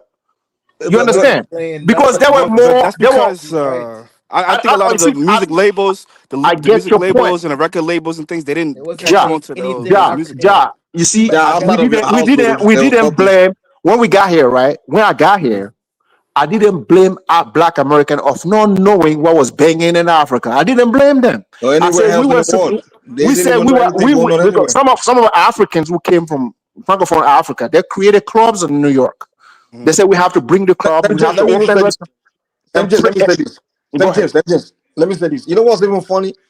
Yeah. As popular as even Caribbean music was back then, Mhm. the Black American club wouldn't even play Caribbean music. It's only Which clubs are you hold talking on, about, bro? Which hold on, hold because on, I grew up listening to hold on, calm down, Sizzla, let me learn. Buju. What do you mean? Hold on. Hold on. With the only clubs that would play the Caribbean music would be either the club owned by the whites or owned by the Caribbeans, or where it's But the actual Black American neighborhood, they won't play the reggae. They only play Black American all day. It was only they don't even want to hear it. Even the club, I'm telling you, African clubs, we have like where the reggae club, it is Caribbean, Jamaicans, and Africans who go to it. Black Americans don't go there.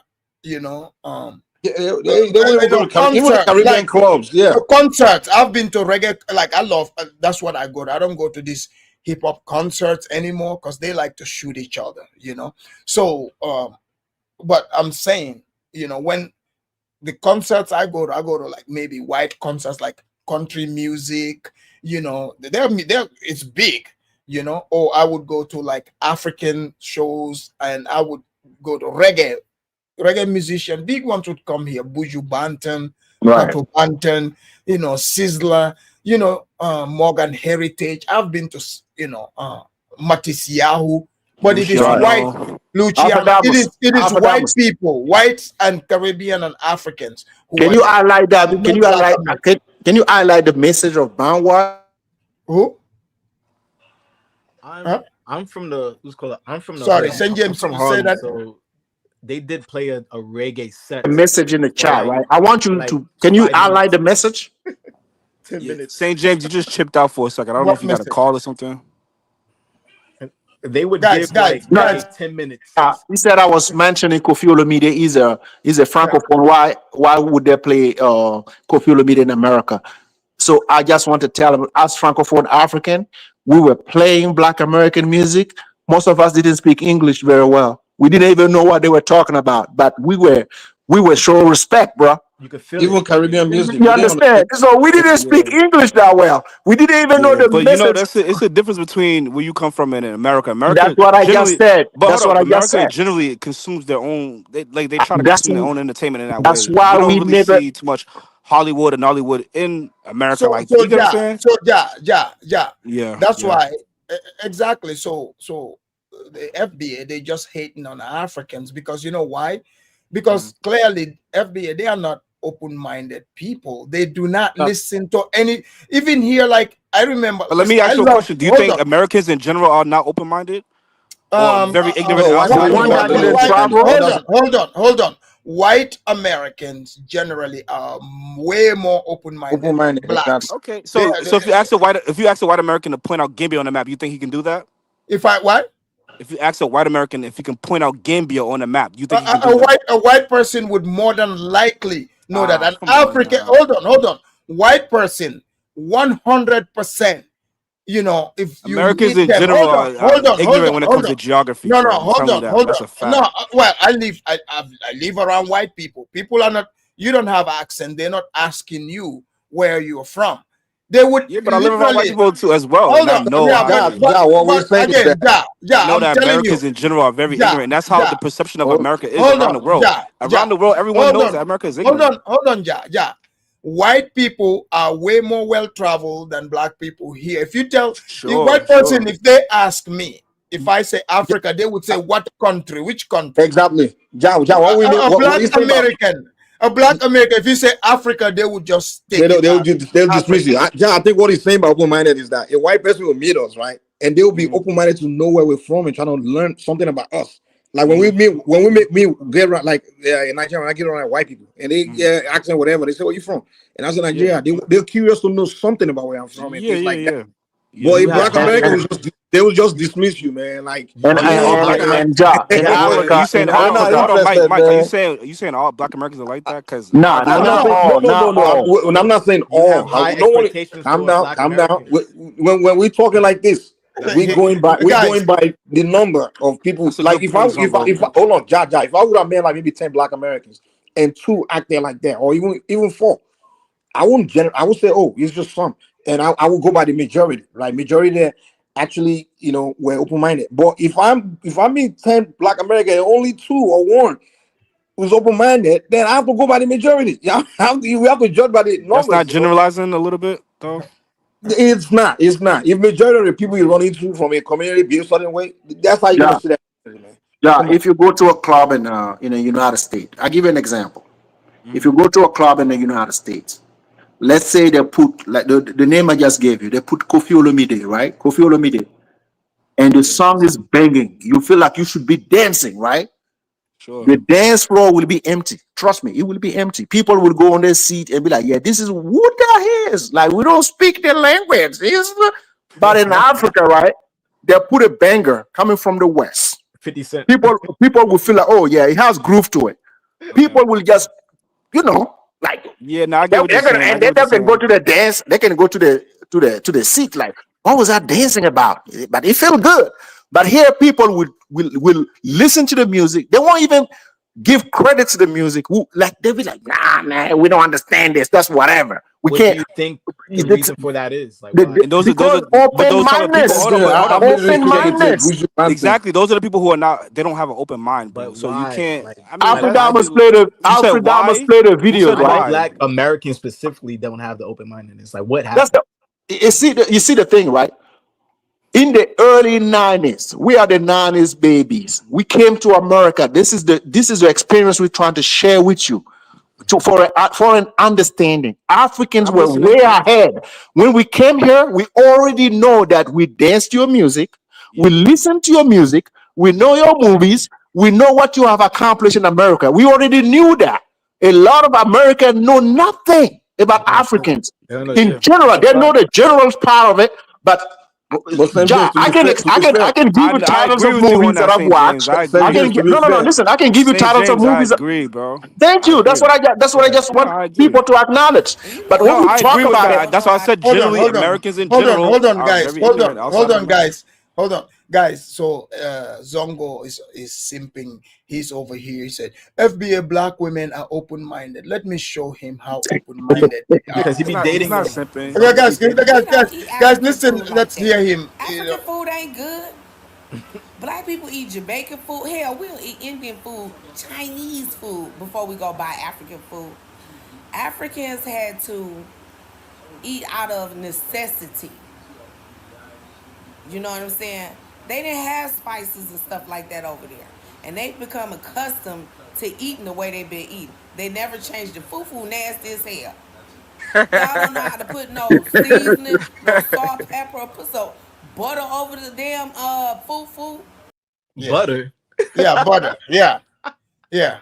So, Fufu is Zongo, just you see how mashed open-minded they potatoes. are. But guys, let's do our closing statements. Come on now. I'll pay for like another hour. I'll pay for another hour. No, because I don't want it to be too long. I can come back again. I just got to take care of some stuff. Okay. Well, I Abadama, mean, let me go first. okay, guy. So I'm gonna just comment on the last video you just played, right? Right. Most of us who live here in America, right? And we had black American girlfriends, right? They were not talking like that when we when we were dating, you know. When they tasted our food, they had a different point of view. Look, Like, if they look, let me tell you, St. James, how to catch them.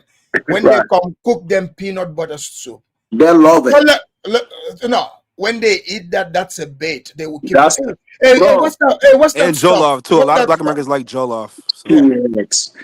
My girlfriend, my ex-girlfriend, when I cook for her, she ate the food, man. She had to make a plate for her mother. Yeah. Like, I have to take a plate for my mother because that shit was the bomb. Like, she loved it. You know, so that when that girl was talking, I'm like, nah, you haven't been Man, she just look. Here's the thing. See, come on. Thank She you, St. just James, for look. saying that. She just St. James. She just hating. She's right. not getting African invite. That's just what Right, it right. is. She did an invite. So any Africans who's listening and who can get in touch with her, you know, invite her over your place and cook for her, man. She will You know change what? her mind. I think it sounded like she was eating that Ghanaian fufu. That's why. Right, right. Hey, thanks for Zongo, having me. By the way, let me make our final statement, man. thank you. Okay, bye. Everything we spoke about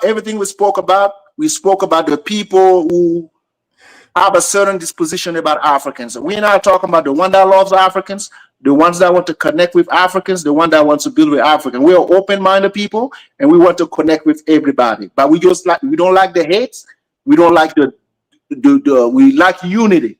So if you talk about unity, let's be about unity. Let's not talk about people, culture, undermining people, and talking about, okay, you're going to force people to agree with something they're not agreeing with, they don't want to agree with.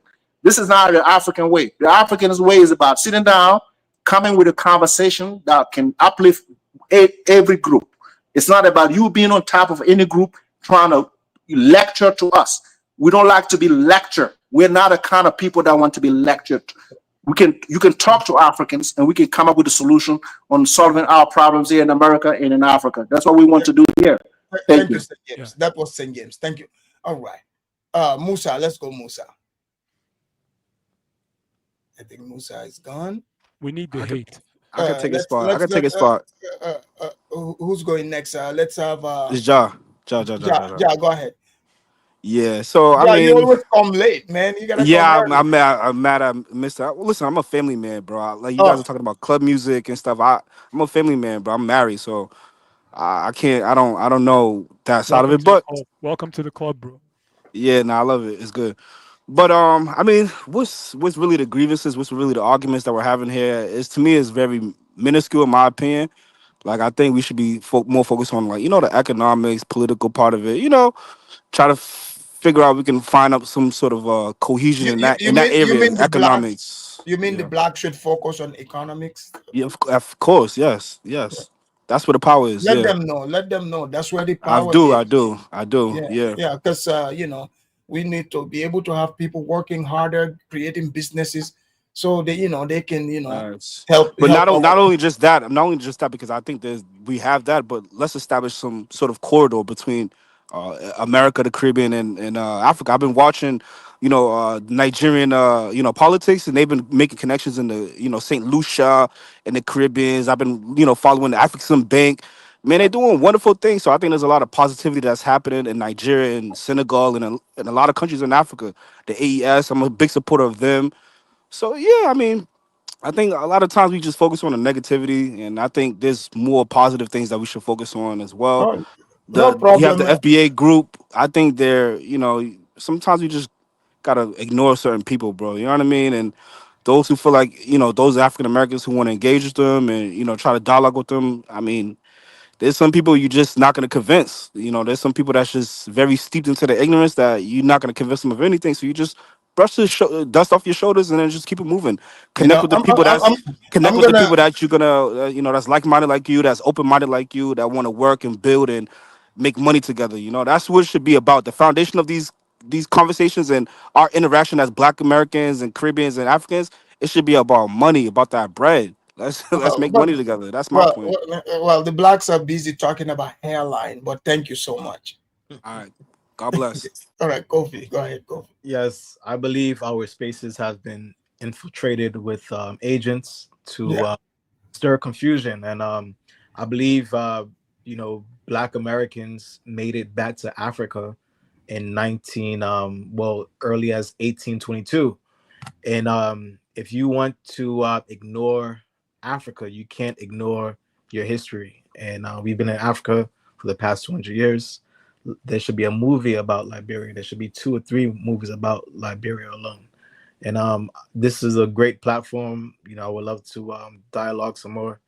And peace, everyone. Thank you for coming, Kofi. Great points, and you are always welcome here. Thank you, man. Thank you. Thank you.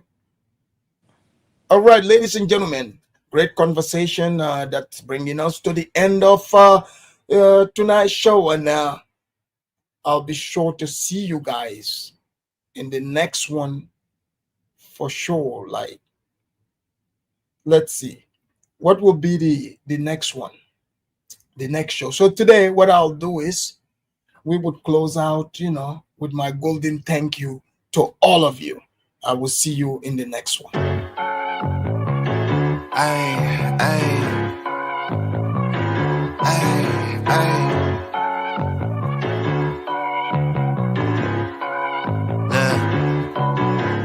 Baby girl love my bop and I like me too.